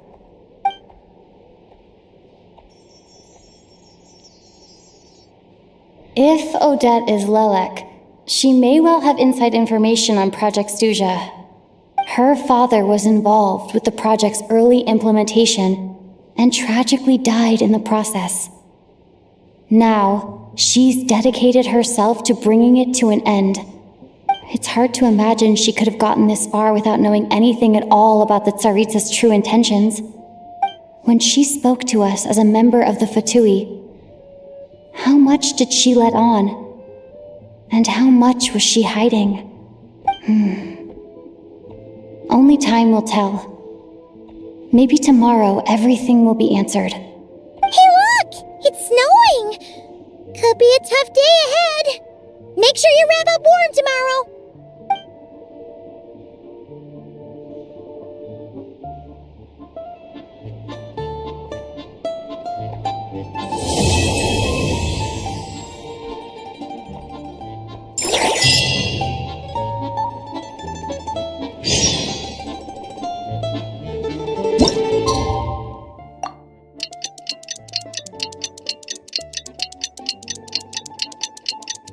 If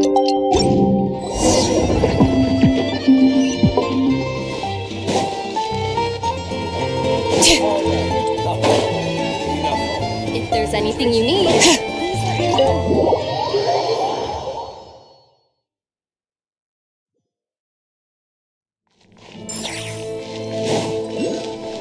Bring it!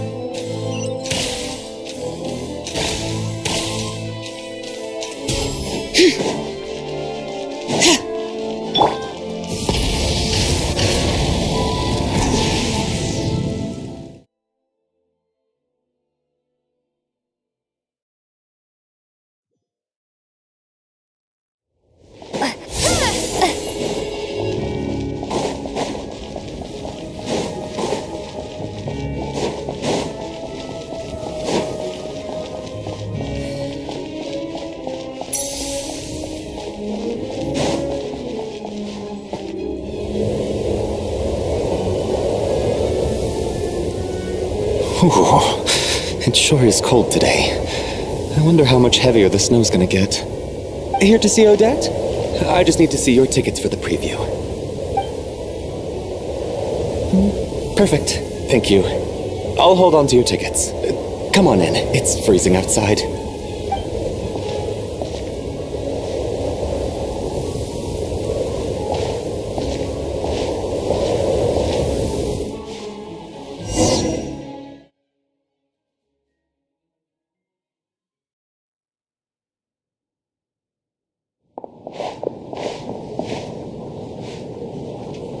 I think I'll leave the Lelek question until after the show's over. Then I'll go find Odette.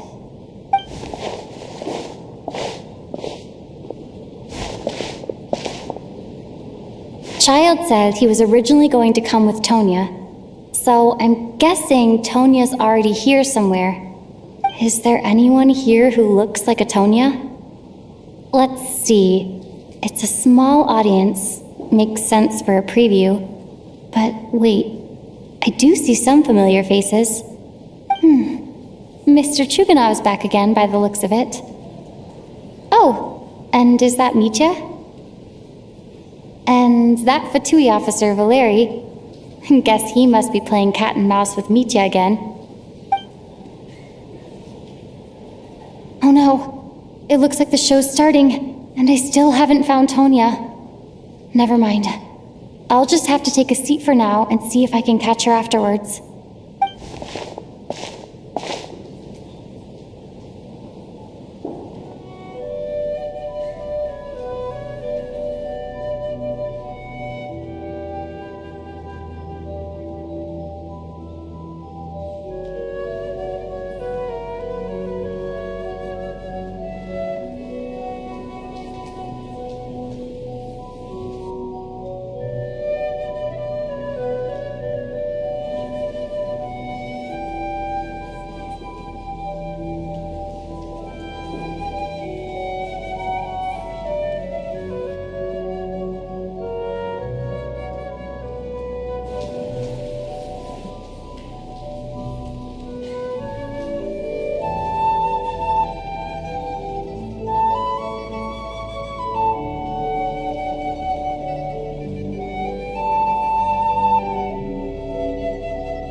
Members of the audience, I'm a staff member here at the theater. Today's performance was a very special one for us, as it marks the first attempt in a long time to revive the classic Snezhnayan ballet, Spirit Seeker. To commemorate this occasion, we would love to take a group photo of the cast, crew, and audience members present today. Could I kindly ask the audience to please come up onto the stage?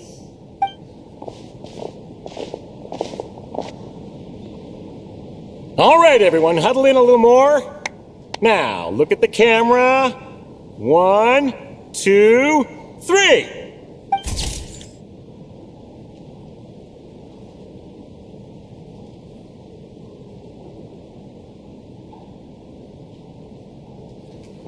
Are you quite satisfied, Mr. Energy Scientist? I rather hope you don't have any other escape plans to add to my workload today. What are you talking about, Sarge? This was simply my way of inviting you to watch Miss Odette's new show with me. And wasn't the performance spectacular? In the future, I heartily encourage you to take a leaf out of my book. Find some soul-nourishing pastimes to enrich your time outside of work. It was indeed a fine performance, but I must correct you on one point. This is not time outside of work. These are working hours. Working hours and non-working hours are just a social construct. Human technology can never advance if we're too rigid in our thinking, Sarge. May we leave now? Already? I mean, I was kinda hoping to soak up the atmosphere for a little longer, but... No? Okay, guess I'm pushing my luck. Didn't seem like too much to ask, but fair enough. Off we go then, Sarge. Back to the land of working hours. Lead the way. That has to be her. She's the only person in the audience around Tonia's age. Excuse me? Are you Tonia? Huh? Your brother's busy today, so I took his ticket.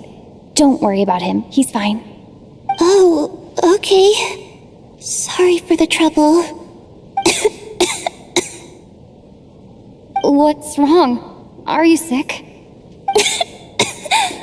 No, I'm fine. It's nothing. Maybe she caught a cold on the way here because of the weather?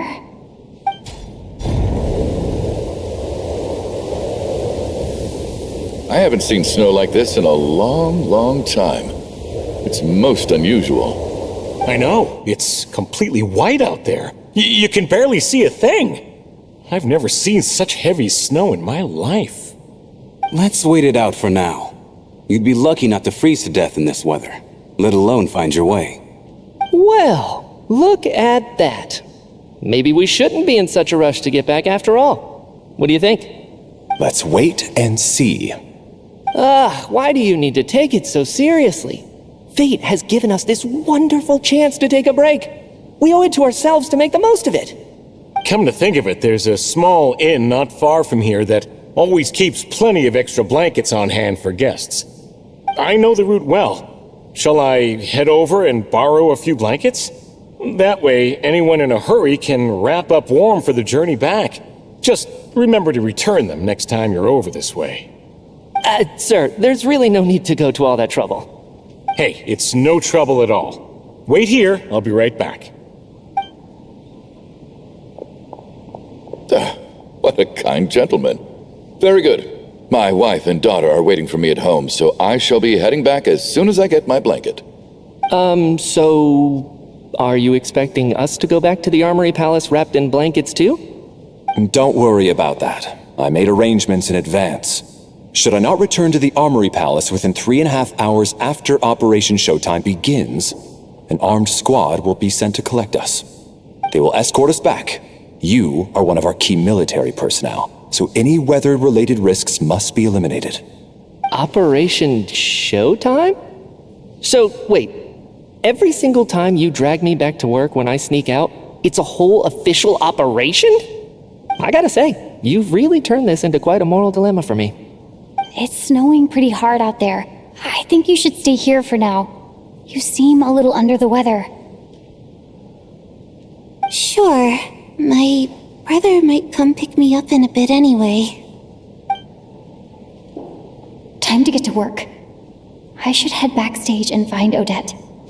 I need to look her in the eye and ask her about Lelek. Excuse me, are you looking for someone?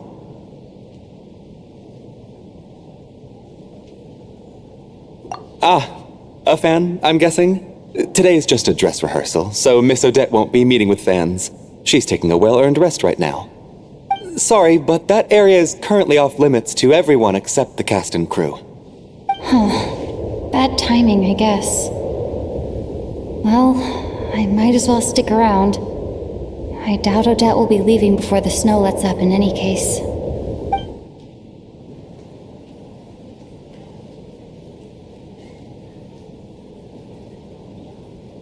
What happened to the gentleman who went to fetch the blankets? How has he still not returned? I was thinking the same thing. It's still snowing very hard. Do you think something might have happened to him? Whatever the reason for his delay, I must say I hate nothing more than people who make empty promises and fail to deliver. Well, I have to treat my employees like that on occasion, but that's different.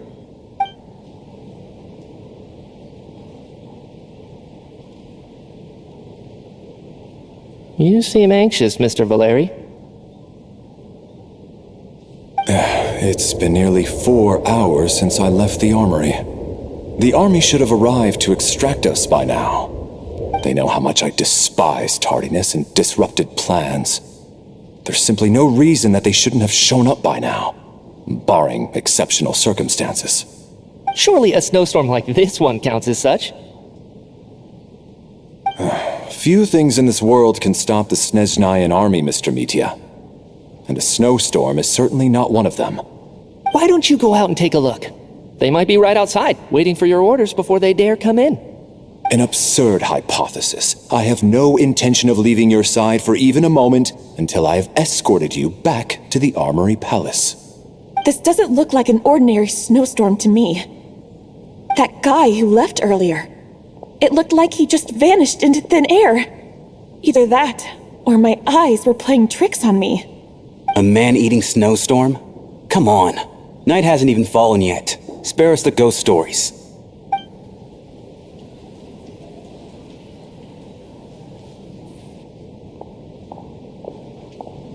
Traveler, didn't know you were coming today. How come you didn't say anything?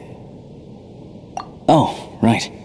I assumed you were looking for me in Vodenitsa. Odette's still backstage. Whoa, that's quite a snowstorm out there. I've been working backstage this whole time, so I didn't even notice. No wonder the audience hasn't left yet. Huh. Is weather like this rare even in Snezhnaya? Yeah, snow like this. I'm sure I've seen it out in the wild before, but never in the city. Actually, I take that back. I don't think I've seen snow this bad even in the wild. This is something else. It's not normal. If even Alosha thinks snow like this isn't normal, could it have anything to do with that monster people have been talking about? We can't stay cooped up here forever. Someone needs to go out and take a look. No need. I have plenty of experience with snowstorms. Besides, I work here while you're an audience member. I should be the one to do it.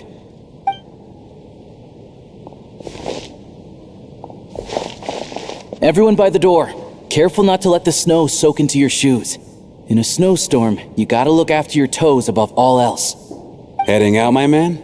Be careful. I've been told the snowstorm eats people alive. Thanks for the advice. I am planning to be careful. I just want to take a quick look at the situation out there.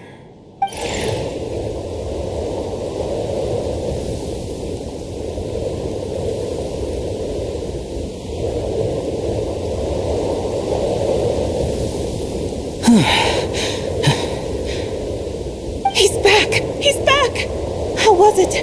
What's going on out there? Did you see any soldiers patrolling the area? Something about this storm isn't right.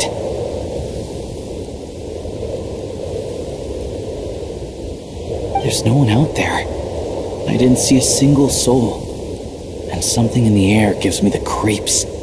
This isn't your average snowstorm. I suspect it might be related to recent events in our nation. I strongly advise everyone to stay here until the snow dies down. Are you serious? So all of us are trapped here now? That sounds a little far-fetched to me. You want to go outside and see? I, for one, am not risking my neck in that weather. This just turned from a minor delay into a major hassle. We can only hope that our friend who went to fetch the blankets just ditched us and went home. Is it really that bad? But my daughter, I won't be able to read her a bedtime story tonight. Huh? What are you all still doing here? Whoa! It's snowing hard! So now we're stuck here? Oh, this is terrible! Luckily, It was just a dress rehearsal today, so there aren't too many people here. On the bright side, the theater's always well stocked with supplies. If the snow still doesn't let up as we get into the evening, you can spend the night here, everyone. At least, I assume that's alright? Odette? Fine by me. This seems like a sensible backup plan under the circumstances. My thanks to the theater for being so accommodating. What are you staring outside and praying for, my man? You anxious to get home too? Oh, your majesty the Tsaritsa, I beg you, please do not let tonight's snowstorm stop. This is a golden opportunity to spend the night under the same roof as the 2 top stars in all of Snezhnaya. It's a once-in-a-lifetime experience. I think I've changed my mind. Sir, if you so much as look at us funny, you'll be seeing stars in a whole other way. Behave yourself, or you'll be begging for that blizzard. It's getting colder. We need to keep the indoor temperature up. Close the door and lock it tight. Let's head somewhere warmer.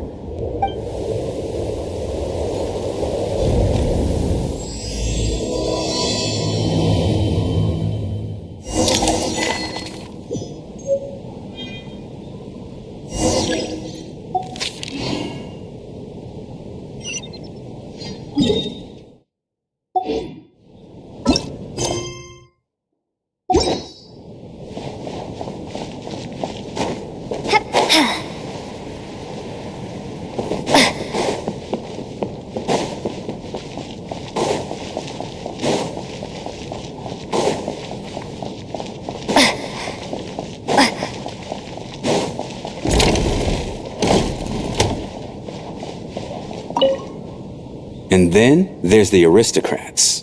Easiest of all to deal with. You don't need to use any force whatsoever. All you have to do is show them the rope you plan to tie them up with. Do you know why? I don't. Do tell. Because nothing horrifies them more than the thought of a cheap, coarse rope leaving creases on their precious million Mora coat. They'll do whatever you ask to avoid that fate. Unexpected, but funny nonetheless. Tell me another one. Well, look at that. I got myself a new listener. Hey there. Let me introduce myself. The name's Shram, and I'm a mercenary. The kind that gets paid to do odd jobs for rich folks. And I am Chuganov, an entrepreneur. If my name is unfamiliar to you, you will no doubt have heard of my factory, the renowned Iskra manufacturing plant. Are you really that famous, Mr. Chuganov? How come I've never heard your name before? Excuse me? Is that a joke? Or are you being serious? Oh, I'll have to ask my rope later. It's probably tied up more entrepreneurs than I've ever heard of.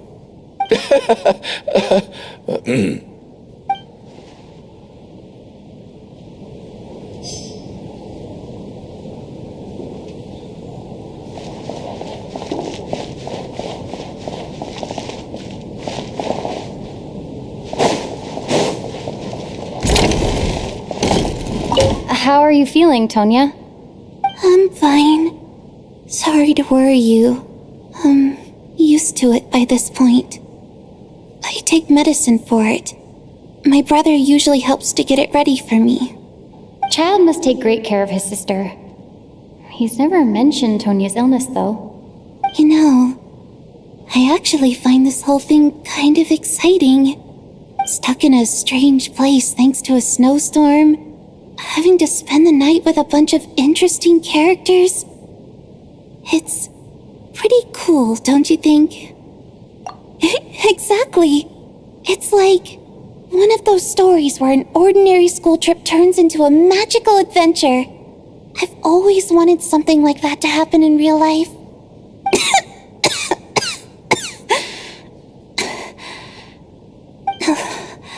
I'm fine, really. Just got a little overexcited.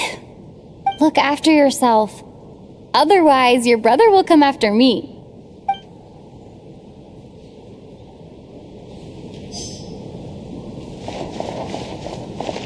My husband has major trust issues. To him, I doubt even this snowstorm is a good enough excuse for me to stay out all night. That's the price of marrying into wealth. You'll get used to it. I'm not about to stop you if you want to leave, but don't drag me along. Hello? Can I help you?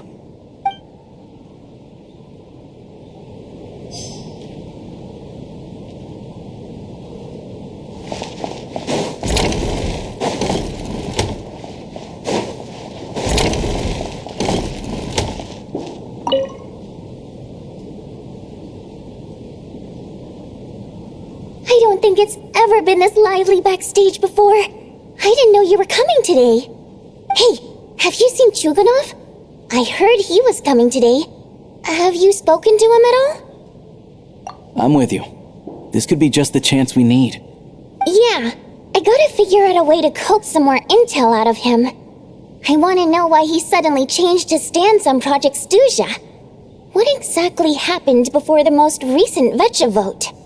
For the Rokad, or just out of personal interest? Shh! There are other people around. Don't say the R word.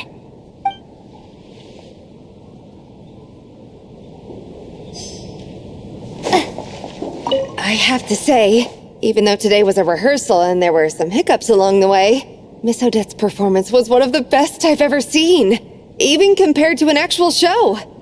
Oh, I couldn't agree more, especially considering the weight of the subject matter. It takes a truly seasoned professional to do justice to a theme like love and regret. Do you think we were coming on too strong? Odette's ignoring us again. What about you? What did you think of today's performance? Really? That means it wasn't captivating enough to draw you in. I'll work harder to win you over next time.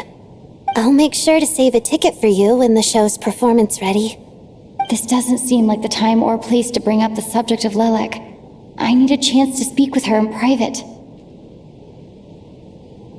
So unfair. Talk about double standards. And now it looks like I've been spotted.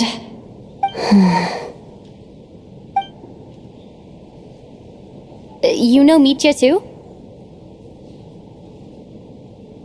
No, I don't. I just have a feeling that he might be dangerous.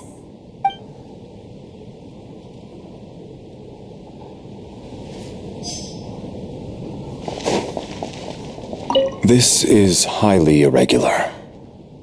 A delay of over an hour during an operation like this theoretically warrants a Harbinger-level response.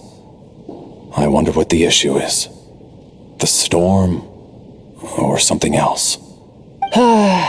Sarge, the day you learn to let go and just enjoy moments like this is the day you'll finally understand the meaning of life. Why, hello, ma'am. I believe you were the one sitting at a nearby table back at Podvorye restaurant.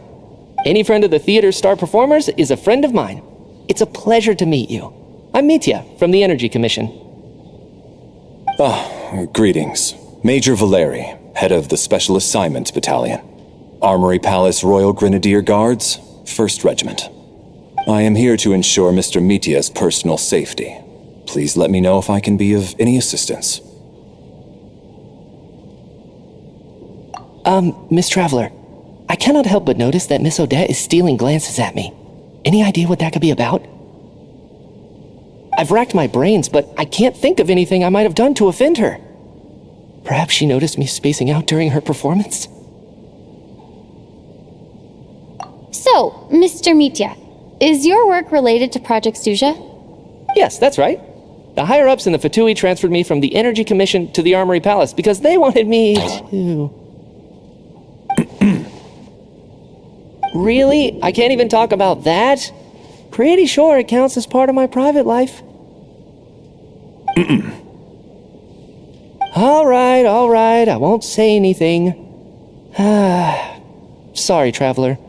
As you can see, I'm afraid this pleasant chat will have to end here.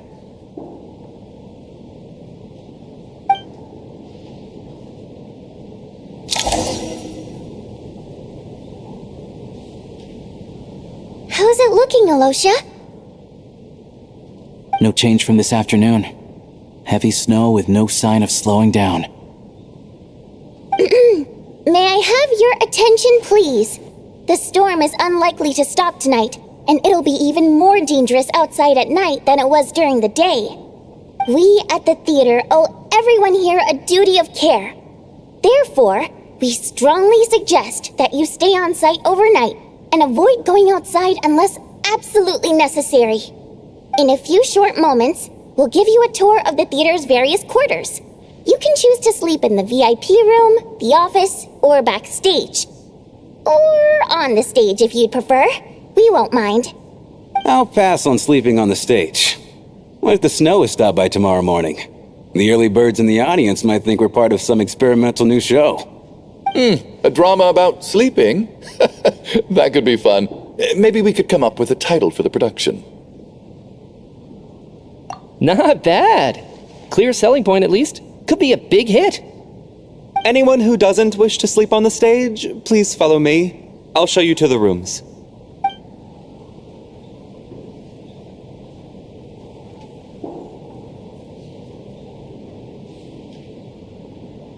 I guess I'll call it a night. Though I feel like I won't sleep very well without Paimon here. I'm sure she'll be worried that I haven't made it back yet. But as long as she looks out the window, she'll probably realize what's holding me up. I wonder if she's feeling any better yet? At least she hasn't been getting any worse. Still, I should try and get back first thing tomorrow morning.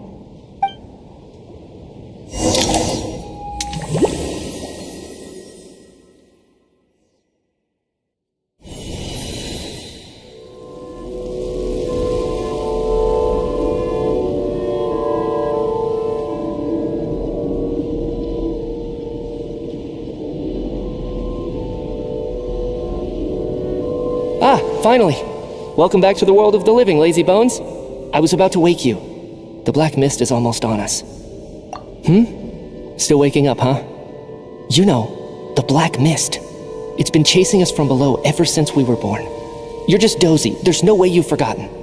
Come on, let's keep heading up. Onwards and upwards is the only way to survive. Don't listen to a word those black mist cultists say. Here we go again. The endless march towards survival. What's going on? That black mist down there is creeping me out. And it's rising. Guess I should head upwards and get away from it. The black mist cultists believe that being swallowed by the black mist leads to everlasting peace. But if you ask me, they're just lying to themselves. We're the only heretics left. The only ones who refuse to give in. We have to keep going. But how do you actually know that they're wrong? Dangerous question there, Torgov. The moment your faith wavers, you start a chain reaction that ends in the collapse of your will. Put the question out of your mind. Stay strong and believe that the black mist means certain death. I can't do this anymore.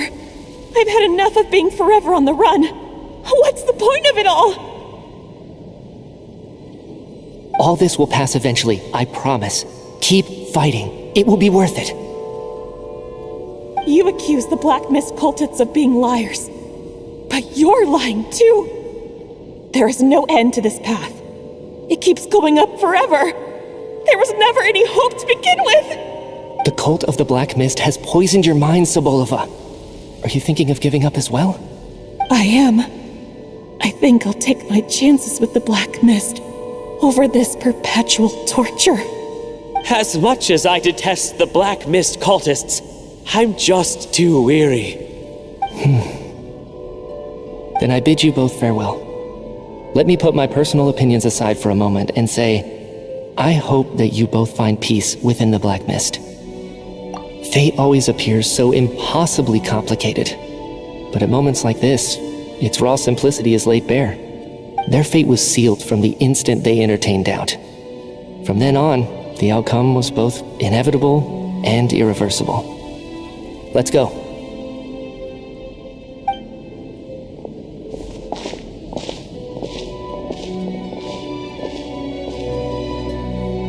Torgov and Sobolova are gone. I never thought the day would come when even they would be swallowed by the black mist. It's just you and me now. Yes, it looks like it's satisfied. For now. This happens from time to time, but it won't be long before the black mist starts chasing survivors once again. No one knows how to stop its advance for good. Well, we should make the most of the precious moments of rest that those two bought for us.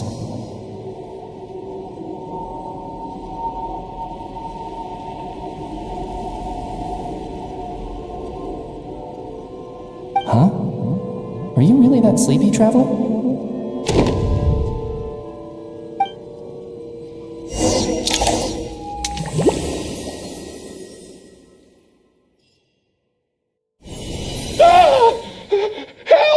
Somebody, come quick! What is it, Chuganov? What's wrong? Huh? Is it morning already? What's all the commotion?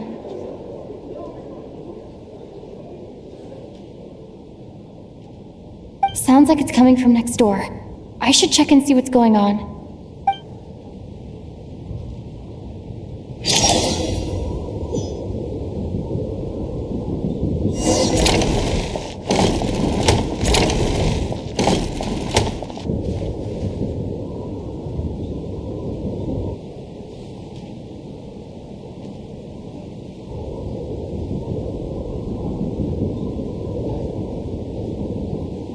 Don't look, Miss Tonya. Stay here. Okay. What happened to them?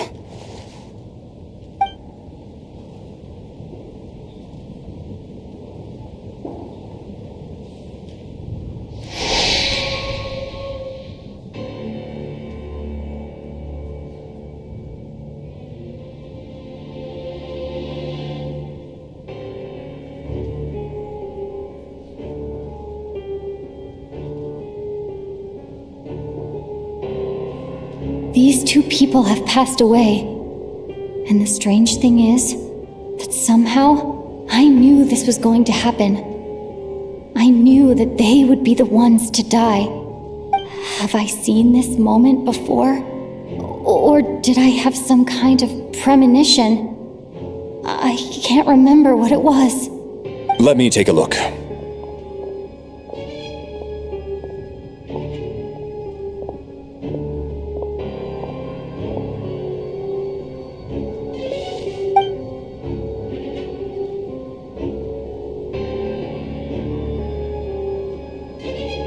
No vital signs in either of them. They're dead. The cause of death, however, remains unclear. No wounds on the bodies, no signs of a struggle, and no skin discoloration caused by the buildup of toxins. But just last night, they were chatting and joking away. This is so sudden. Could they have had pre-existing medical conditions? Even then, the odds of them both dying of sudden complications on the same night are extremely low. It's hard to believe that they died of natural causes, nor does this appear to be a suicide. Who was the first to discover the bodies? It was me. But these deaths have nothing to do with me, officer. I got up early because I wanted to see if the snow had stopped. Then I noticed that the door to this room was open, and it looked like there was a man and woman inside. I just went over to see what was going on. I had no idea they were... I can corroborate this. I was doing my morning exercises near the stage. When I saw Mr. Chuganov heading this way, I followed him. I can also confirm that I didn't see a single person approach that room before him. The snowstorm was raging all night, and it's still going now. There's no way someone could have come in from outside, correct? You mean an intruder? No, not possible. I slept by the door last night as a precaution. There's no way I wouldn't have noticed if anyone had tried to open it. Everyone, split into pairs and search the theater for anyone in hiding, or any signs of suspicious activity.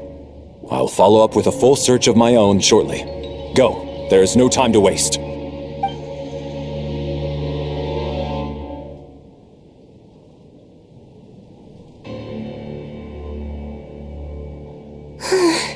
Nothing on your end either?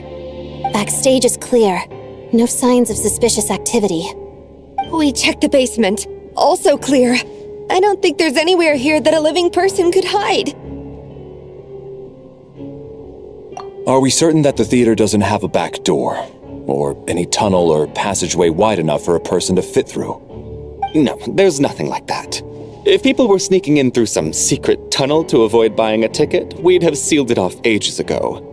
I also checked the windows. All of them are locked from the inside, and there's no sign of anyone entering or leaving. It sounds like we can safely rule out the intruder theory. If anyone came in during the night in this weather, there'd be no way for them to avoid leaving footprints or water stains. This can only mean one thing. It's like one of those murder mysteries you see in novels and plays, isn't it? The ones where the killer is one of us. We can't quite jump to that conclusion just yet. Could he be right? It's hard to imagine something like that happening in real life. Set in a theater during a snowstorm, a murder takes place and the killer is among us. It's such a classic trope that it seems unbelievable. Looking at who the killer targeted and the clean entry and exit, it all adds up. I know what this is. It's obvious now that I think about it. What is? What have you figured out? Both victims were wealthy, well-known local merchants.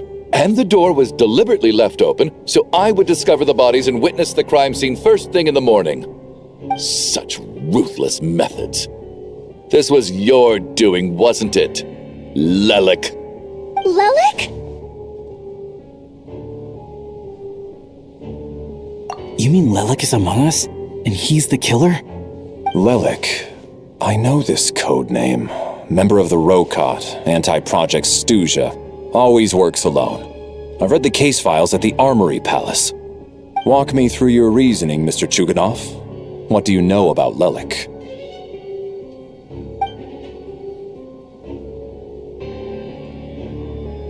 What now, huh? What now, Lelik? What more do you want from me? I already voted against Project Stuzha at the Snezhnograd Vecha. You snuck into my house the other day while I was asleep. Left a threatening letter. And I did all that you asked. But Project Stuzha cannot be so easily shaken. Not with the rooster in charge.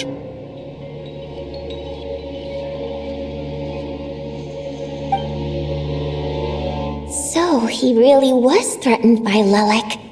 That makes sense. And now you're resorting to murder to threaten me. Isn't that right? I knew it. The Rokot despises the rich. The lives of the wealthy are but refuse in your eyes.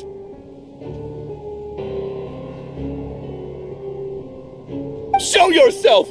Which one of you is Lelik, Tell me!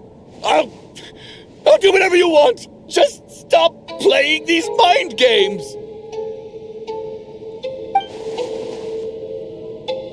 Was this really Lelik's doing?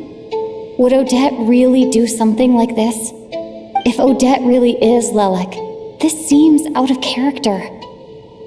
But then again, how I'm probably the only one here with a compelling theory about Lelik's true identity. But if I reveal it now, I'll be putting Odette in the line of fire. What should I do? I don't think it's likely that Lelik killed anyone. At least from the stories I've heard, he's never killed anyone before, and his name has never come up in connection with any murder cases. Besides, even if Lelik did want to threaten you, why resort to such an extreme and roundabout method? It's not his style at all. Vodyanitsa doesn't know that Lelik might be Odette, but her assessment is pretty much identical to mine. Miss Vodyanitsa, why do you suddenly feel the need to speak in Lelik's defense? Defense? Oh, no, it's just... I'm worried that we're jumping to conclusions here, so I wanted to share my point of view. Also, I don't think the Rokot is as bad as you're making it out to be. Well, if you think I'm so wrong, what's your theory then, Why don't you tell us who the killer is? The case is still evolving, Mr. Chuganov. Please do not prevent others from expressing their opinions so early on in the discussion. Even so, there's no denying that the recent threat received by Mr. Chuganov may well be an important clue. So there's still a good chance that Lelek is right here among us. I can't do this anymore. I don't care if it's still snowing outside. I have to get out of here. Whoa, take a beat. We all know it's far too dangerous out there. Even the soldiers couldn't get to us. Go out that door, and you might not live to tell the tale. And whoever this Lelek is, they're surely not going to murder anyone in broad daylight. Be sensible, my man. You're safer inside. As much as I regret having to say this, I'd like everyone to cooperate and refrain from exiting the premises until further notice. Because as things stand, every one of us is now a suspect. Unless anyone has further information to share, let's adjourn for now. Feel free to keep searching for clues, but make sure you don't go off alone.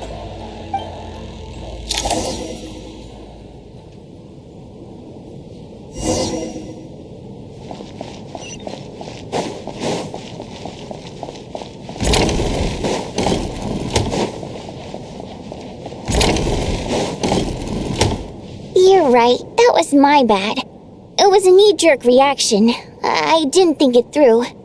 Luckily, no one suspected my identity. Oh, phew. It's just you. I thought someone was eavesdropping.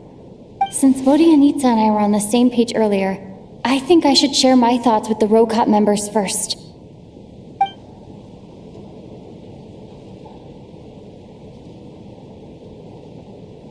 Whoa. Are you serious?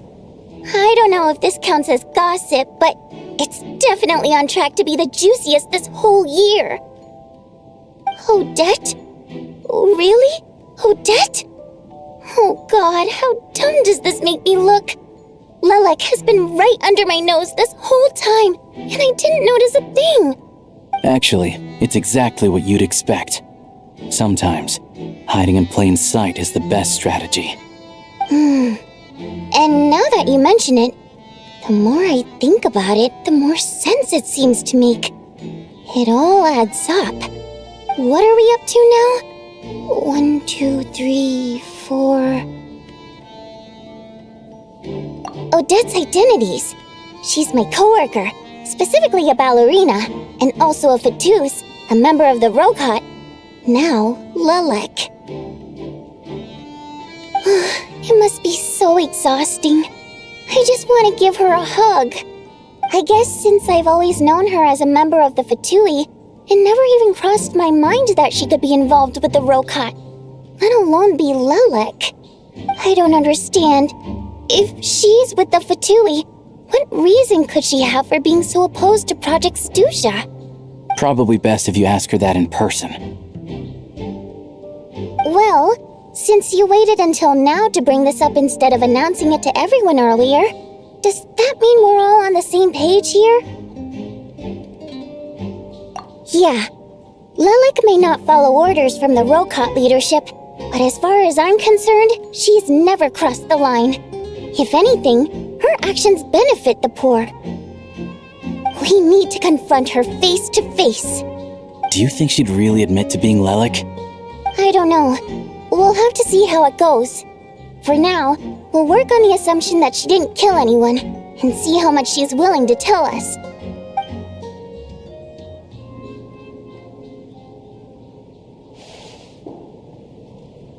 Now's our chance. Odette's alone. Let's go. Hey, Odette! What is it, you guys? Shh! Keep your voice down. We need to talk. So, you're Lelek, aren't you? Alright, fine. You don't have to say anything or explain yourself. Just hear me out first. None of us believes you'd kill innocent people. Whoever murdered those 2 people last night, it wasn't you. The Traveler was the first to figure out your identity, but she kept quiet during the discussion just now. Still, it's clear where the group consensus is heading. Everyone believes Lelek is the culprit. If your identity is exposed, you'll be in a really bad spot. We're your colleagues, And we know what kind of person you are. I don't want anything bad to happen to you. So, can you clue us in? Tell us everything. The more we know, the more easily we'll be able to cover for you. All right. Yes, I'm Lelik. And no, I'm not the murderer. And thanks, but I don't need you to cover for me. Actually, I'm planning to reveal my identity. Huh? You're gonna reveal that you're Lelik? Here? That's right. I'll admit I was surprised at first when Chuganov guessed that I was here. It was just a lucky guess, but it caught me off guard. But after taking some time to assess the situation and confirm where everyone stands, I don't believe I have anything to worry about. Are you sure you don't need a second opinion? Given the circumstances. Mr. Valeri! What?!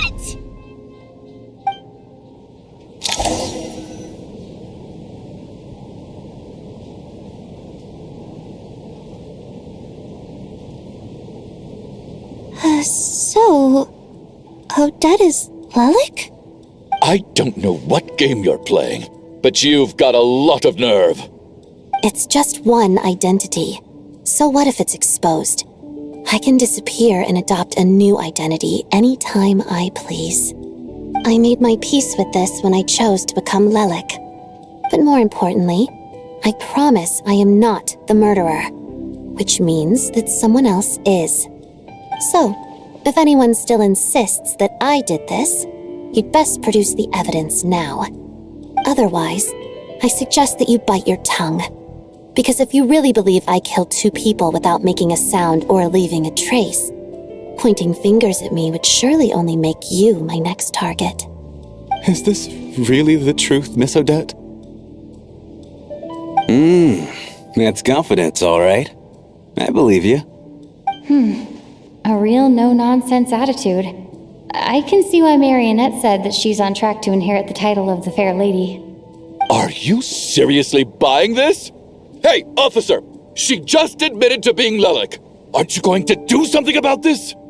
I do have one question, Miss Odette. Why have you chosen this moment to come forward and reveal your identity? If I didn't say anything, everyone would be focusing all their efforts on finding Lelik. And that is exactly what the real culprit wants. I don't want to be the scapegoat who lets the murderer get away with this crime. Despite all the accusations, she made the smart choice. A remarkable display of rational thinking under pressure. Clearly, Odette's talent extends far beyond the art of dance. She thought so far ahead. Ugh, why do I always feel like I'm one step behind her in everything? You've convinced me. Dealing with the murder case remains the top priority right now. Let's put the name Lelik and all related incidents aside until further notice. Nevertheless, the group still considers you the prime suspect. I assume you have no quarrel with that, Miss Odette? I understand. You're welcome to keep an eye on me around the clock. I have no objections. Mr. Chuganov? For my wife and daughter's sake, I'll let you off the hook for now. But don't think you're forgiven for breaking into my house and threatening me. Just wait till we get out of here, Lelik. We'll settle the score then.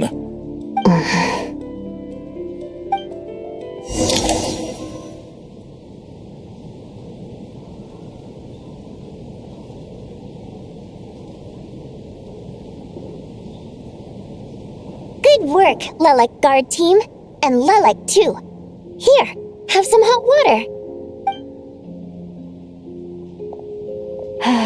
Turns out Valeri knew about my exploits, so now I've been told I have to guard Lelik with him. Shouldn't you be facing my way if you're guarding me? At the moment, it looks more like you're my bodyguards. If the true culprit is indeed still at large, as you have claimed, we must keep our guard up against them also. Don't worry, Tonya. We'll get through this. Once the snow stops, the officials will step in. The investigation will get easier, and then we'll be safe. But once the snow stops, won't everyone just leave? You're gonna miss us, huh? Well, some of us work at the theater, so we'll still be here. I'll even give you a special backstage pass. Really, Miss Vodyanitsa? That's awesome! You've made a fan for life. Aw, you're so cute, Tonya. All right, let's swear to it. I promise to give you the pass, and you promise to never change your mind about being my fan. Promise. Don't indulge her, Tonya. You don't have to swear an oath over things like that. You really do get carried away sometimes, don't you, Miss Vodyanitsa? Hey, mind your own business.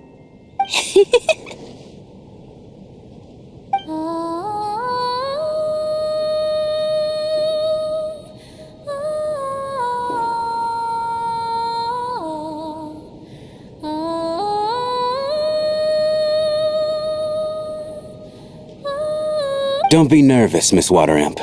Everyone's here. There's nothing to be afraid of. Excuse me? Do I look nervous? Don't be ridiculous. No.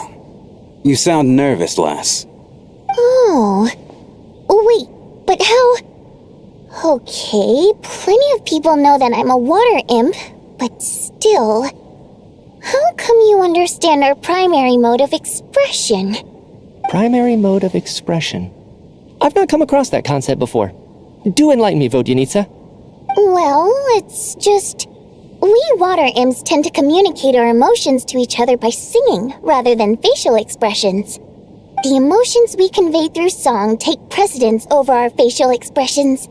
So, we think of it as our primary mode of expression. I'm impressed, Shram. I didn't take you for a man of culture, but you're clearly rather learned. It's not about being cultured or not. The thing is, this mode of expression can usually only be understood by other water imps. It's not a simple case of a song sounding happy or sad. And yet, you're clearly human, Mr. Shram. It's really not the big deal you're making it out to be. I think I just have a knack for it.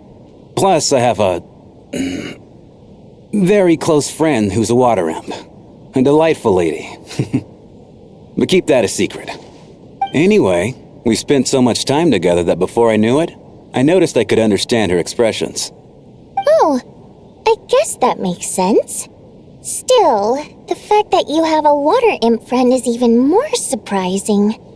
I'd better watch what I'm singing when I'm around you from now on. Hey, what are you implying? You're not secretly insulting the audience in your songs, are you? Heavens, why would I do a thing like that? It's getting late. We should discuss our sleeping arrangements for tonight. To guard against the killer, someone needs to keep watch. I suggest that we don't sleep in separate quarters tonight. It will be safer if we all stayed together. As long as someone keeps an eye on Lelik, I'm quite sure we won't have any trouble. Are you saying that you wish to bet your life on Miss Odette being the killer? Nonsense. Of course not. Then I propose the following arrangement for tonight. The Traveler, Odette, and I will form the Night Watch. We'll sleep in shifts, but 2 of us must be awake at any given time. An excellent idea. This allows us to handle the Night Watch while also keeping an eye on Lelik. Meanwhile, the rule of taking shifts in pairs resolves the other issue. Namely that we can't necessarily trust the Traveler or Valeri either. I expect that plan took you quite some time to come up with, didn't it? Actually, our field combat manual outlines a similar approach. Although the scenario there involves guarding prisoners overnight during field operations. That being said, I must clarify that I harbor no disrespect towards you personally, Miss Odette. In fact, Lelik's numerous covert operations make fine textbook examples for military agents. I care less about respect and more about the fact that you just robbed me of 2/3 of my sleep tonight. I'm calling dibs on being the first to rest. Good night.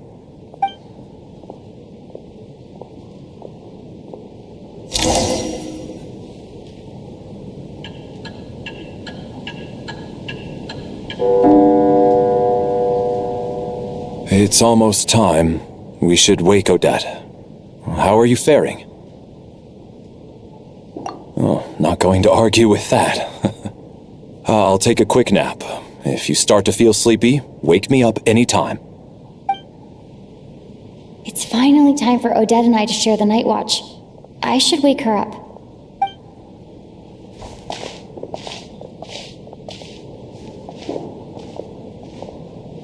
I came here to get information from her in the first place. Maybe I should think about what questions I want to ask before she wakes up. How long are you gonna keep staring at me?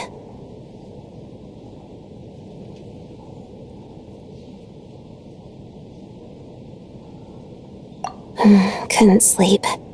My mind's been running haywire. Plus, there's something I've been meaning to talk to you about. I had a hunch that you wanted a conversation too. Let's take this chance to clear the air, shall we?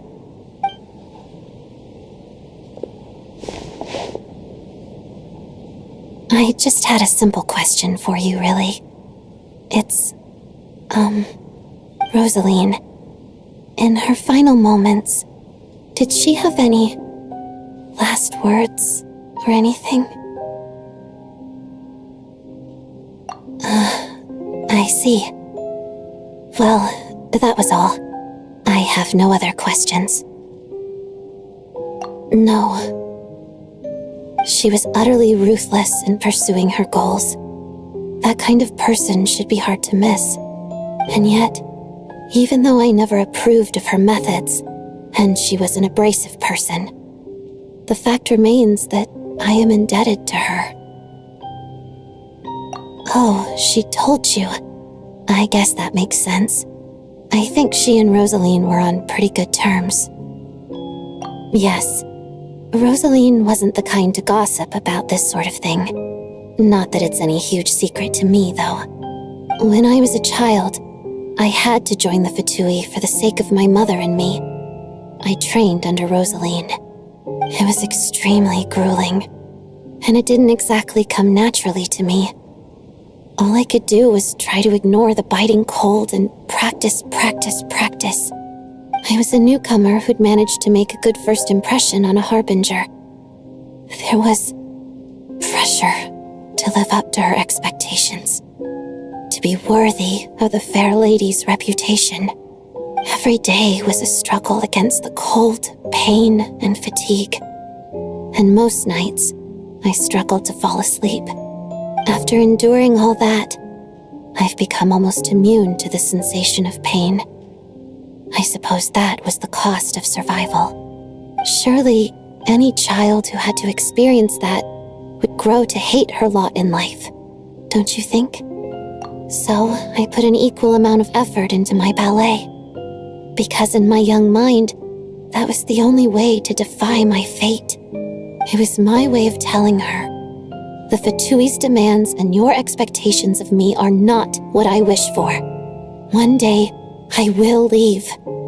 I think she probably blamed my poor performance in training on my passion for ballet. She knew my heart wasn't in it. One time, when I was secretly practicing a dance at night, she suddenly showed up. I knew she was there to catch me red-handed. I told her, "You don't deserve to watch the dance I learned from my mother." She looked stunned. I guess she was surprised that I lashed out first, before she had the chance. But strangely enough, on that occasion, she wasn't fierce with me like she was during training. Instead, she fell silent for a moment, and then left. After that, she never interfered with my dancing or asked me how it was going. She never came to watch me dance again either. Not even once. She was. But even now, whenever I take out this core Ignis, I can't help but think of that night. Of the look on her face. Sort of. Although gift might be too kind a term. This is her flame sealed within ice. A symbol of her favor, yes, but also her way of keeping an eye on people. She knew the location of every piece of Core Ignis. If any recipient started acting suspiciously, she'd be on to them immediately. Trust her to make even a mark of approval feel suffocating. So, when news of Rosaline's death reached Snezhnaya, many people immediately crushed their Core Ignis. It gave them a profound sense of relief, like they'd broken free from her shackles. But I kept mine. With my sensitivity to pain being as dull as it is, the warmth from this Core Ignis is one of the few things I can still feel clearly. I still wonder, did she really come to stop me that night? I wasn't sure, but I was scared, so I said some really awful things. I guess she didn't leave anything behind. Not that I expected her to. It's fine. It's just a bit of a shame that we couldn't settle our differences before the end. She did. Are you sure she was talking about this event? No, she didn't. I didn't even find out that she'd gone to Mondstadt until a while after she'd left. Wait, in that case...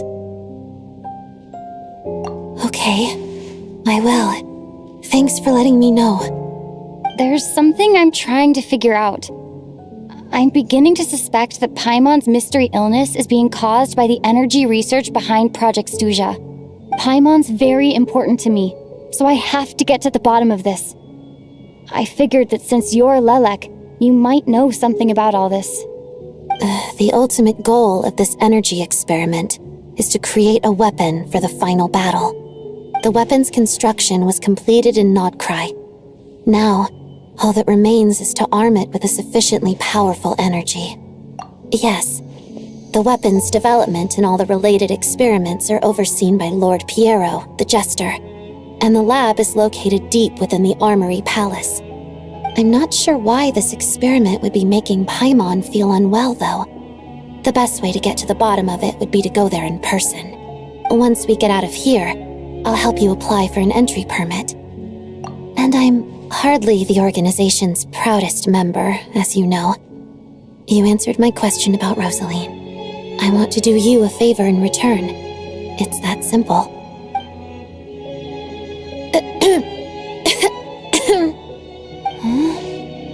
What's wrong? Are you not feeling well? You two seem to be hitting it off. I thought you were sleeping. Of course I was. In the military, one learns to fall asleep quickly, even in the most inhospitable environments. It's vital to staying alert and energized. Why? Is something wrong? Even if he was awake, he can't have overheard us, right? Well, thank you both for keeping watch. Traveler, I'll take over for now. It's your turn to get some sleep. Sure.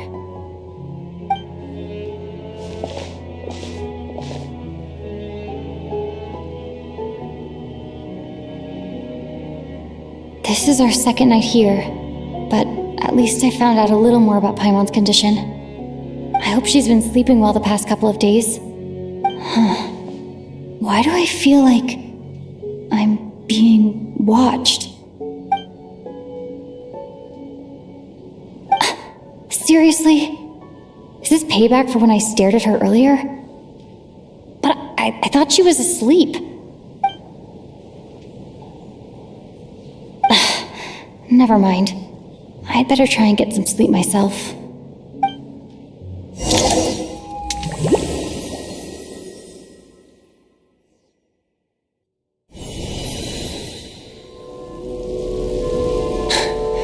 Hey, what are you spacing out for? Are you reaching your limit too? How long have we been walking for? Do you remember? Time's lost all meaning. Ever since we noticed that thing above our heads. What was it called again? A star key? Or key star? Anyway, the person who named it was swallowed by the black mist. Whatever it's called, ever since we noticed it, we've been walking up and up, hoping that as long as we reach it, we can find a way out of this place. But it seems like no matter how far we walk, we never get any closer. Well, we've come this far. You never know. Maybe we're almost there? Come on, enough moping. Let's go. The black mist is catching up.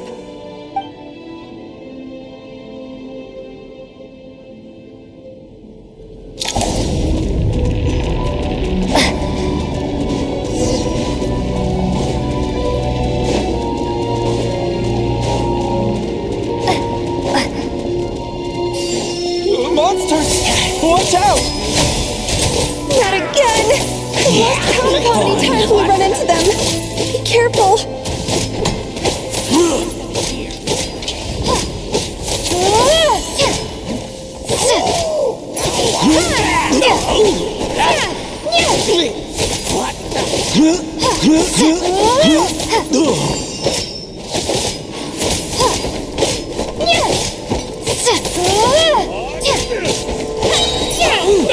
Storm! Mighty Cross! Faster.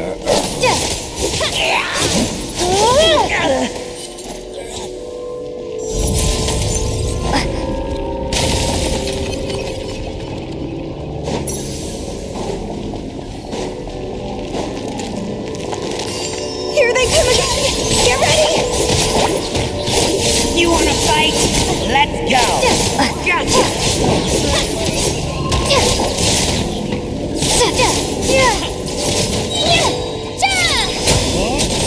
Cryo Storm! Settle up! Back up in here! What the? What the?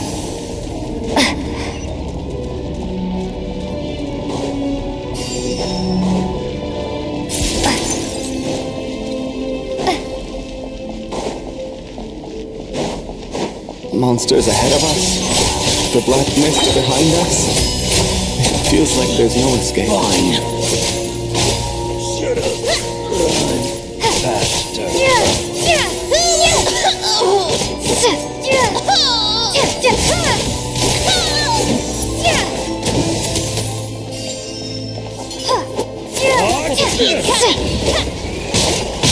Learned. Are you hurt, Coolish? No, I'm fine. It's just... suddenly I don't want to walk any further. I get you. In fact, I reached my limit a long time ago. Sometimes it feels like there's hope where there shouldn't be. Yeah, the hope that the star gives us is the only thing keeping us going. But I'm not sure it's real at all. It may just be a collective illusion. Otherwise, why would it always be out of reach? We know you mean well, but you're only saying that to try and encourage us to keep going, aren't you? Thank you, friend. But enough is enough.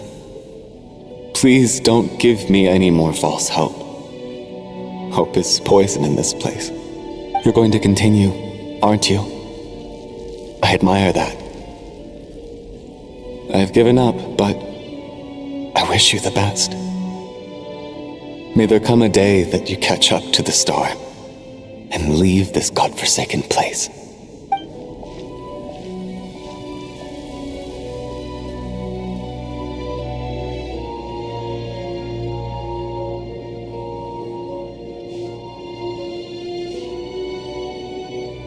It's not an illusion. We really are getting closer to the star. Congratulations. You're the first person to make it here.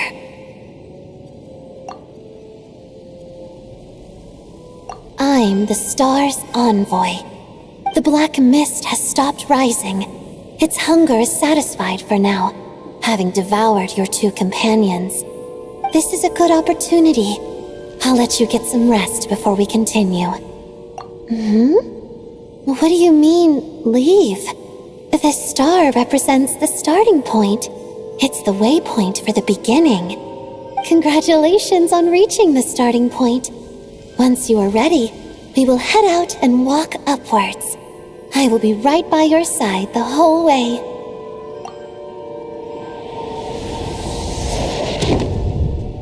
Huh? What's wrong? Hey, don't give up before the journey's even begun.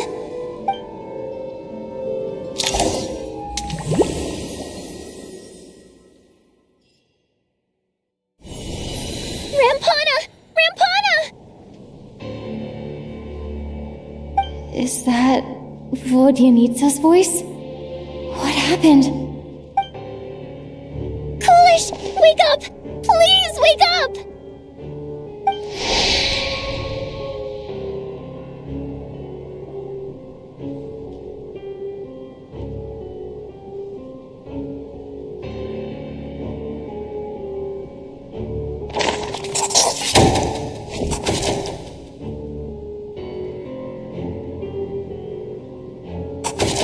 The situation is identical to that of the two casualties yesterday. We cannot ascertain the cause of death. At least there are some elements that we can rule out this time. They slept on the stage with everyone else, so I suppose the surrounding environment can't be a relevant variable. Rampana. Coolish. Weren't some of us keeping watch last night? 3 of us, in fact. How could you not notice something was wrong? I'm as confused as you are. Certainly nothing unusual happened on my watch. Likewise, and from what I've observed so far, both Miss Odette and the Traveler can be trusted. To be honest, I didn't get a wink of sleep last night. I couldn't help but think I was the target, so I just laid there with my eyes closed. I heard the Traveler and Lelik chatting, but otherwise I don't recall hearing any commotion during the night. Me too. I didn't want to wake everyone up, so I was concentrating hard, trying not to cough. I hardly slept at all. If anything had happened, I'm sure I would have noticed. Then, what could possibly be causing this? Once was bad enough. I can't believe it happened again. I worked closely with Rampana and Coolish for so long. I never imagined that one day they'd... And on the stage of all places... Vodyanitsa. 4 victims in just 2 days, and we still don't have a single lead. I need to get to the bottom of this as soon as possible. And above all, keep Tonya safe. I'd never be able to look Child in the eye again otherwise. Still snowing? Yes, I just checked. Still no sign of anyone outside either. So we only have ourselves to rely on. If you ask me, this killer can clearly strike whenever they please. The Night Watch was a useless endeavor from the start. Lelik must be an expert in poisoning. Clearly she used some poison that can't be detected on the corpse. Here we go again. Listen, I was already thinking to myself last night, was Lelik's reason for revealing her identity the real story? Well, now I have my answer. It most certainly was not. She's been playing us for fools. You get off on this, don't you? Revealing your identity, only to carry on with your killing spree? That's a hideous thought. One that only a hideous mind like yours could dream up. How dare you? That's enough. Yesterday, you named Lelik as a suspect because the victims were both wealthy merchants. Lelik might have had a motive then, but today's victims were just ordinary people. Not to mention that they were colleagues of Odette and mine. What reason would she have to murder them? Let me guess, just to scare you? Who knows? Maybe you don't know her as well as you think. I implore you all to ask yourselves, how many people are there really in this world that have what it takes to kill another person? Not many, I'd wager. Lelik is well known to be a ruthless operator, and now she has revealed her identity. How could it be any more obvious? Everything you've said so far is still just conjecture, which doesn't constitute a concrete lead. You need to back up your claims with some evidence. How can you defend her, officer? What did she say to you while you were on night watch? Maybe I shouldn't be so surprised. You military types are always colluding with criminals to target the rich. All so you can get your grubby paws on our hard-earned fortunes, then tell us to fall in line. The Fatui, the Druzhna, and the Rokot. Thugs, the lot of you. Don't you dare. Sir, but you were the one who told us not to stop other people from expressing their opinions yesterday. 4 people have already died. Only yesterday I was chatting with Mr. Coolish. Then we woke up in the morning and he's... Turning against one another is the last thing we should be doing right now. Little girl. Even if Mr. Chuganov is a puffed-up, pig-headed windbag who doesn't have a clue what he's talking about, he's still one of the victims here, isn't he?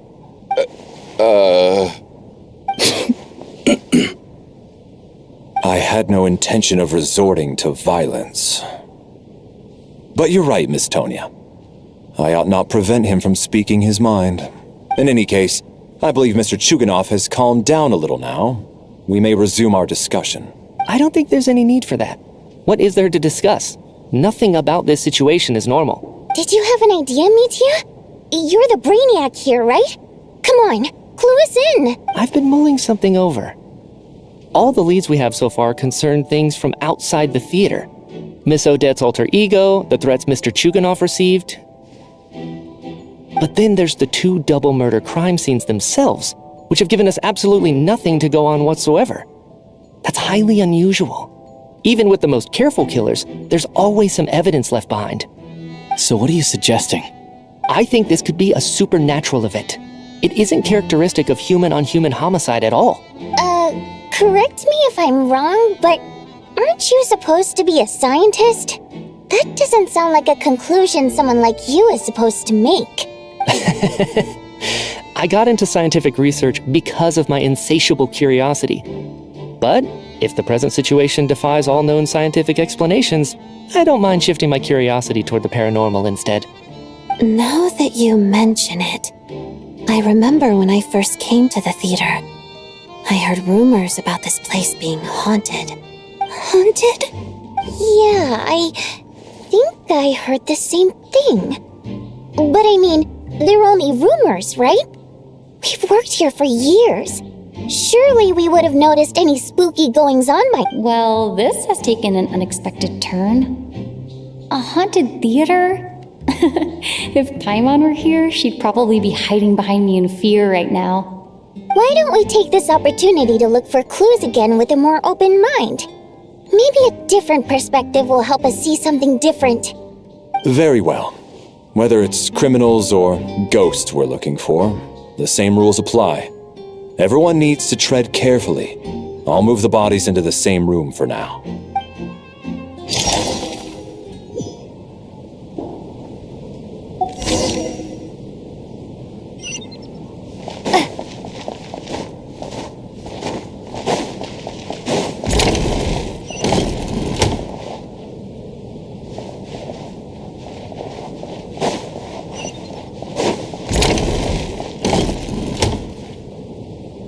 Valeri, come take a look at this. You too, Traveler. Some sort of notebook. What is it for? It's the on-duty logbook for the theater. Coolish was the main person to use it. He mostly used it to record any unusual incidents during a show, audience numbers, exit times, and so on. Yes, he'd always have this logbook with him when he checked tickets at the entrance. This should confirm a lot of key details about the recent show. So, you find anything unusual? Yes. The number of people. I've checked and double-checked, but the numbers just don't match what's recorded in the logbook.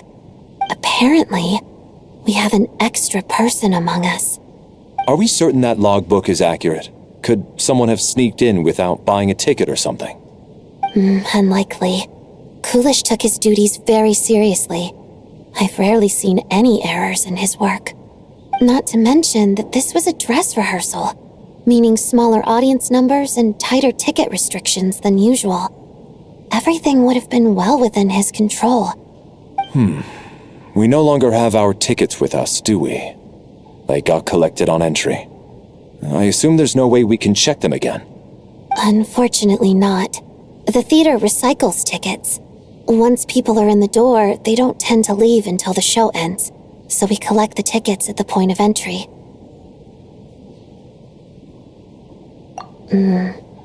Still, I'm inclined to believe that this discrepancy in the head count is significant somehow. Did an extra person just materialize out of thin air?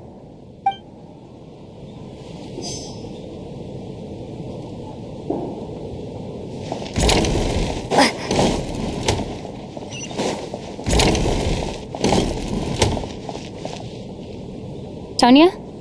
Did you find anything? Not yet. Still looking. So, are we supposed to be looking for something paranormal? I think I'd prefer teaming up with you than looking around on my own. This looks like somebody's notebook. Shall we read it together?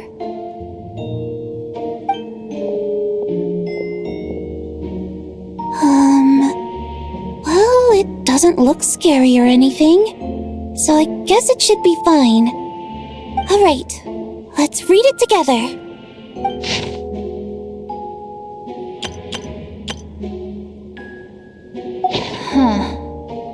This has to be Vodyanitsa's writing, surely. Maybe it's a little rude for us to peek at this. I feel like I just read someone's secret diary by accident. It sounds like she's writing this for her parents, right? I don't understand. Why put this stuff in a notebook instead of mailing it in a letter? Because her water imp parents belonged to the aristocracy, who were driven out of Snezhnaya by the Tsaritsa long ago. And now they live somewhere new, where the postman can't get to. We're sorry! It's fine. My fault for not storing it properly. I can't leave things lying around and expect them to get ignored when everyone's scouring the place for clues. All right, give me my notebook back. I'll take over the investigation in this room.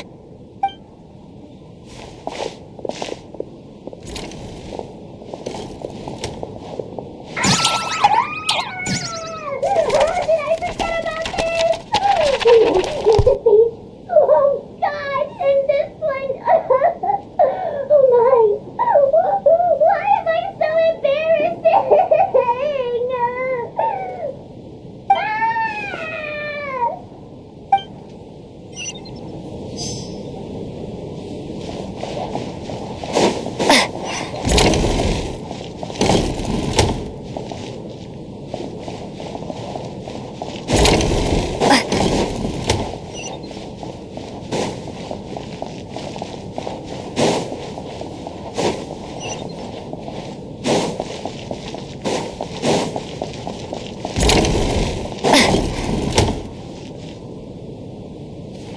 Traveler.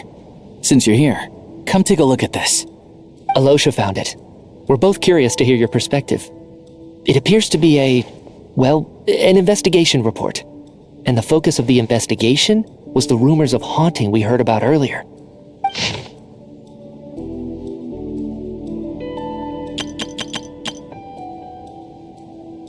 An investigation report, huh? Looks quite old. This person's name looks to be of Sumeru origin to me. Was the investigator from Sumeru? The theater manager must have hired an investigator once specifically to look into this issue. But it doesn't look like anyone ever looked at the report. Presumably, the manager wanted to know if the supposed haunting was dangerous, while also being fearful of word getting out in case it affected the theater's business. Anyway, the bottom line is, the haunting is actually real after all. It's caused by an obstruction in the ley lines. Is there any chance this is the key to finally making some progress with the murder cases? Ley line problems are pretty unexceptional to me by this point. And while it certainly offers an explanation for the ghosts, it's hard to imagine what connection it could have to these two murder cases. Some of the language that appears at the very end of the report caught my eye. Angel civilization, ley line renovation? My area of research doesn't touch on any of that, so it's completely outside of my wheelhouse. Huh? A piece of paper just fell out from the report. It landed right by your feet.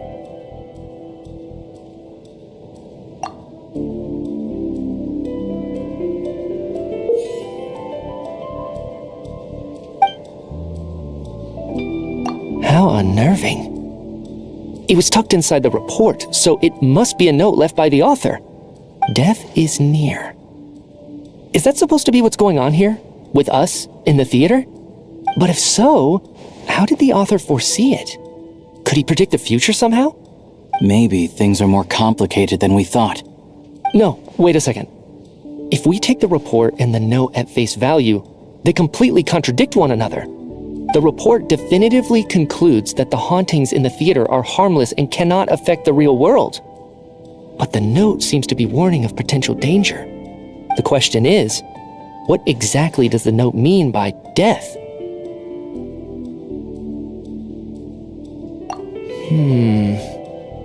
The various ways we could interpret this keyword lead in completely different directions. Let's pause our analysis here for now. I think we need more information.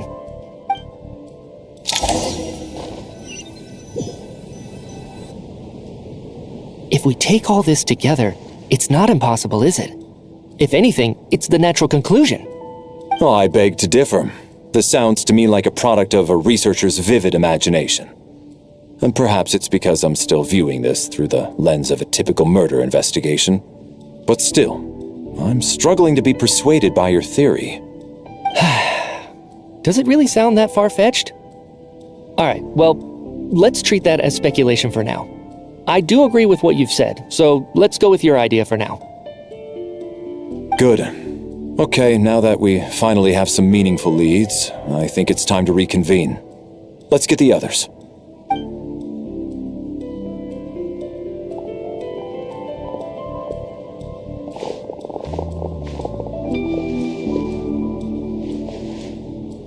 So, that's about everything we've discovered so far. I'll share my theory first. Based on what we've learned from the logbook, I believe the extra person among us is most likely the killer. If the killer had simply bought a ticket, it would have greatly increased the risk of their identity being exposed. I expect he or she either hid in the theater ahead of time, or found a way to slip past the ticket inspection. They then blended in with the group and waited for an opportunity to strike. What about the note found in the investigation report? Any thoughts on how that fits in? The killer may have simply planted it there as some sort of sick joke. I've seen my fair share of psychopathic killers. They love playing cryptic mind games. So, it has nothing to do with the haunting of the theater after all. This theory makes sense to me. If we have an audience member unaccounted for, chances are they didn't come here to watch the show. Could it really be that simple? So, in other words, all we have to do is find out who got in here without a ticket, and all our problems will be solved? Then let me make one thing clear. All the theater staff should be well aware that I came here for the rehearsal legitimately, yes? There's no way I'm the one who didn't have a ticket. It's true. I hear you used every trick in the book to get a hold of that ticket, too. Everything short of throwing a temper tantrum and rolling around on the floor at the entrance. I most certainly did not degrade myself in such a way. Probably a stupid question, but I might as well ask. Did anyone here get in without having their ticket checked? Hmm? Guess it was naive of me to expect them to just admit to it. Especially after the unprompted Lelek reveal. Once was already a miracle. twice would be unfathomable.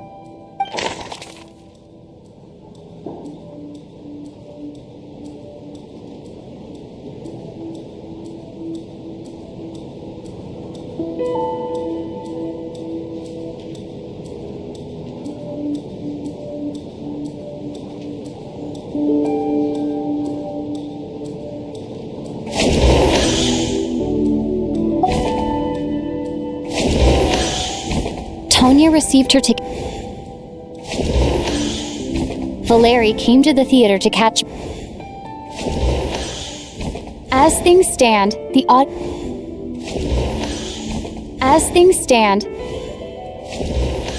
I got my ticket from Child. Valeri came to the theater. As things stand, I don't believe any of us here knew Shram before all this. Mr. Shram, did you really go through the ticket inspection to get in here? Huh? Me? Why am I being singled out, my friend? Do I seem that suspicious? It's not that you stand out as suspicious, more that everyone else has been ruled out as trustworthy. Okay. Well, we spent the best part of 2 days together now, so I'm sure you can all tell what kind of person I am. I'm a true gentleman. I never dream of doing something like sneaking to the theater without a ticket. Yeah, I have no doubt that you're a good person. But the problem is, none of us here actually know you, so no one can say for sure that you are who you claim to be. Although, actually, what was it you said last night? Yeah, you're friends with that water imp, which is why you understand our primary mode of expression. Last time I checked, there were barely any of us remaining in Snezhnaya, since most of the water imps left. Could you tell me a little bit more about your friend? There's a good chance I actually know her. And I suppose it's also kind of a way for everyone else to get to know you a little better.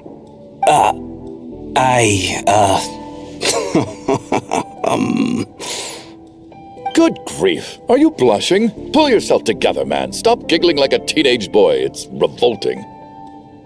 Hey, revolting is a little strong. All right, fine. I'll admit it. That water imp friend of mine, the truth is, we're dating. I was just a bodyguard hired by our family. But the stars must have aligned, because sparks began to fly between me and their daughter. Never in my wildest dreams did I think I'd get so lucky. We don't need details. Just get to the point. Okay. I'm just a little hesitant to reveal her name, that's all. You know how it is. These are delicate times. Even with me to protect her. If word gets out that she's dating a human, both the Fae and human factions will give her a hard time. Really? Wait, no. That can't be. Huh? Shram, what the devil are you talking about? Why is everyone looking at me like that? Surely you can understand where I'm coming from. Delicate times? Factions? Yes. You know, the Civil War. Last time I checked, the Fae and the humans were still at each other's throats. If I'm not mistaken, the last significant civil war in Snezhnayan history was over 400 years ago, when Her Majesty the Tsaritsa had just taken the throne and was consolidating her reign. What do you mean, 400 years ago? What's going on here? Is Shram from the past? All right, Mr. Mitya, you win this round. As far-fetched as it is, it appears that your theory may be correct. I'm just as amazed as you are. I didn't even believe it myself, to be honest. Is someone going to explain what's going on here? From the look on your face, you figured it out too, haven't you, Traveler?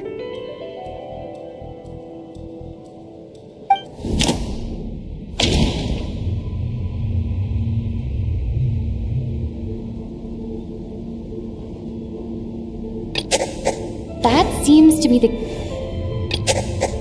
Rodianitsa's The theater's ley lines have been... Mr. Shram's statement proves he's from hundreds of years ago.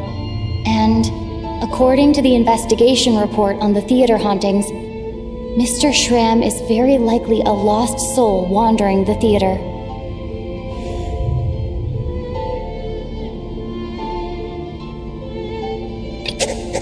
That's not it. This is Mr.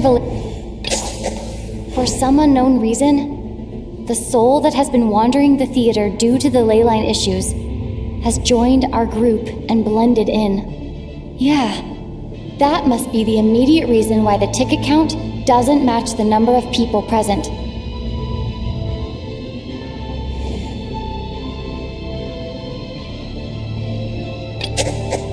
Since we discovered that the contents of the investigation report have been verified, there are indeed ley line issues and wandering souls in the theater. Death likely symbolizes the deceased. Mr. Shram, for instance. Death is near. That must mean that there's a dead person in our midst. That's the truth, isn't it?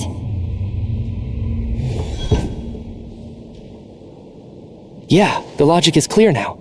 The investigation report said that there would be souls stuck wandering around the theater because the ley lines were cut off. Mr. Shram must be one such soul who died in the theater a long time ago. In which case, that also makes him our extra person. So when the note said death is near, it must have been referring to death as in the deceased, people who died a long time ago. Someone who died a long time ago. In short, there's a dead person among us. The extra person we've been searching for is a ghost from the past. You mean I'm a ghost?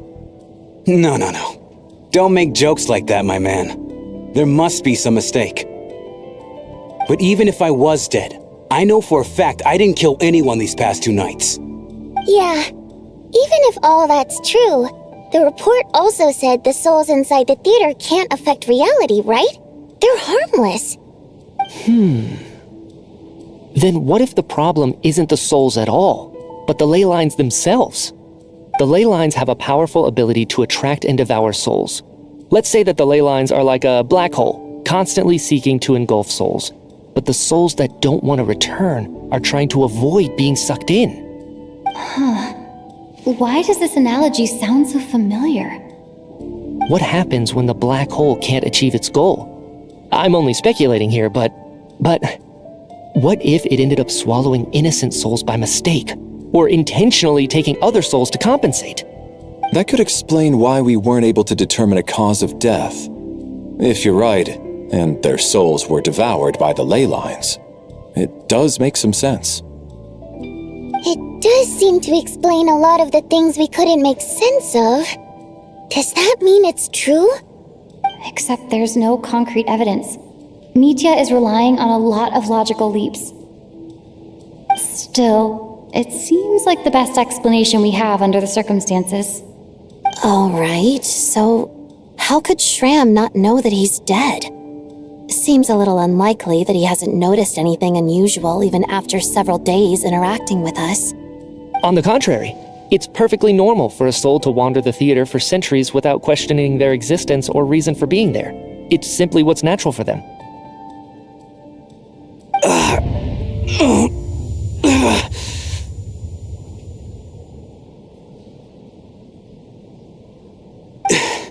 You know what, Mr. Brainiac? I think you might actually be right after all. I'm trying to remember and... even though my head feels like it's going to explode, I think... it's all coming back to me.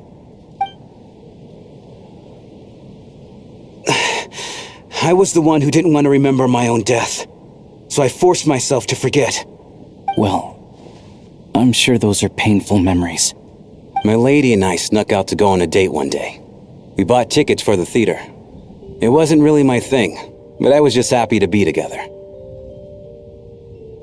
All of a sudden, a group of people burst into the theater, shouting for all the water imps to get out, performers and audience members included. It was clear the conflict between humans and Fae had reached a boiling point. This time, the extremists were even coming after the water imps who had nothing to do with the war. I thought I could pull one over on them, so I took off my jacket, draped it over my lady, and tried to sneak out amid the chaos. But I got caught. They started shouting, calling me a traitor to humanity. But I was going to do whatever it took to buy her a chance to escape, no matter how many people stood in my way. I had to, both as her bodyguard and out of love. It's all right, friend. You can stop there if you want. You don't need to dig all that up again. It's just... even now, I'm still struggling to accept the truth. How could I'm sorry, everyone. If I'd known I was a dead man walking, I wouldn't have dragged you down with me. If I'm the cause of all this death, then punish me however you see fit. But, Mr. Shram... No. I refuse to be a burden. I know what I have to do. You said I've been wandering the theater for centuries, right?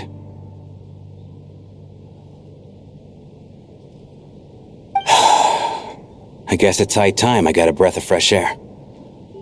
Out there, I mean. I'll leave this place and take all this death with me.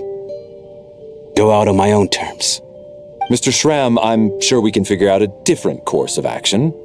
My good sir, we both know I'm not supposed to be here. I should have accepted my death long ago. One way or another, this has to end. Unless you're saying this goes against another one of your military principles somehow. No, I'm speaking on a personal level this time. Let it go, man. Oh, wait. One last thing. Miss Water Imp. My lover. Her name was Litia. Litia Ozarova. Do you know what happened to her? Ozarova. Oh, Auntie Ozarova. That's what we all called her. I remember her as a very kind elder. She had a bunch of kids, too. I'm so glad she survived. And she had lots of kids? Good. That's... good. I could hardly expect her to stay single just because of what happened to me, right? As long as she went on to be happy, that's all that matters. Besides, I'm dead. My soul has been wandering around here for so long because I was worried about her. But now, I can go without regret. There's no need to see me off, my friends. I've enjoyed our time together over these past few days. Perhaps we'll meet again in the next life.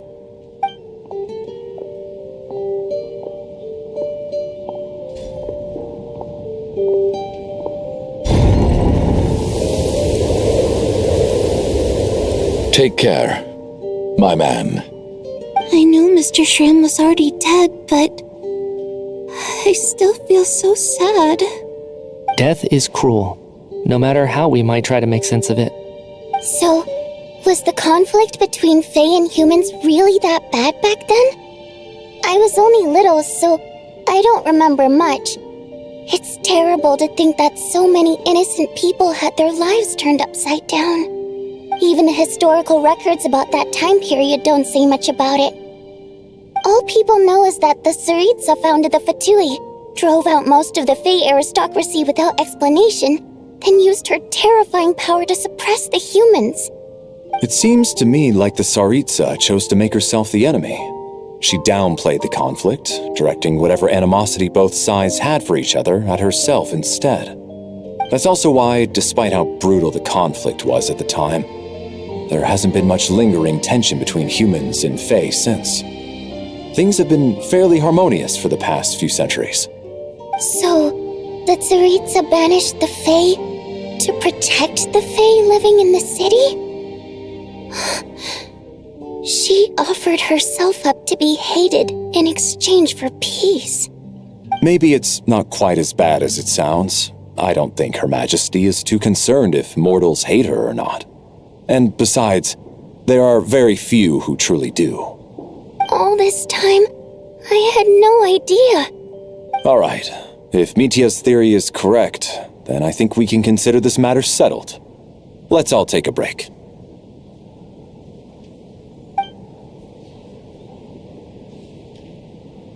Oh, if only this blasted storm wasn't still raging on.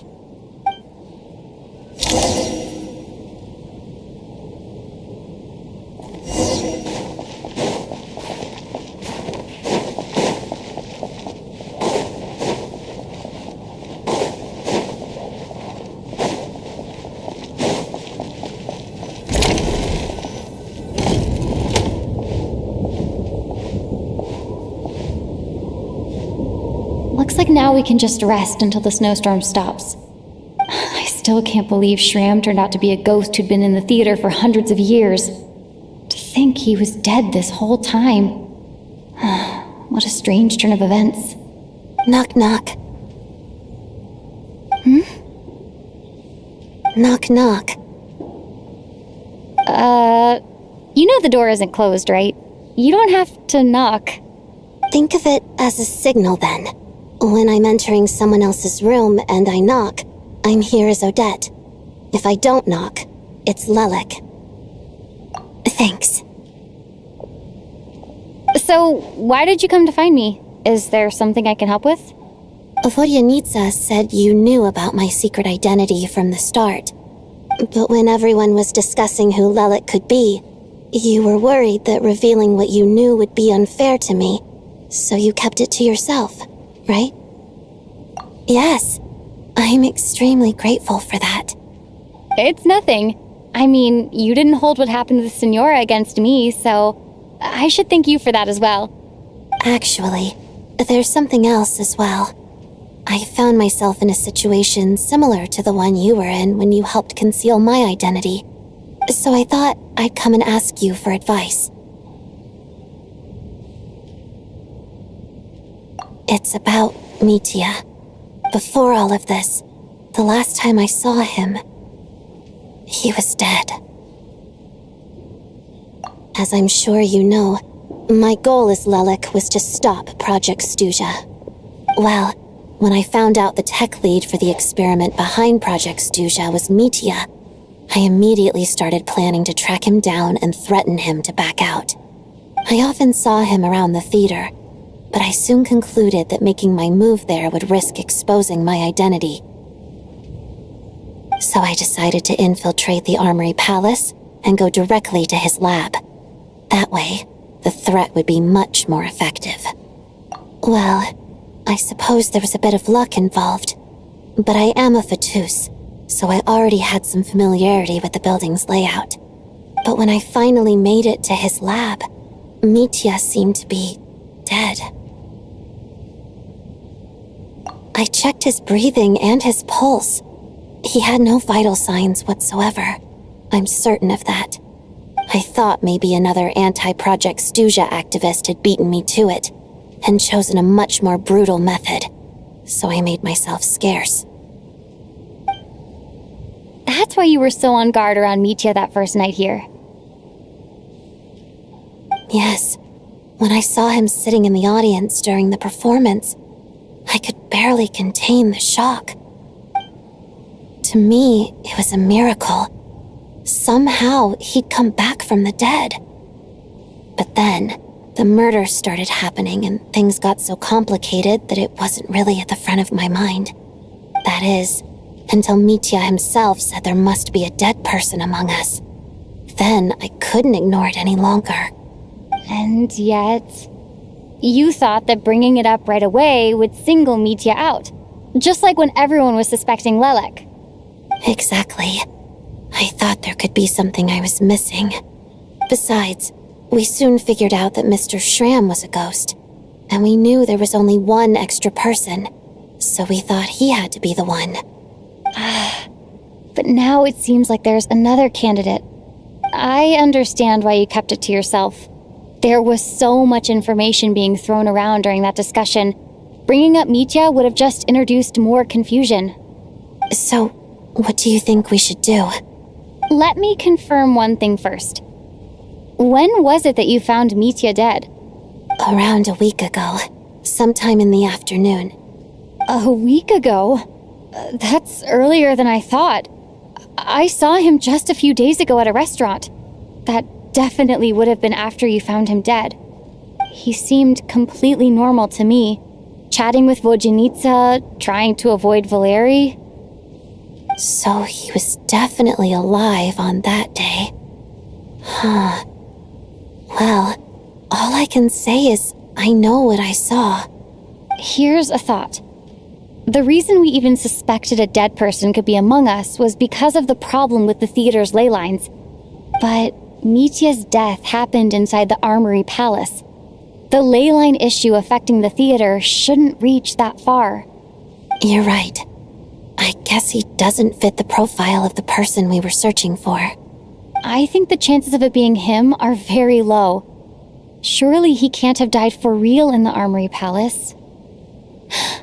Unless what? Unless he really did come back from the dead. You're right. Do you think we need to disclose this to the others? Huh, what's this? A private meet and greet? Where do I line up? That's not what's going on here. Well, I was just making the rounds. Thought I'd try to lighten the mood a bit. Vodjanitsa's handing out food if you're hungry.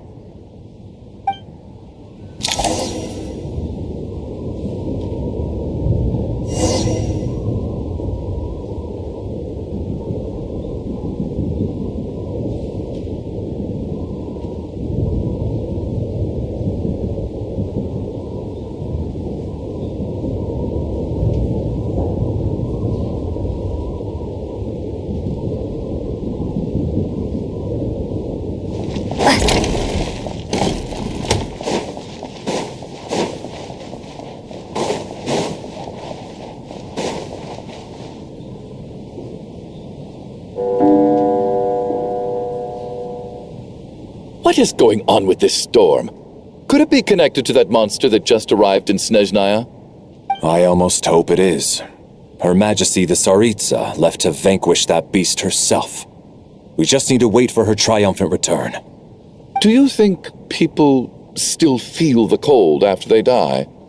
I'm wondering about Shram. Oh, maybe we should have given him a coat before he went out there.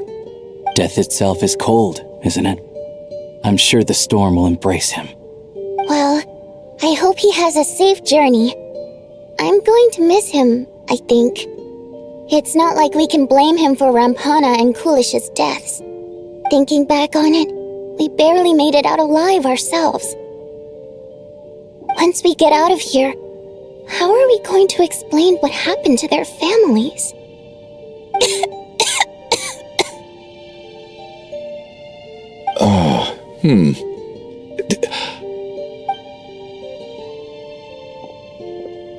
Are you okay? Here, take this. I've never used it.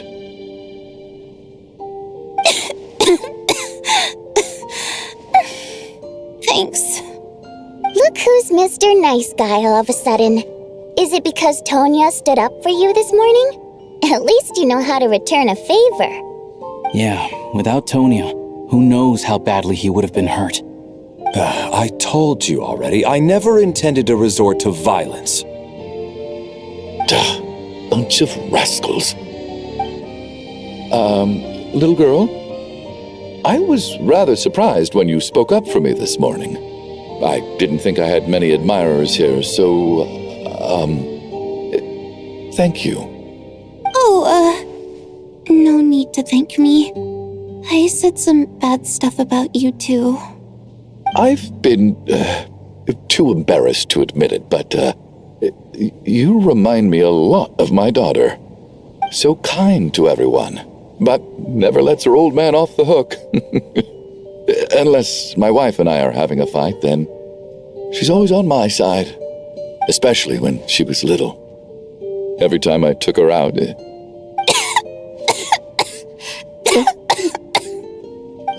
All right, easy now. How long have you had that cough, Tonya? I don't know. It's probably been a while. I'm fine. Are you taking anything for it? Yeah. I'll be fine once I see my brother. He's gonna pick some frost fairy flower leaves and brew a tonic for me. I'll feel much better once I drink that. I see. That's good to hear then. We should probably discuss arrangements for tonight. Now that the deceased has left our midst, there shouldn't be any more incidents. However, out of an abundance of caution, I'll keep watch. Shouldn't we take shifts? I can take one if needed. No need. I managed to get a nap in earlier, so I have plenty of energy right now. After all the tension of the past few days, everyone else should just focus on getting a good night's sleep.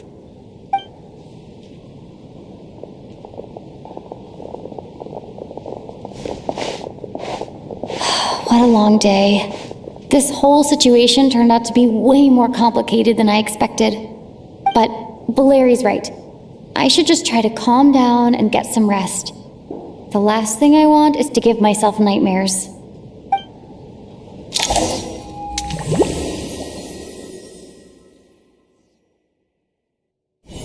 She's awake. She's awake! Get over here, you big lug, and take a look! If you must call me something, call me Mr. Door. The Black Mist is coming. You need to go. Are you all right? Can you walk? We just got attacked by monsters on our way up. That Mr. Door fellow protected us. He just seemed to come out of nowhere. Not much of a talker, but when it comes to taking down monsters, that man doesn't hold back. Curses! The Black Mist is catching up to us. We need to keep going.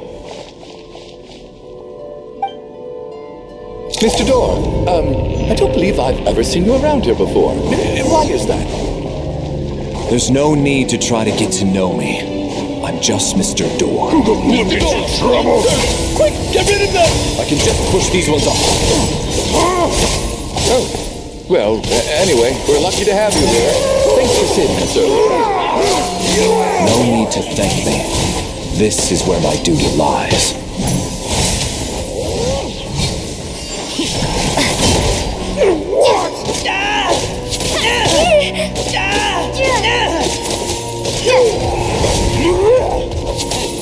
Having second thoughts?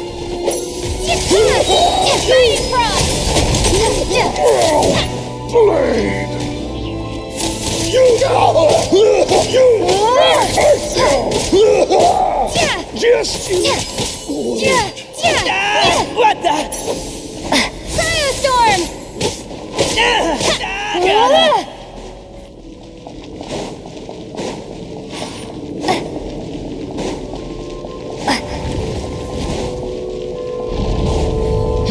So we're doing this.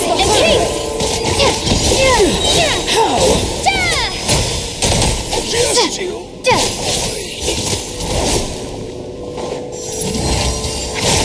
Oh, remarkable work, Mr. Door. Oh, if I had your muscles, I'd do the same.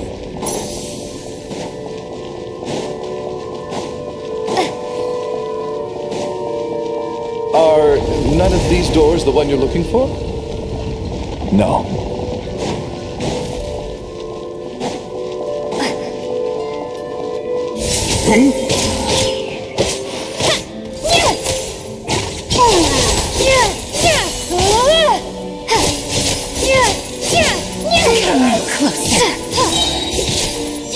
Fighting frog!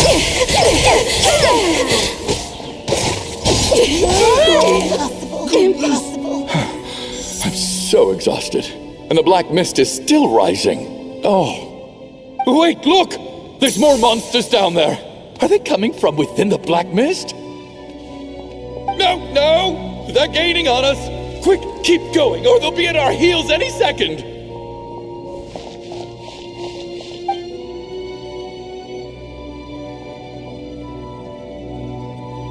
Mr. Door, what are you doing? We need to get out of here. They're coming! Found it. This is my door. What? You mean you're going to stay here? I am a door. This is where my duty lies. No! You saved us. We can't leave you behind. You must keep going. A door can only keep things out for so long. You must make haste. But... Oh, you're right. Let's go. We can't let Mr. Door's sacrifice be in vain.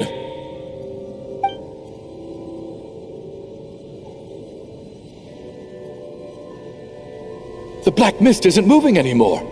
Looks like both the monsters and Mr. Door are gone. I didn't just imagine all that, did I?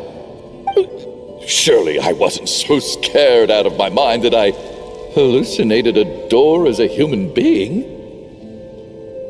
Oh, okay, good. There's no way we both hallucinated the same thing. Getting sleepy? Well, looks like we're safe for now. Go ahead. Let's get some rest.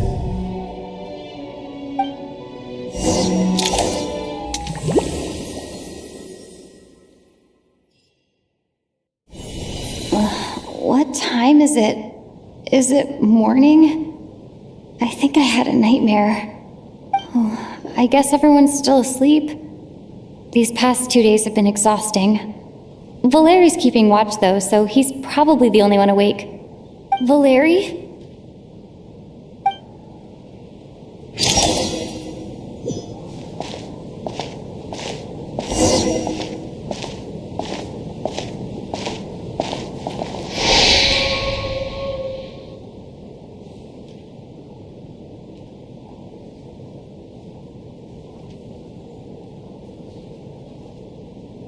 Wake up! Everyone needs to wake up!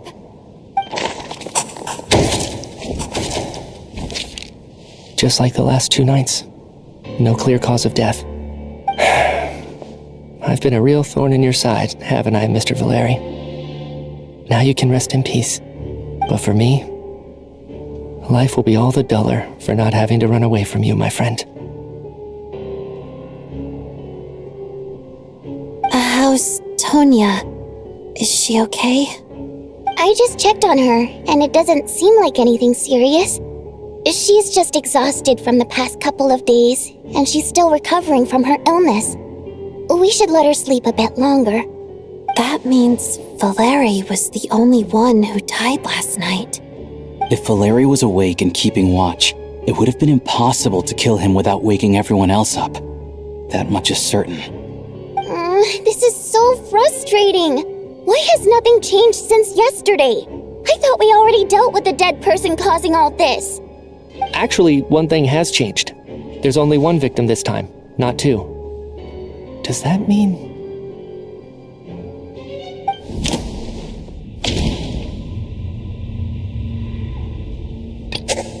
Can a death at night... No similar cases. After the deceased Shram left, there was one less victim last night. That more or less tracks. It's a reasonable conclusion, considering the only variable that changed. Oh, the number of people who die each night is equivalent to the number of dead among us. That's your theory, right? Exactly. We identified Mr. Shram, and the night after he left, the death toll dropped from 2 to 1. By that logic, there must be one more dead person left among us.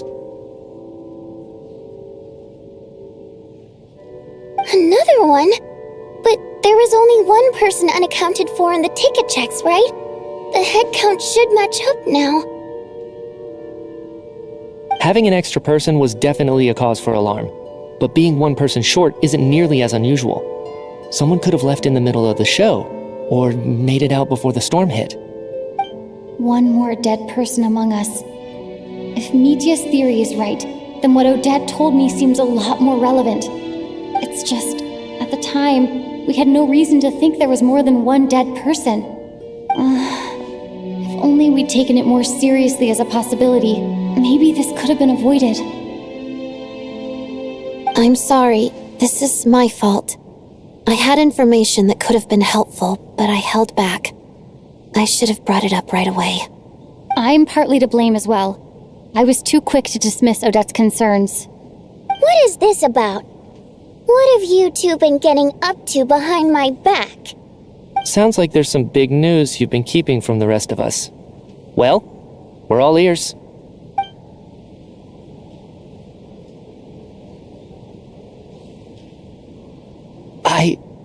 I'm the dead person? Wow, that's certainly news to me. Odette and I talked about it yesterday, but we thought it just wasn't possible, so we left it at that. Yeah, I don't blame you. If I'd been there, I probably would have reached the same conclusion. It just sounds too unbelievable. Let me just try and verify this. I just scoured my memories trying to think back to the afternoon Miss Odette mentioned. But I honestly have no recollection of dying. That's where I'm different than Mr. Shram. Having seen Mr. Mitya a few days ago myself, I also find it hard to believe he could be the other dead person among us. Well, if it isn't Mitya, then who? Do we vote on it? If you don't mind me asking, Traveler, I believe you mentioned that you know Tonya's brother. Had you ever met her before all this? No, never. Wait, are you saying... Now just 1 minute. I know where this is going. You can't just randomly point a finger at anyone you want. You're in the hot seat, and all of a sudden you want to divert our suspicions onto somebody else? Trying to pick a fight, Mr. Chuganov? Whenever you open your mouth, all you do is attack people, and I've had enough of it. If you don't want to engage in a civil discussion, you can shut up. You little brat! Did Mitya ask about Tonya because he suspects her? I suppose I only identified her by age and nothing else. Could that mean... I'm just saying, you're going around casting suspicion on people for no reason. How could Tonya be dead? I can vouch for her, if nothing else. I've seen her before. She's the sister of that Harbinger, isn't she? The one called Child. Oh, really? You're telling the truth? Since being here, I don't think I ever mentioned she was Child's sister specifically. Does Chuganov actually know her? If Chuganov can vouch for her, then it can't be Tonya either. In which case, it seems unlikely that there's another dead person among us at all. Miss Odette, could you go over that afternoon with me one more time, when you found me dead? No problem.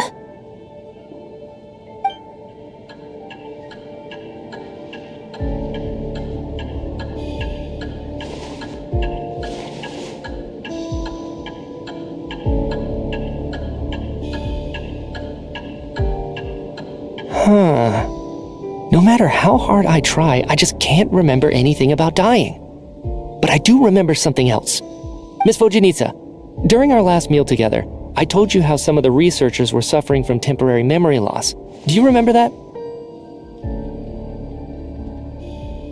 Oh, yeah. You said it was hindering the progress of your experiments. You thought they were just under too much stress or something. Right. And even though I don't remember dying that day, I'm pretty sure I experienced something like amnesia. Some of my memories from that afternoon are missing. Are you suggesting you're missing the memory of your... Of course. How am I only just realizing this? Humans aren't necessarily aware of their own death. You mean being silently assassinated, or dying in your sleep? Situations like that? The researcher's amnesia. Suddenly it all makes sense. I must thank you, Odette. I think your perspective just helped me reach a breakthrough on a series of issues that have been troubling me for quite some time. All right. It's decided then. I'll be the one to leave today. Oh, leave? Hey, minute. Aren't you rushing into this? What if you're wrong? You'll pay with your life. Come on, kid. Aren't you gonna fight for your life?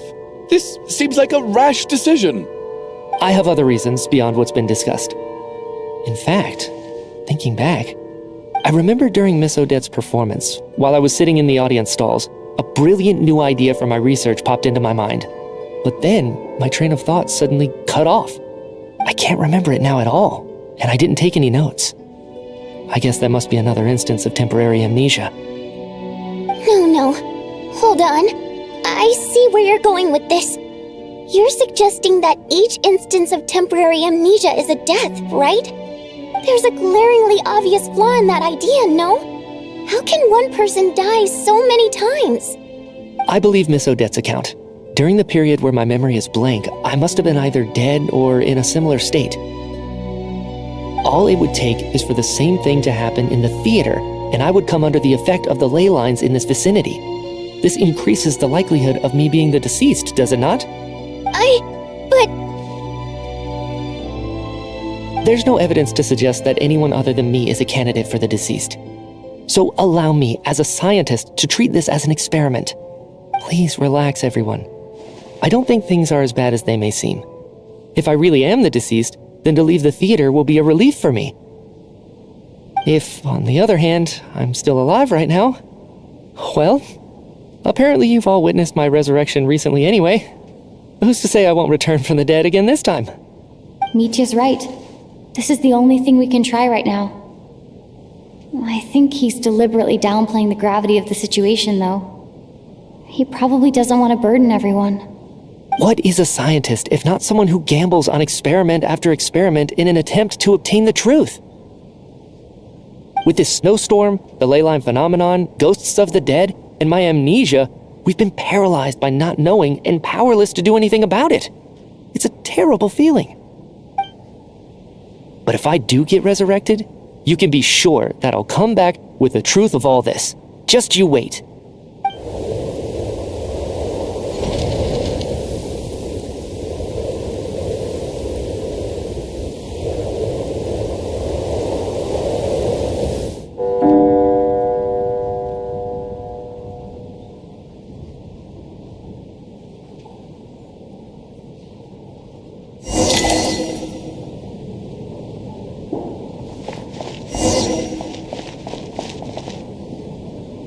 Poor Mr. Mitya.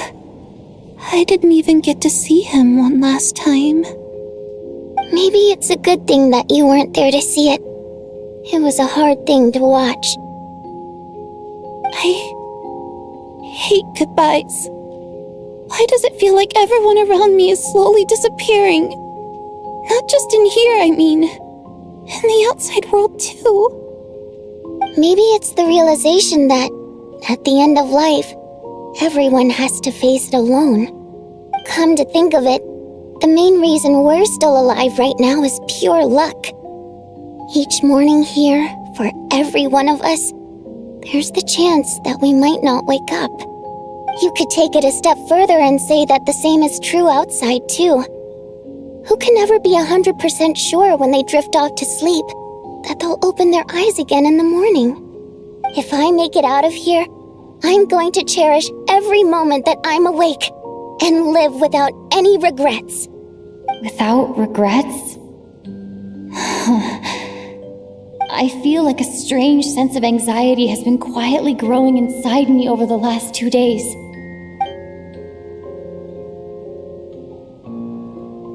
Are you okay? You look really glum. If something's bugging you, let's talk about it. There's only a few of us left here now. After everything we've been through, what's the point in keeping things bottled up? I have a travel companion named Paimon. Alosha and Odette have met her before.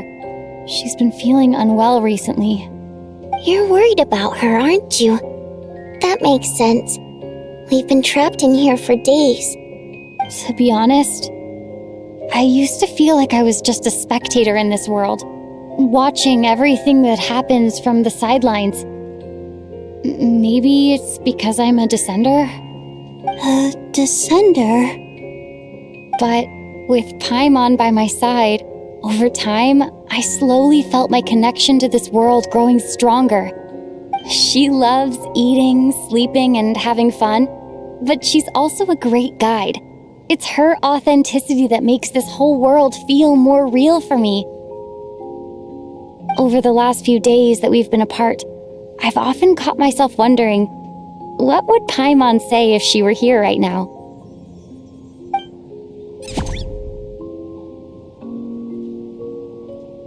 But by the time I snap out of it, the conversation has already moved on and I'm still in my own little world. I'm trying to overcome this sense of detachment, but I really miss Paimon. I guess, in a way, she means the whole world to me. I bet she misses you when you're not there as well. Maybe you're her entire world too. I don't know if this will make you feel any better, but back when the water imps left Snezhnograd in droves, I also felt like the whole world was suddenly empty. I could be surrounded by people all smiling and having fun, and still feel completely separate from it. So, I totally understand how you feel. Later on, I started to think, maybe accepting the fact that our loved ones won't always be with us is something that takes a lifetime. All we can do is cherish their companionship from moment to moment. So, once we get out of here, you better hurry back to our side as fast as you can. You can't let your story end in regret. That's the trope I hate the most. Thank you. That's exactly what I needed to hear. But Vodyanitsa, if you hate goodbyes too, why didn't you leave with your people? That's just the choice I made. I used to regret it, but I don't anymore. Like I said before, singing is a water imp's primary mode of expression. It's how we convey our emotions. Our songs have echoed through this theater for hundreds of years, each one a story pieced together through moments of joy and sorrow. But does a story exist without someone to read it? To me, the answer is no. So I made the choice to stay. That way, there would still be someone left to sing these songs and listen to their stories. Otherwise, they could have been lost forever. Could you teach me how to understand your people's songs sometime? I want to be able to truly hear them, like Mr. Shram. A fan after my own heart. Thank you, Tonya. How about I sing something for you, and you tell me what you hear? Okay, I'll do my best.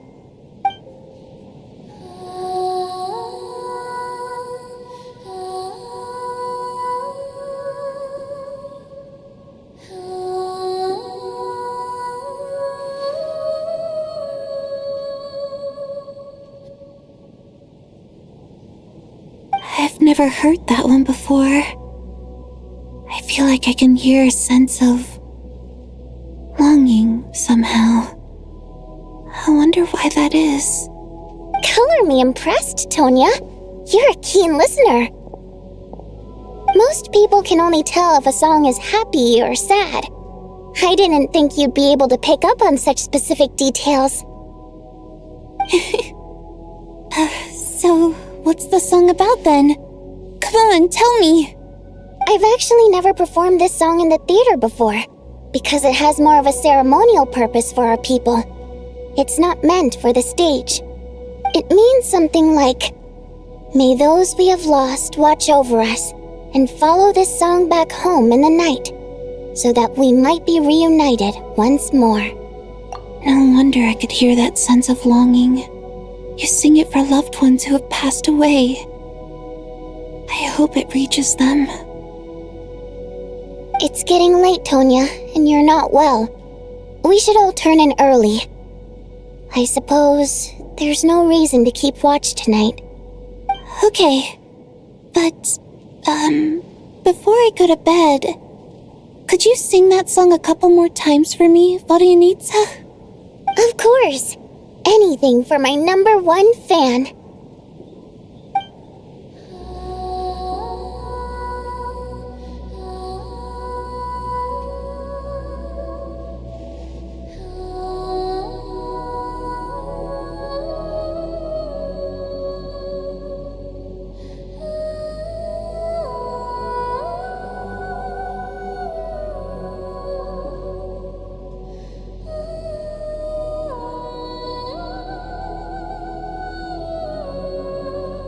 Once I get out of here, I definitely don't plan on ever coming back.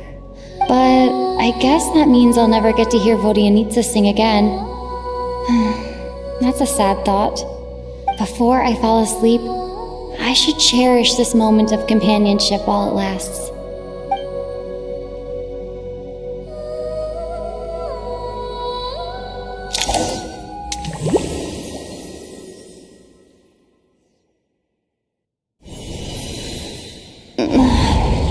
Where am I?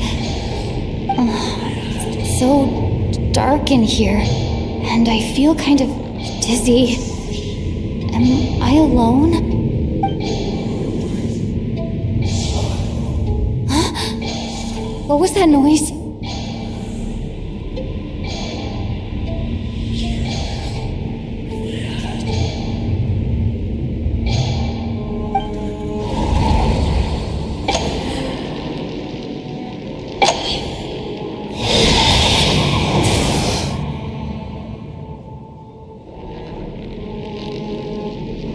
Return, O spirits. Fulfill your oath of protection.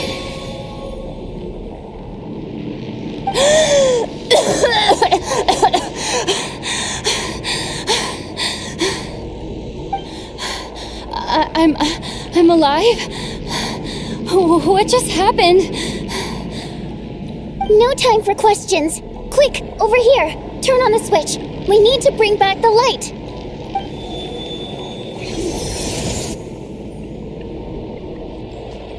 All right, we're safe. The spirit just now is called Night Prayer. The light subdues her, but she'll attack without a second thought in the dark.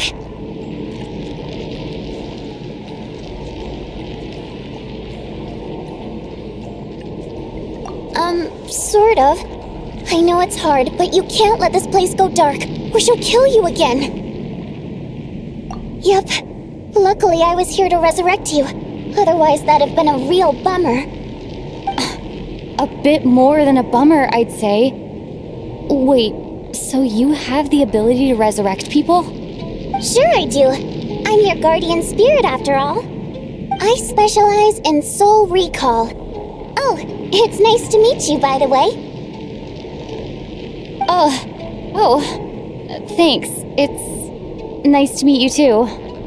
Alright, there's no time to waste. The black mist is already catching up. We need to avoid it and Night Prayer at all costs. Come on, let's go. We need to reach the next switch before the place gets too dark. If we bring the light back, Night Prayer won't be able to get to us. Sweet, sweet light! It's back! Shh! It's Night Prayer. We need to move quick, but don't let her notice you. Look out!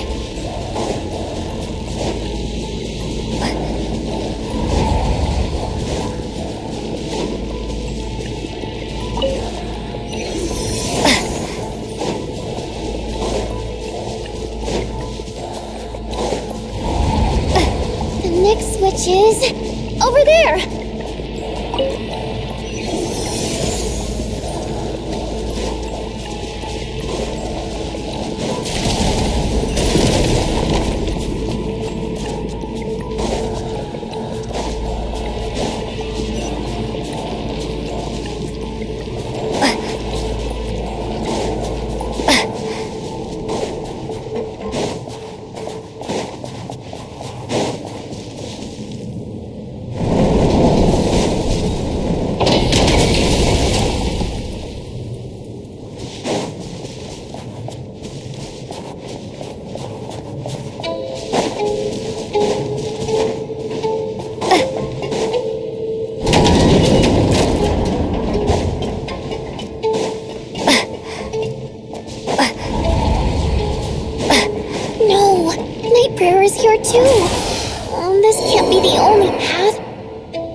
Return, O spirits.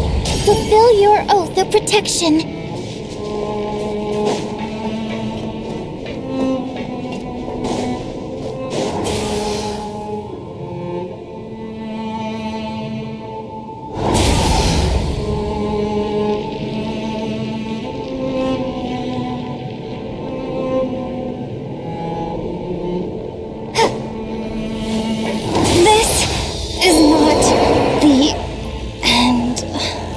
Return, O spirits. Fulfill your oath of protection.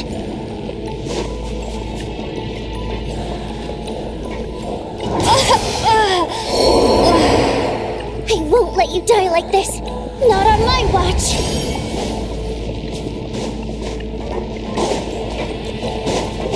This is not the end. I won't let you die like this.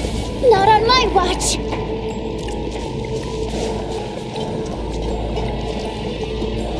Maybe I wasn't meant for this world. Return, O spirits. Fulfill your oath of protection. This is not the end. Return, O spirits. Fulfill your oath of protection.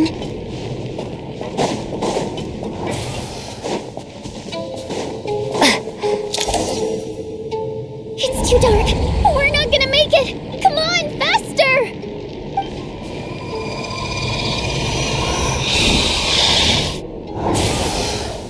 Traveler! I won't let you die like this. Not on my watch.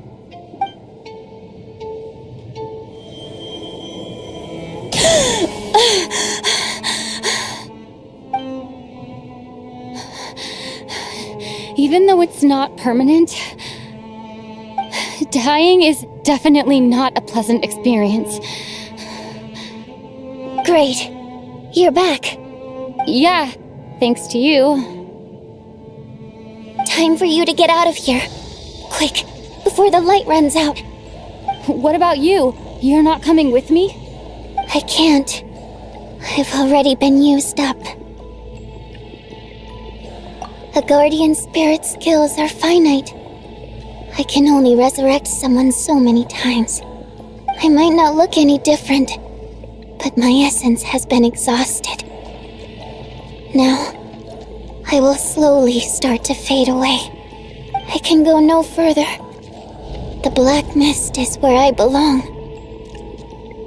It's okay. Why didn't you tell me sooner? Because it wouldn't have changed anything. That knowledge would have just burdened you. And a guardian spirit's role is to protect. But... Go. Now, before it's too late. I already hear Night Prayer approaching.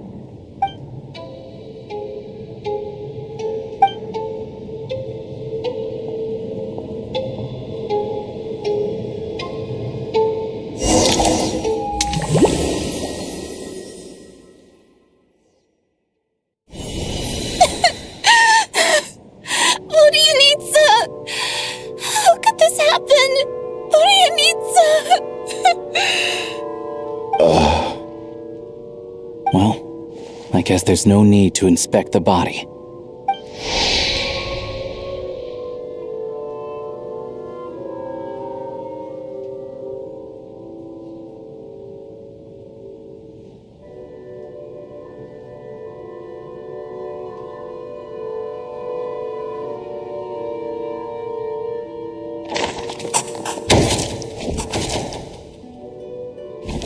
Wasn't supposed to happen. You lied to us, didn't you, Chuganov? You've been lying from the start. Take a long, hard look at yourself before you go around accusing other people. I suspected you on day one, Lelik, and now look where we are. By some strange coincidence, you've never been targeted. You just happen to have survived this long? No, you should be the prime suspect. And you, little hunter, ever so content with staying on the sidelines. Yet you were the one who stopped us from leaving from the start! Why are you trying to keep us here? Now you're just lashing out indiscriminately. That's either a sign of anxiety or a guilty conscience. Where was all this passion and bravado before? Decided to fight until the bitter end. Is that it? Is that a threat? Fine, bring it on.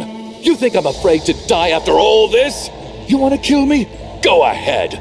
I'd like to see you try. After all the trauma of the past few days, everyone's been pushed to the breaking point. Valeri and Mitya aren't here anymore. Someone else needs to step up and take charge. But first, I need to think this through. Considering everyone left, who's the most likely candidate for the deceased?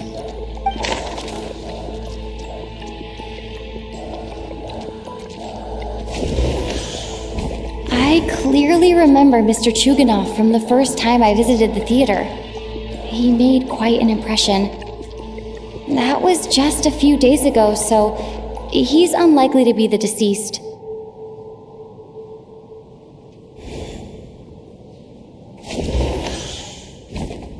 Of those who remain, the only person we've never met before is Tonya. There is room to doubt her true identity. People are easily misled by first impressions. Now that I think about it, child sister was in fact a label I imposed on her due to my own assumptions. But Mr. Chuganov vouched for Tonya's identity yesterday, with basically no other possibilities left. Could it be...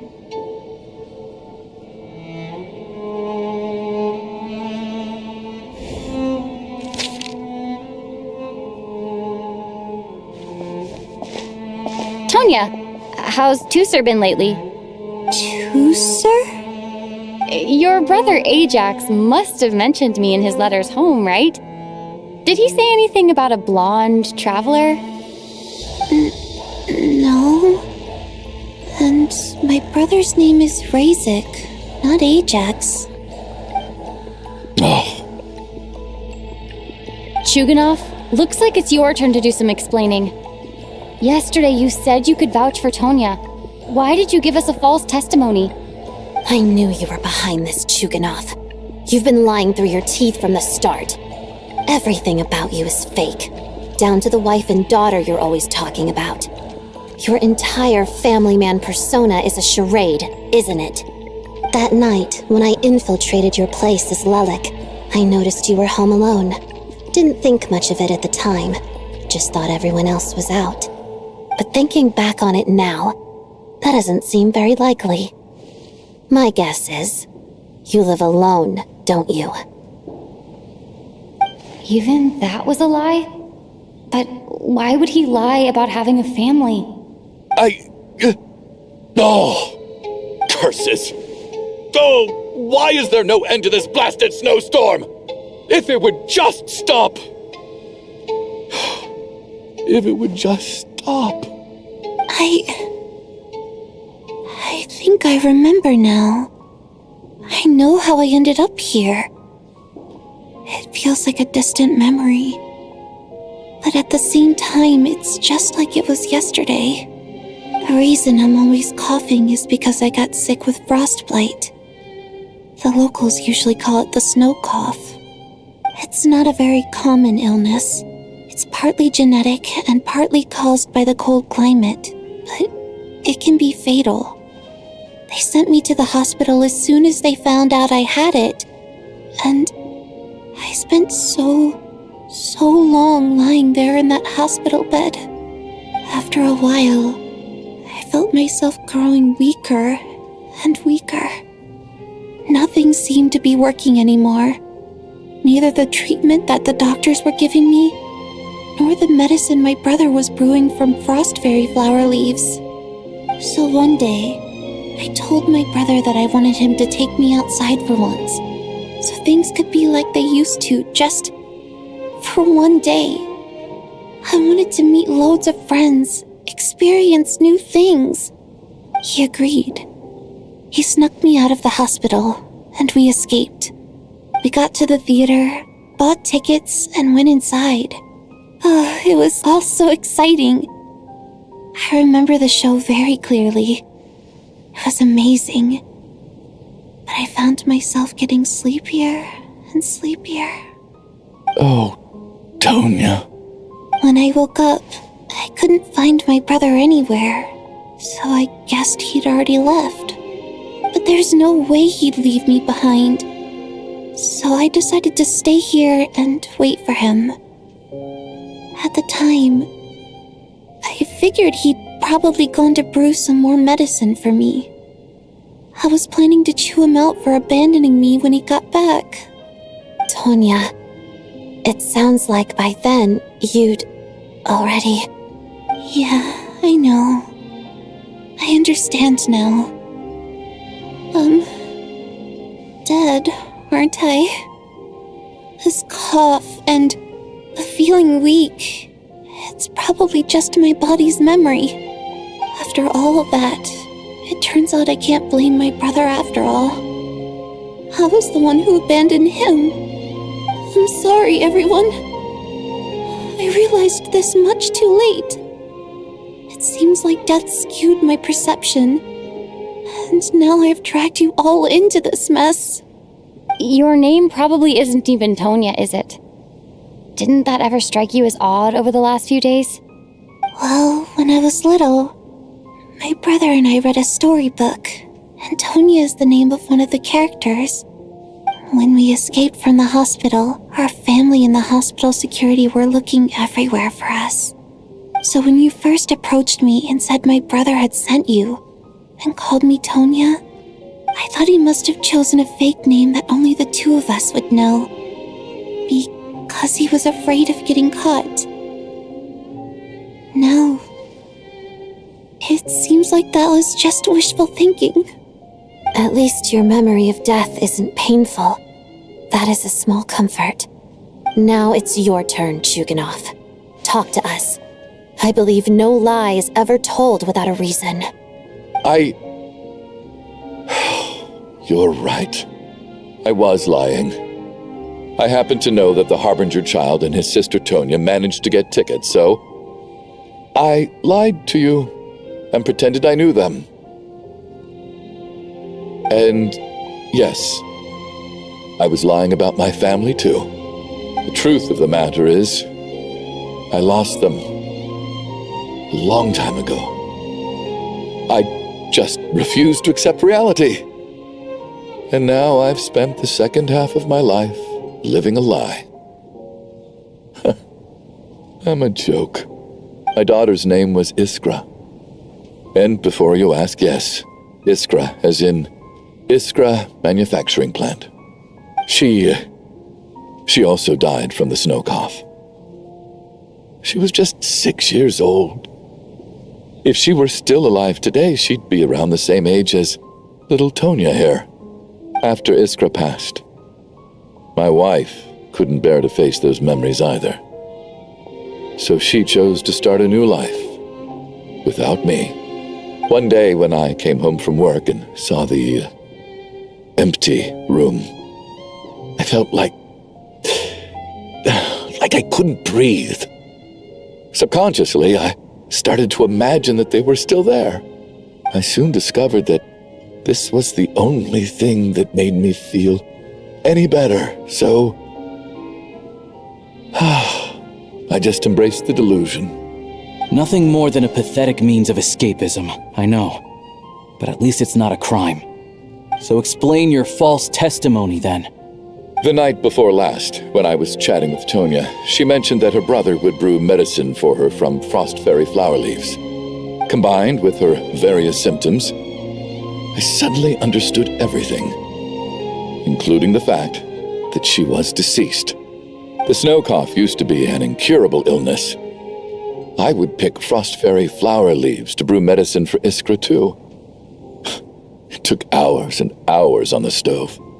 But the year after my daughter passed away, the jester of the Fatui announced that a cure for frost blight, also known as the snow cough, had finally been developed. It turned out that all previous treatments were completely ineffective. No better than random concoctions. That was the final straw for me. I just couldn't take it anymore. Just one more year. One more year, and everything would have been okay. So, more than anyone. I know full well that in this day and age, no one in their right mind would still be using frost flower leaves to brew medicine for the snow cough. Poor Miss Tonya, therefore, had to have been from an era when snow cough was still a terminal illness. So, you projected your daughter onto her? Even though you knew she was one of the dead? That doesn't make any sense. You knew she was already dead. What did you hope to achieve by protecting her? I just don't believe in your crackpot theories, nor do I approve of your actions. How can you just declare a living person dead and throw them out into that snowstorm? Mitia's gone. My good buddy Shram's gone. And now it's Tonya's turn, isn't it? The others I can make my peace with, but little Miss Tonya, here she is, standing right in front of us, alive and breathing, and fighting her own battles. Yet you're quite happy to say she's dead? I just want her to live. Once this snowstorm is over, the very moment it stops, I'm going to march out that door and find someone who can fetch the very best medicine for her snow cough. I'll be damned if I'm gonna let you cast her out into the snowstorm before I have the chance to cure her. Not again! Not this time! Not when the cure is right within our grasp! I'd never be able to forgive myself. Mr. Chuganov, stop. I can't let you do this. Tonya. By the sounds of it, you've known I was dead since the night before last, right? I really liked Mr. Valeri, Mr. Mitya, and Miss Vodyanitsa. And now they're all dead because of me. I'm not happy about that. The reality is, you've been trying to fight your own demons through me. But all you've really done is trap me inside your delusion along with you. No! Listen to me. I want to save you. I do! Well, at this point, I'm quite sure that I'm dead. I don't need to be saved. The time I got to spend with all of you is more than enough for me. Despite all the bad things that kept happening, I got to meet so many interesting people and spend so many days and nights by your side. Since the day I escaped that hospital until now, this has been an adventure I never even dared to dream of. I'm very fond of you all. If it were only possible, I'd trade my soul to bring back the ones who died. If it meant things didn't have to end like this. And that's why I'm not fond of you at all, Mr. Chuganov. Oh, I'm sorry. It's them that you owe an apology to, sir. Not me. Well then, I suppose this is it. It's time for my adventure to end. I've caused enough trouble. You're leaving already? It's still early. Don't you want to stay a little longer? No, thank you. Oh, and by the way, my name is Patashka. It was nice meeting you all.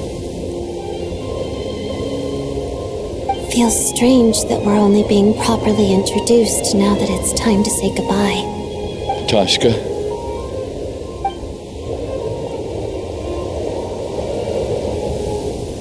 What are you doing, Chuganov? Are you crazy?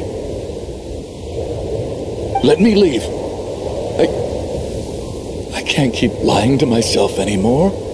In your dreams. Don't think you're getting off that easy when you had a hand in the deaths of so many people. The Fatui have honed quite an array of enhanced interrogation techniques since they were founded. Once we're out of here, Lelik will personally give you a taste of every last one.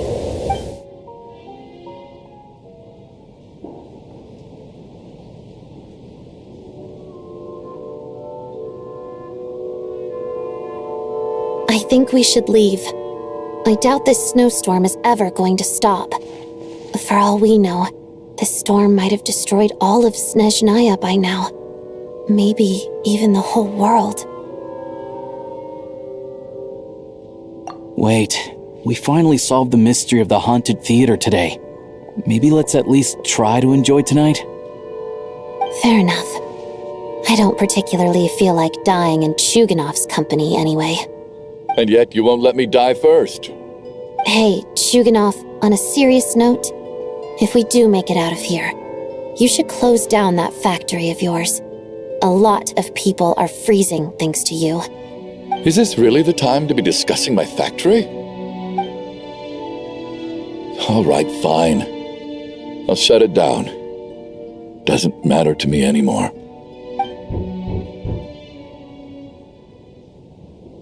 Am I hearing things? Or was that a knock at the door?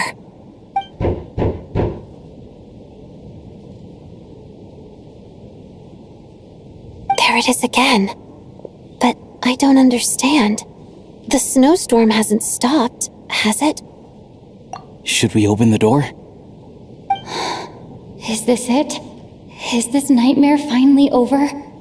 If the last few days are anything to go by, I probably shouldn't be getting my hopes up. Whatever lies beyond that door at this moment, it could be something even more terrifying than everything we've been through so far.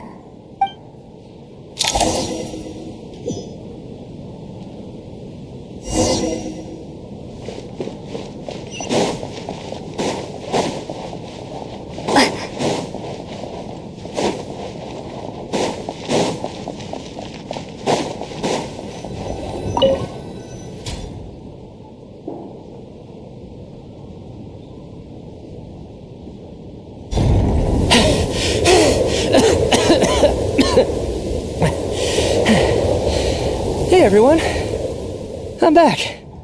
How are you doing? Feeling any better? Much better, thanks. Whew, it is so good to have you guys here. I was a little worried that the theater would be empty by the time I got back. Let me see. Tonya and Vodyanitsa are missing, which means Vodyanitsa died last night. And then you discovered that Tonya was the other dead person. Am I right? Not Tonya. Pitashka. First, tell us how you made it back here. Given the conditions outside, no one should be able to return alive. You're right. The thing that got me back safely was a song. I heard someone singing. After walking into the snowstorm, my mind grew hazy. I don't know how long I walked through the storm before my mind completely slipped away. Then, suddenly, I heard the sound of singing. The voice instantly brought me back to my senses, and I regained consciousness. So I followed the voice, searching for the source of the singing. I searched and searched, until finally, just a few moments ago, there was the entrance to the theater, right in front of me.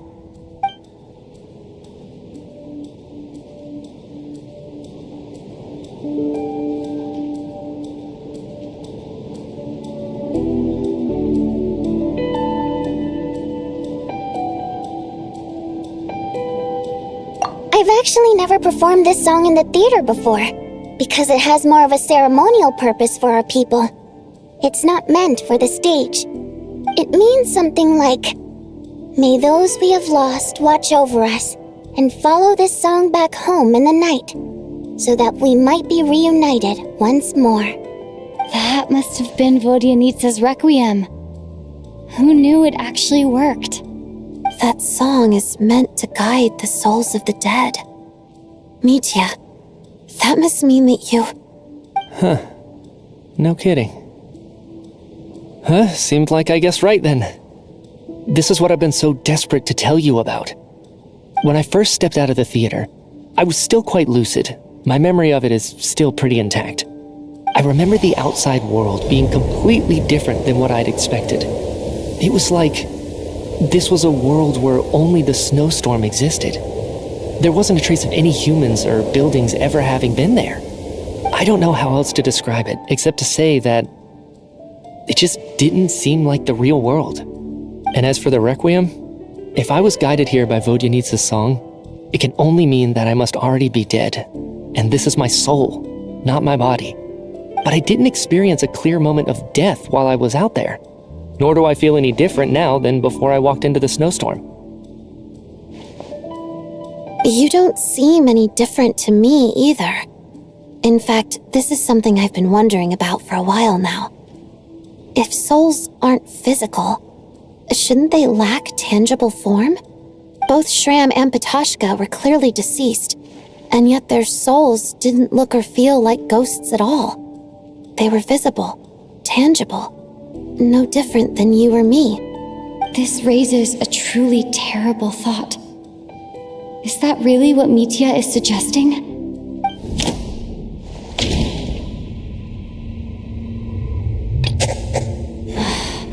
Dream.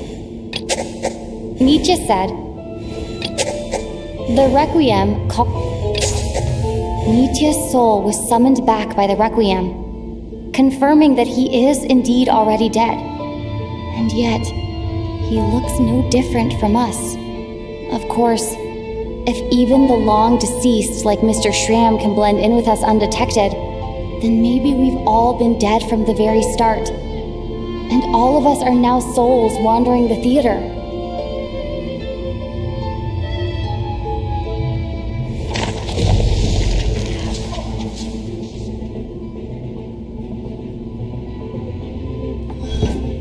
Yes.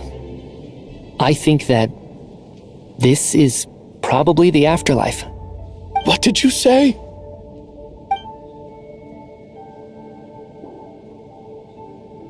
You heard me. We died in the theater. All of us did. But due to an obstruction in the theater's ley lines, our souls are trapped here, while an endless, infinite snowstorm rages outside. It's ironic, really. All that time, we were working so hard to figure out who the deceased among us were, when the truth was, we were all deceased. The only difference being some of us died more recently than others. Do you remember that note, "Death is near"? Seems like we misunderstood what it meant after all. Death was nearer than we wanted to think all along. The note simply meant that all of us were already dead. So all our attempts to survive, our search for the deceased, it was all for nothing? Hard to say. At the very least, we helped 2 lost souls find clarity and go to where they belong. The presence of those 2 is probably what caused our souls to be drawn in by the ley lines. In which case, the deaths we've awoken to over the past few days were just souls returning to the ley lines for good.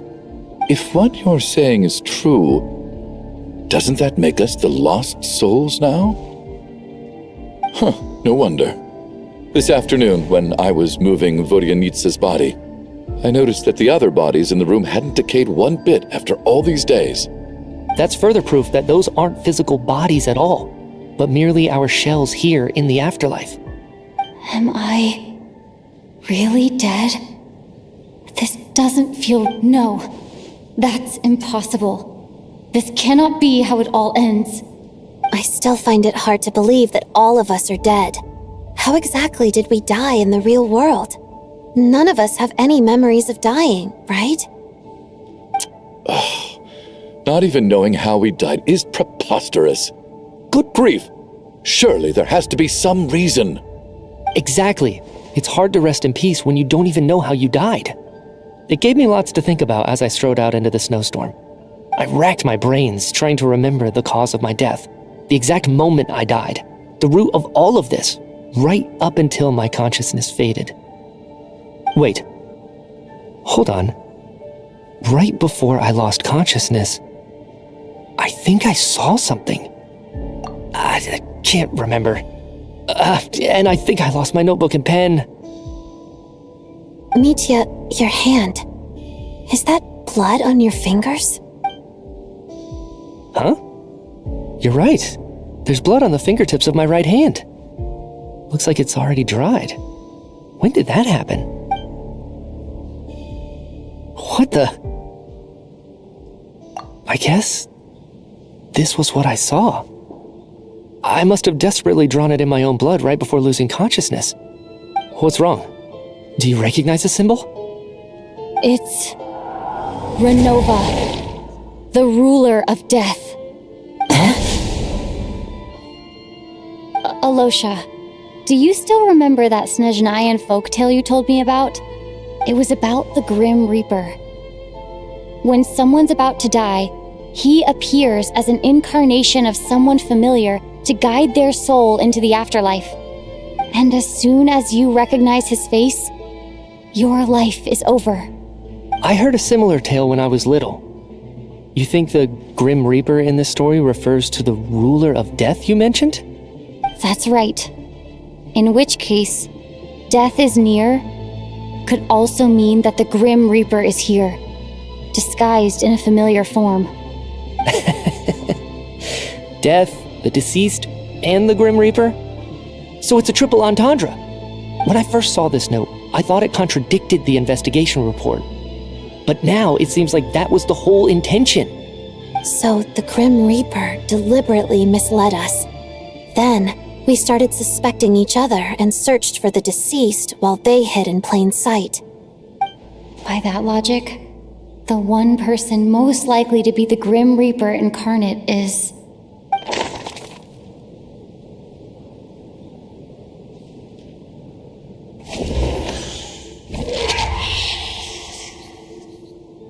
No doubt about it. It's Alosha. Looking back at how everyone has acted over the past...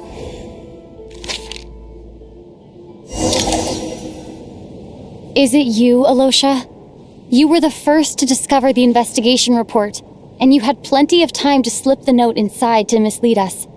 So? Surely you can't suspect me based on that alone. What if someone else found the investigation report first, slipped the note inside, and then put it back without telling anyone? There's no denying it. The note could easily have been slipped in much earlier than it was discovered. That's not all. I've also noticed that, although on the surface, Valeri, Mitya, and sometimes I were the ones taking charge of the situation, looking back now, even though you didn't say much, you were always subtly guiding everyone from the sidelines. What do you mean?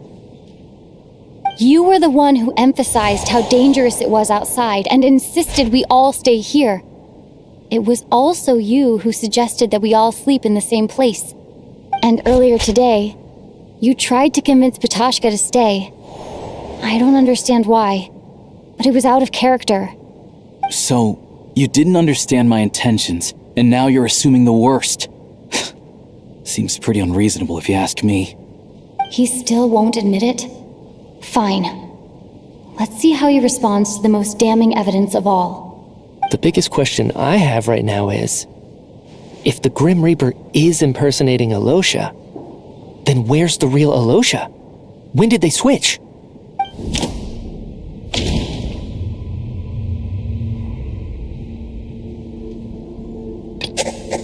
No.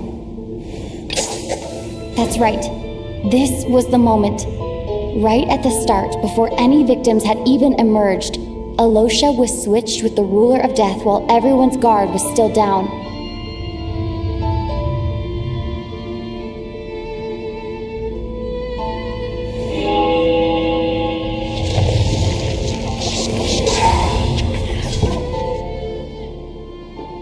When all this began, right after the performance ended and the snowstorm began to pick up, no one suspected anything unusual.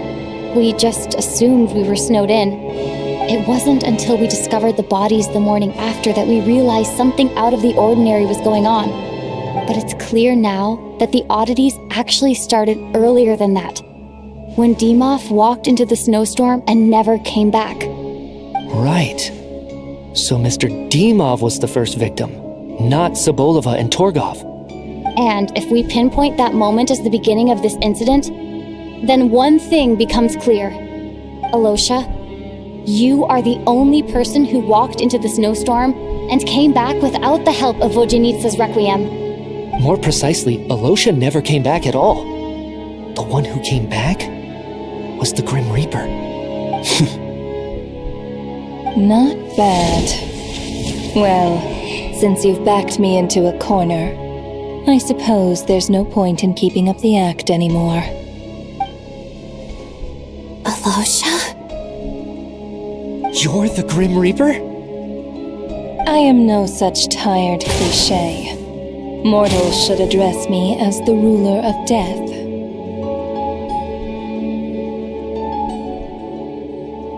Before being wiped out for good, you identified the two deceased, and even sensed my presence.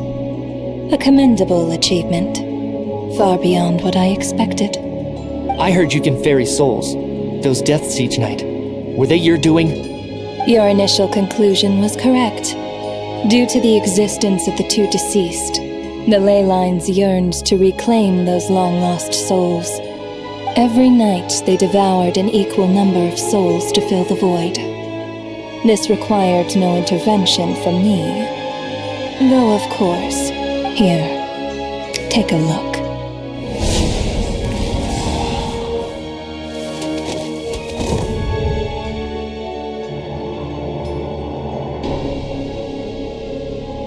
What are you doing? That takes care of today's too. Don't get so worked up. You are already dead, and your souls must return to the ley lines. I know we're already dead. You murdered us, didn't you? Murdered? No. Murder is when mortals usurp my authority. Death is my jurisdiction. If I require someone to die, I need not resort to such laborious methods as murder. You simply met the criteria to trigger my curse of death. I know about the curse of immortality. So there's another death-related curse too? You cursed us? When? And why would you do such a thing? So often, humans pray to me, begging to know when their death will come, and what form it will take. But few people ask why. If you must have an answer, know that death comes simply because one's time has come. So you're not gonna tell us the truth? Hold your tongue. By all rights, you shouldn't even be allowed to speak with me. Those angels from the past are to blame for their reckless renovation of the ley lines here. It's made my work on this occasion infuriatingly complicated. Work? So trapping us here, making us watch our friends die, that's just another day at work for you? You clearly have a lot of questions. Fine. As a reward for your remarkable accomplishments over the past few days, I shall answer a few of your inquiries, provided they aren't too unreasonable. After the physical body dies, the soul must return to the ley lines for that person's death to be considered complete. My work encompasses the entire process of death, including, naturally, the guiding of souls into the ley lines, with which you are now so familiar. You must also be rather familiar with Natlan's Night Kingdom, I presume? It was I who supported the creation of the Night Kingdom.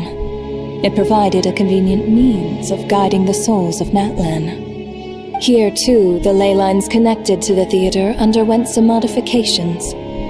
The angels hoped to make them capable of accommodating the souls of some special creations. But this actually hindered their ability to accept ordinary souls to some degree. This effect manifested itself after you died from the curse in the theater, leaving you stranded in the afterlife, unable to achieve a complete death. But if souls who die from the curse of death fail to return to the ley lines within a short window of time, they will miss their chance for good. Then, they will remain forever suspended between life and death, no longer subject to the authorities of either. So if you don't resolve this matter soon, and see all our souls return to the ley lines before long, we'll escape your control. Nitya is sharp. This must be what Renova was worried might happen, and the reason she got involved to begin with. But if you have the authority to guide souls, why didn't you just show yourself and get it over with? Why hide among us in the form of Alosha? You seek to understand the mind of a god. Very well. I'll tell you. This is a theater, and I decided I wanted to watch a show about death. That's why I encouraged you to take the events to the stage. I found myself getting quite immersed. I suppose the entertainment you provided makes up for all the trouble you've caused me by being so defiant in the face of death. There. Are you happy with my answer? Can't say I am. Really? But it fits the stereotypes you humans have about gods. Just moments ago, you were complaining about how infuriatingly complicated your work here has been. Work is work, I get it. There are times when it's a huge pain, but you just have to get it done, right? That's a rather unique perspective for a human. You are in fact correct. There is a pain point in this case. Due to the obstruction in the theater's ley lines, there is a hard limit on the number of souls they can receive each day, making it impossible for me to ferry all your souls at once. Revealing my identity too soon would inevitably have led to futile resistance, and there was a risk that any souls who chose to run would disappear. Then there was the issue of the 2 lost souls you called the deceased. The way you resolved that quandary was all part of my design. That's what I don't understand. If all of us were souls of the dead, what made their presence among us special? For centuries, they have refused to return to the ley lines, exploiting the issues created by the angel civilization to resist being drawn in. Centuries of obsession accumulated during this process. You may think of this obsession as the resentment of the dead, and in this quantity, it was a bomb that could have detonated at any moment. It reached the point where I could not afford to leave it unchecked. But the only way to fix it was to help them acknowledge their own deaths, make peace with their regrets, and willingly walk into the snowstorm. Only then, with my guidance, could they finally return to the ley lines. Otherwise, you would not like to know what the consequences would have been. I vaguely remember seeing Ptashka, but in the most terrifying form. Was that in a dream? Is that what would have become of her if she hadn't returned to the ley lines?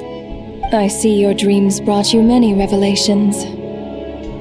So you see, death in fact grants wisdom to mortals. Souls connect to all things in the world and see the chain of cause and effect between them. It's nothing unusual. Anyway, giving psychological counseling to lost souls is not my strong suit. That is more of an angel's role. It was something I could not resolve directly using my authority, so I decided it was easier to leave the bomb defusal to you. Meanwhile, of course, their presence caused the souls of other members of your party to return to the ley lines each night. From where I stand, that was killing 2 birds with 1 stone. As both issues slowly resolved one another without me having to lift a finger, all I had to do was stay close by and keep the situation under control. Then use my authority to wrap things up at the end. And, of course, while I was at it, I thoroughly enjoyed watching this drama, dealing with death from a mortal perspective, play out on the stage. Sounds like you had it all figured out, Grim Reaper. I just did the math. You said there's a hard limit to the number of souls the ley lines here can receive each day. It's 2, isn't it? That much is obvious, even to a fool. It's time to review this whole affair. If the ley lines can only take in 2 people per day, I need to go over the deaths from these past few days again.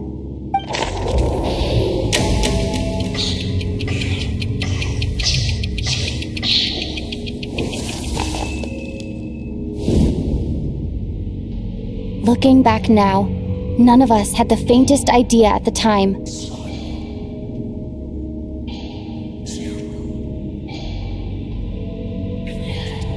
From the moment the staff member named Demoff walked into the snowstorm, the incident had already begun.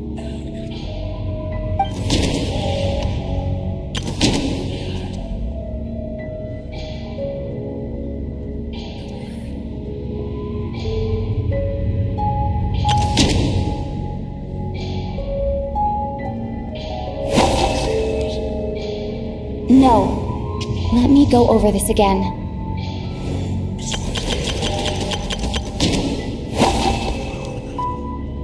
No.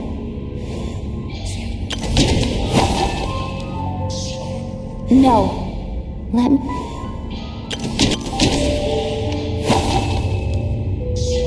No.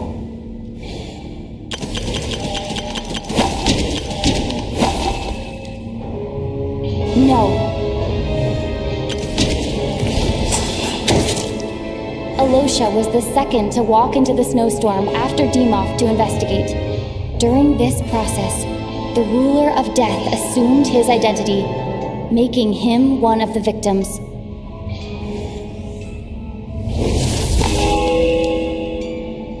During our first night in the theater, everyone was caught up in the novelty of it all. No one could have expected there would be victims the very next morning. Despite all the confusion, and with the help of hindsight, we finally began to realize that something was amiss with the snowstorm.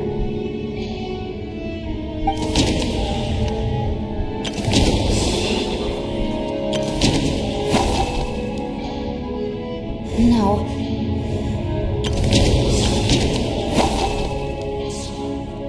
No.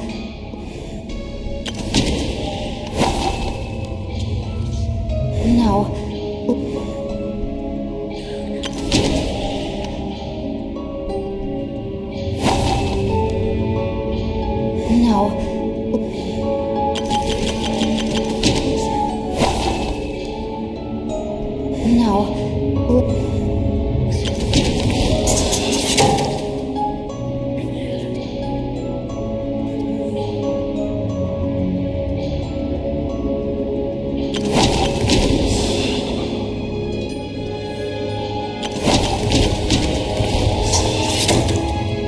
The ley lines devoured Torgov and Sobolova on the first night. At the time, we thought this might be a murder case connected to Lelek.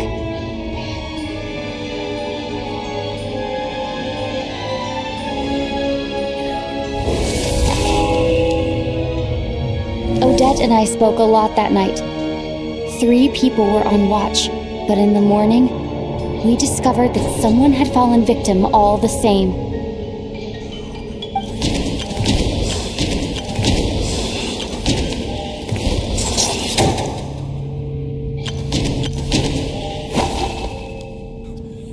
No.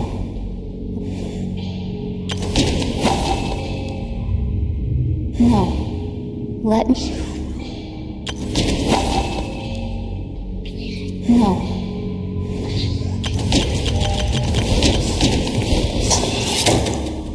The deaths of Kulish and Ranpana caused everyone to stop suspecting Lelek.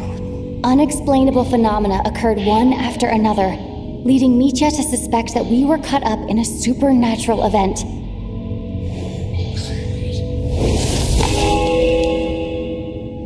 Later, we discovered that there seemed to be an extra person among us, and subsequently discovered the existence of the deceased.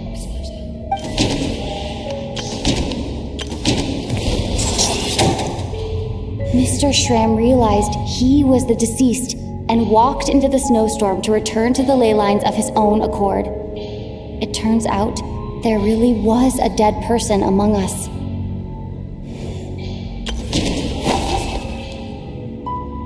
No.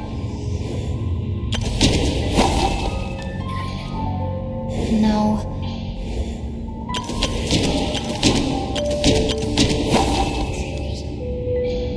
No.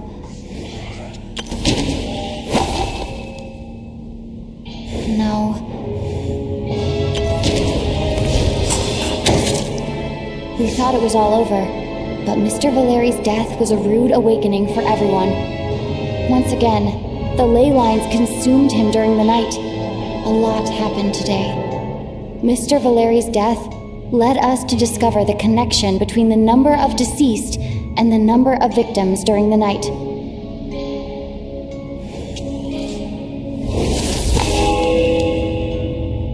The fact that there was more than one deceased seemed to bring us back to square one. Odette revealed some information she had been keeping to herself.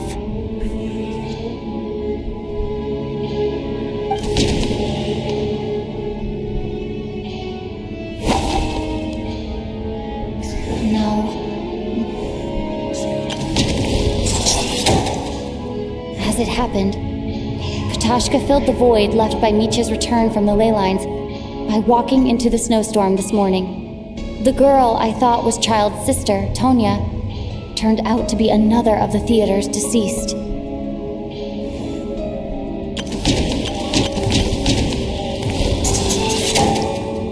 Vodyanitsa was swallowed by the ley lines in her sleep, but the requiem she sang before falling asleep was quite a game changer.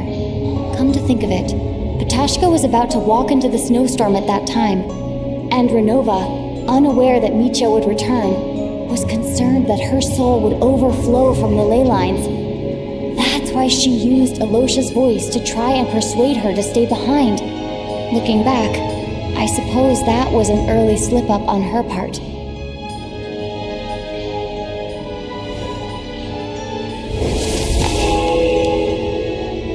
No one could have expected anyone who walked into the snowstorm to return.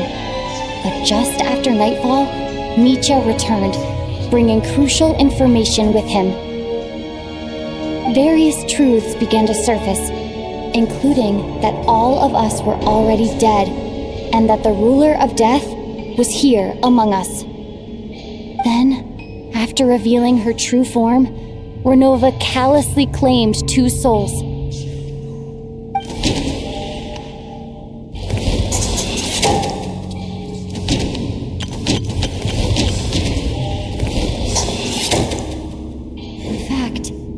Everyone was already dead by the time we took the photo. And in the days since, we've experienced many more partings in the afterlife. Now, only Mitya and I remain, and the true culprit behind everything still stands before us. In Mitya's eyes, I see the same anger and frustration that I feel.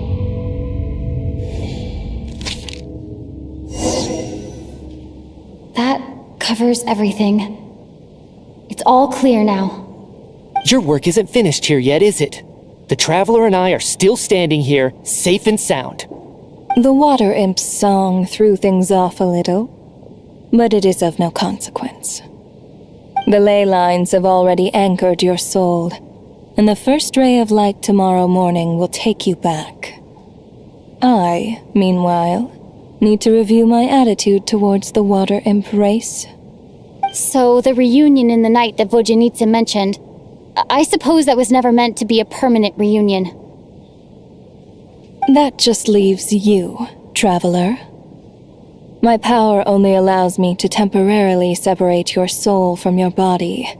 The ley lines of Tevat would not accept you, and your soul is firmly anchored to your body by your will. For a descender like you, who is not bound by Tevat's rules, your death can only be brought through the most violent of means, such as directly destroying either your body or soul. I have no interest in involving myself with descenders, for now. Although, this may change if Asmodee remains missing, or you insist on interfering with our affairs. One last question then. All our struggles and sacrifices here, they were meaningless from the very beginning, weren't they? Death abides no reason.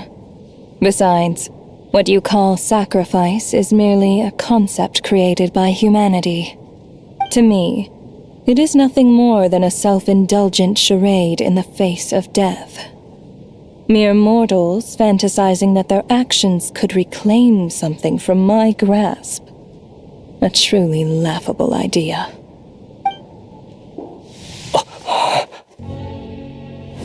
Grim Reaper, you really know how to get on my nerves.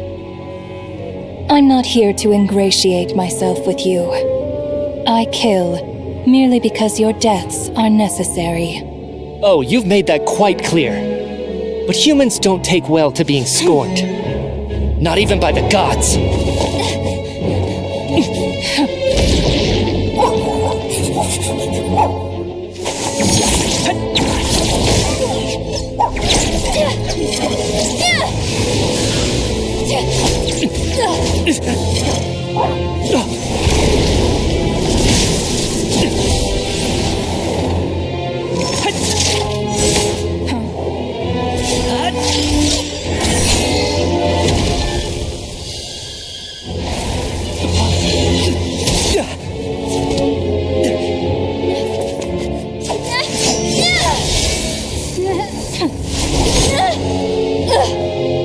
This is futile.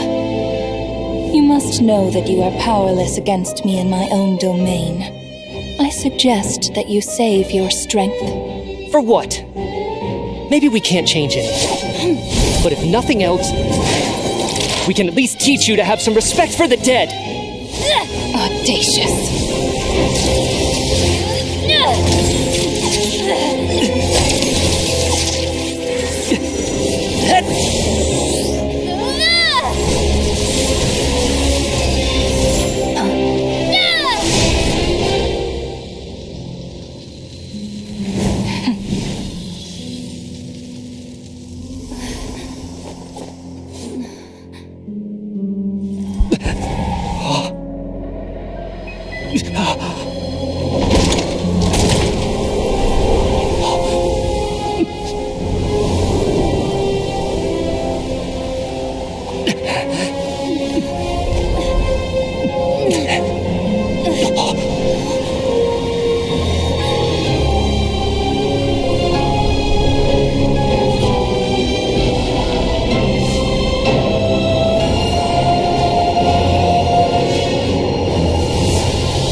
How are you holding up, Odette?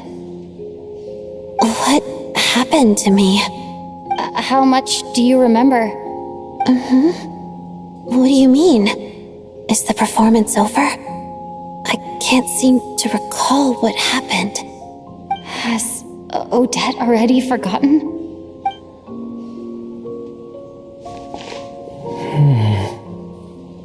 Mitya? Oh, I'm sorry. I guess I spaced out there for a second.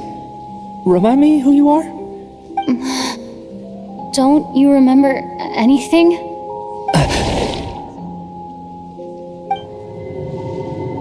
Yeah, I remember now, comrade. Looks like we guessed right. Just like me when Odette found me at the Armory Palace, for some reason, everyone killed by the Ruler of Death eventually came back to life. Just with one catch. They forgot what happened while they were dead. Odette and the others have already forgotten everything. Why were you able to remember this time? Could this be the reason? You said this is the Ruler of Death's symbol, right? I don't see anything there. You don't? Huh. Okay, I guess that makes sense. I carved this into my hand in the afterlife, so it's not visible in the physical world. Does that mean I carved this symbol into my soul? What an unsettling thought.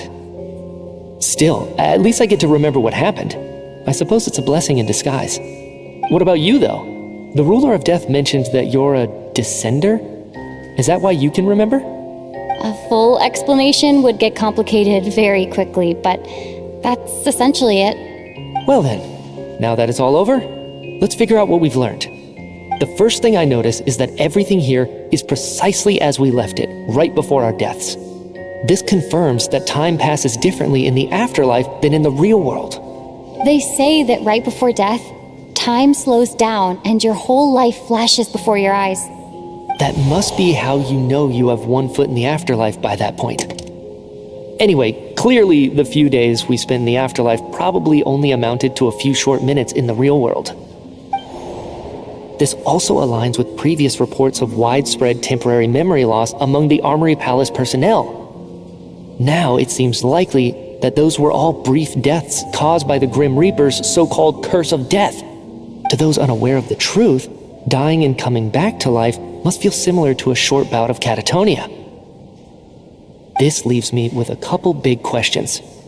What are the conditions that trigger this so-called curse of death? And why are we resurrected after we die?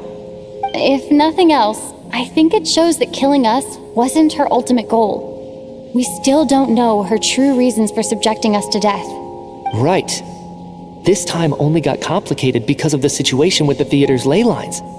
That's why she had to approach it differently. If the previous incidents of amnesia among the researchers are anything to go by, killing us is usually a pretty routine matter.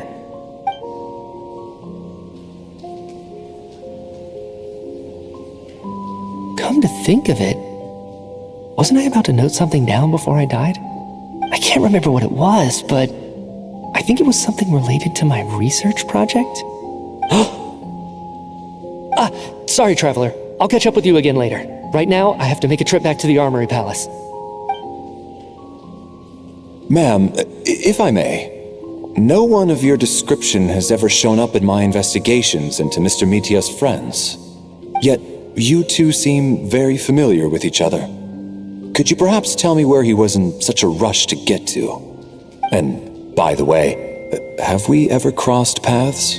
Forgive the presumptuousness, but I feel a vague and indescribable sense of familiarity about you. I can explain everything. Could you help me gather everyone in the theater in one place?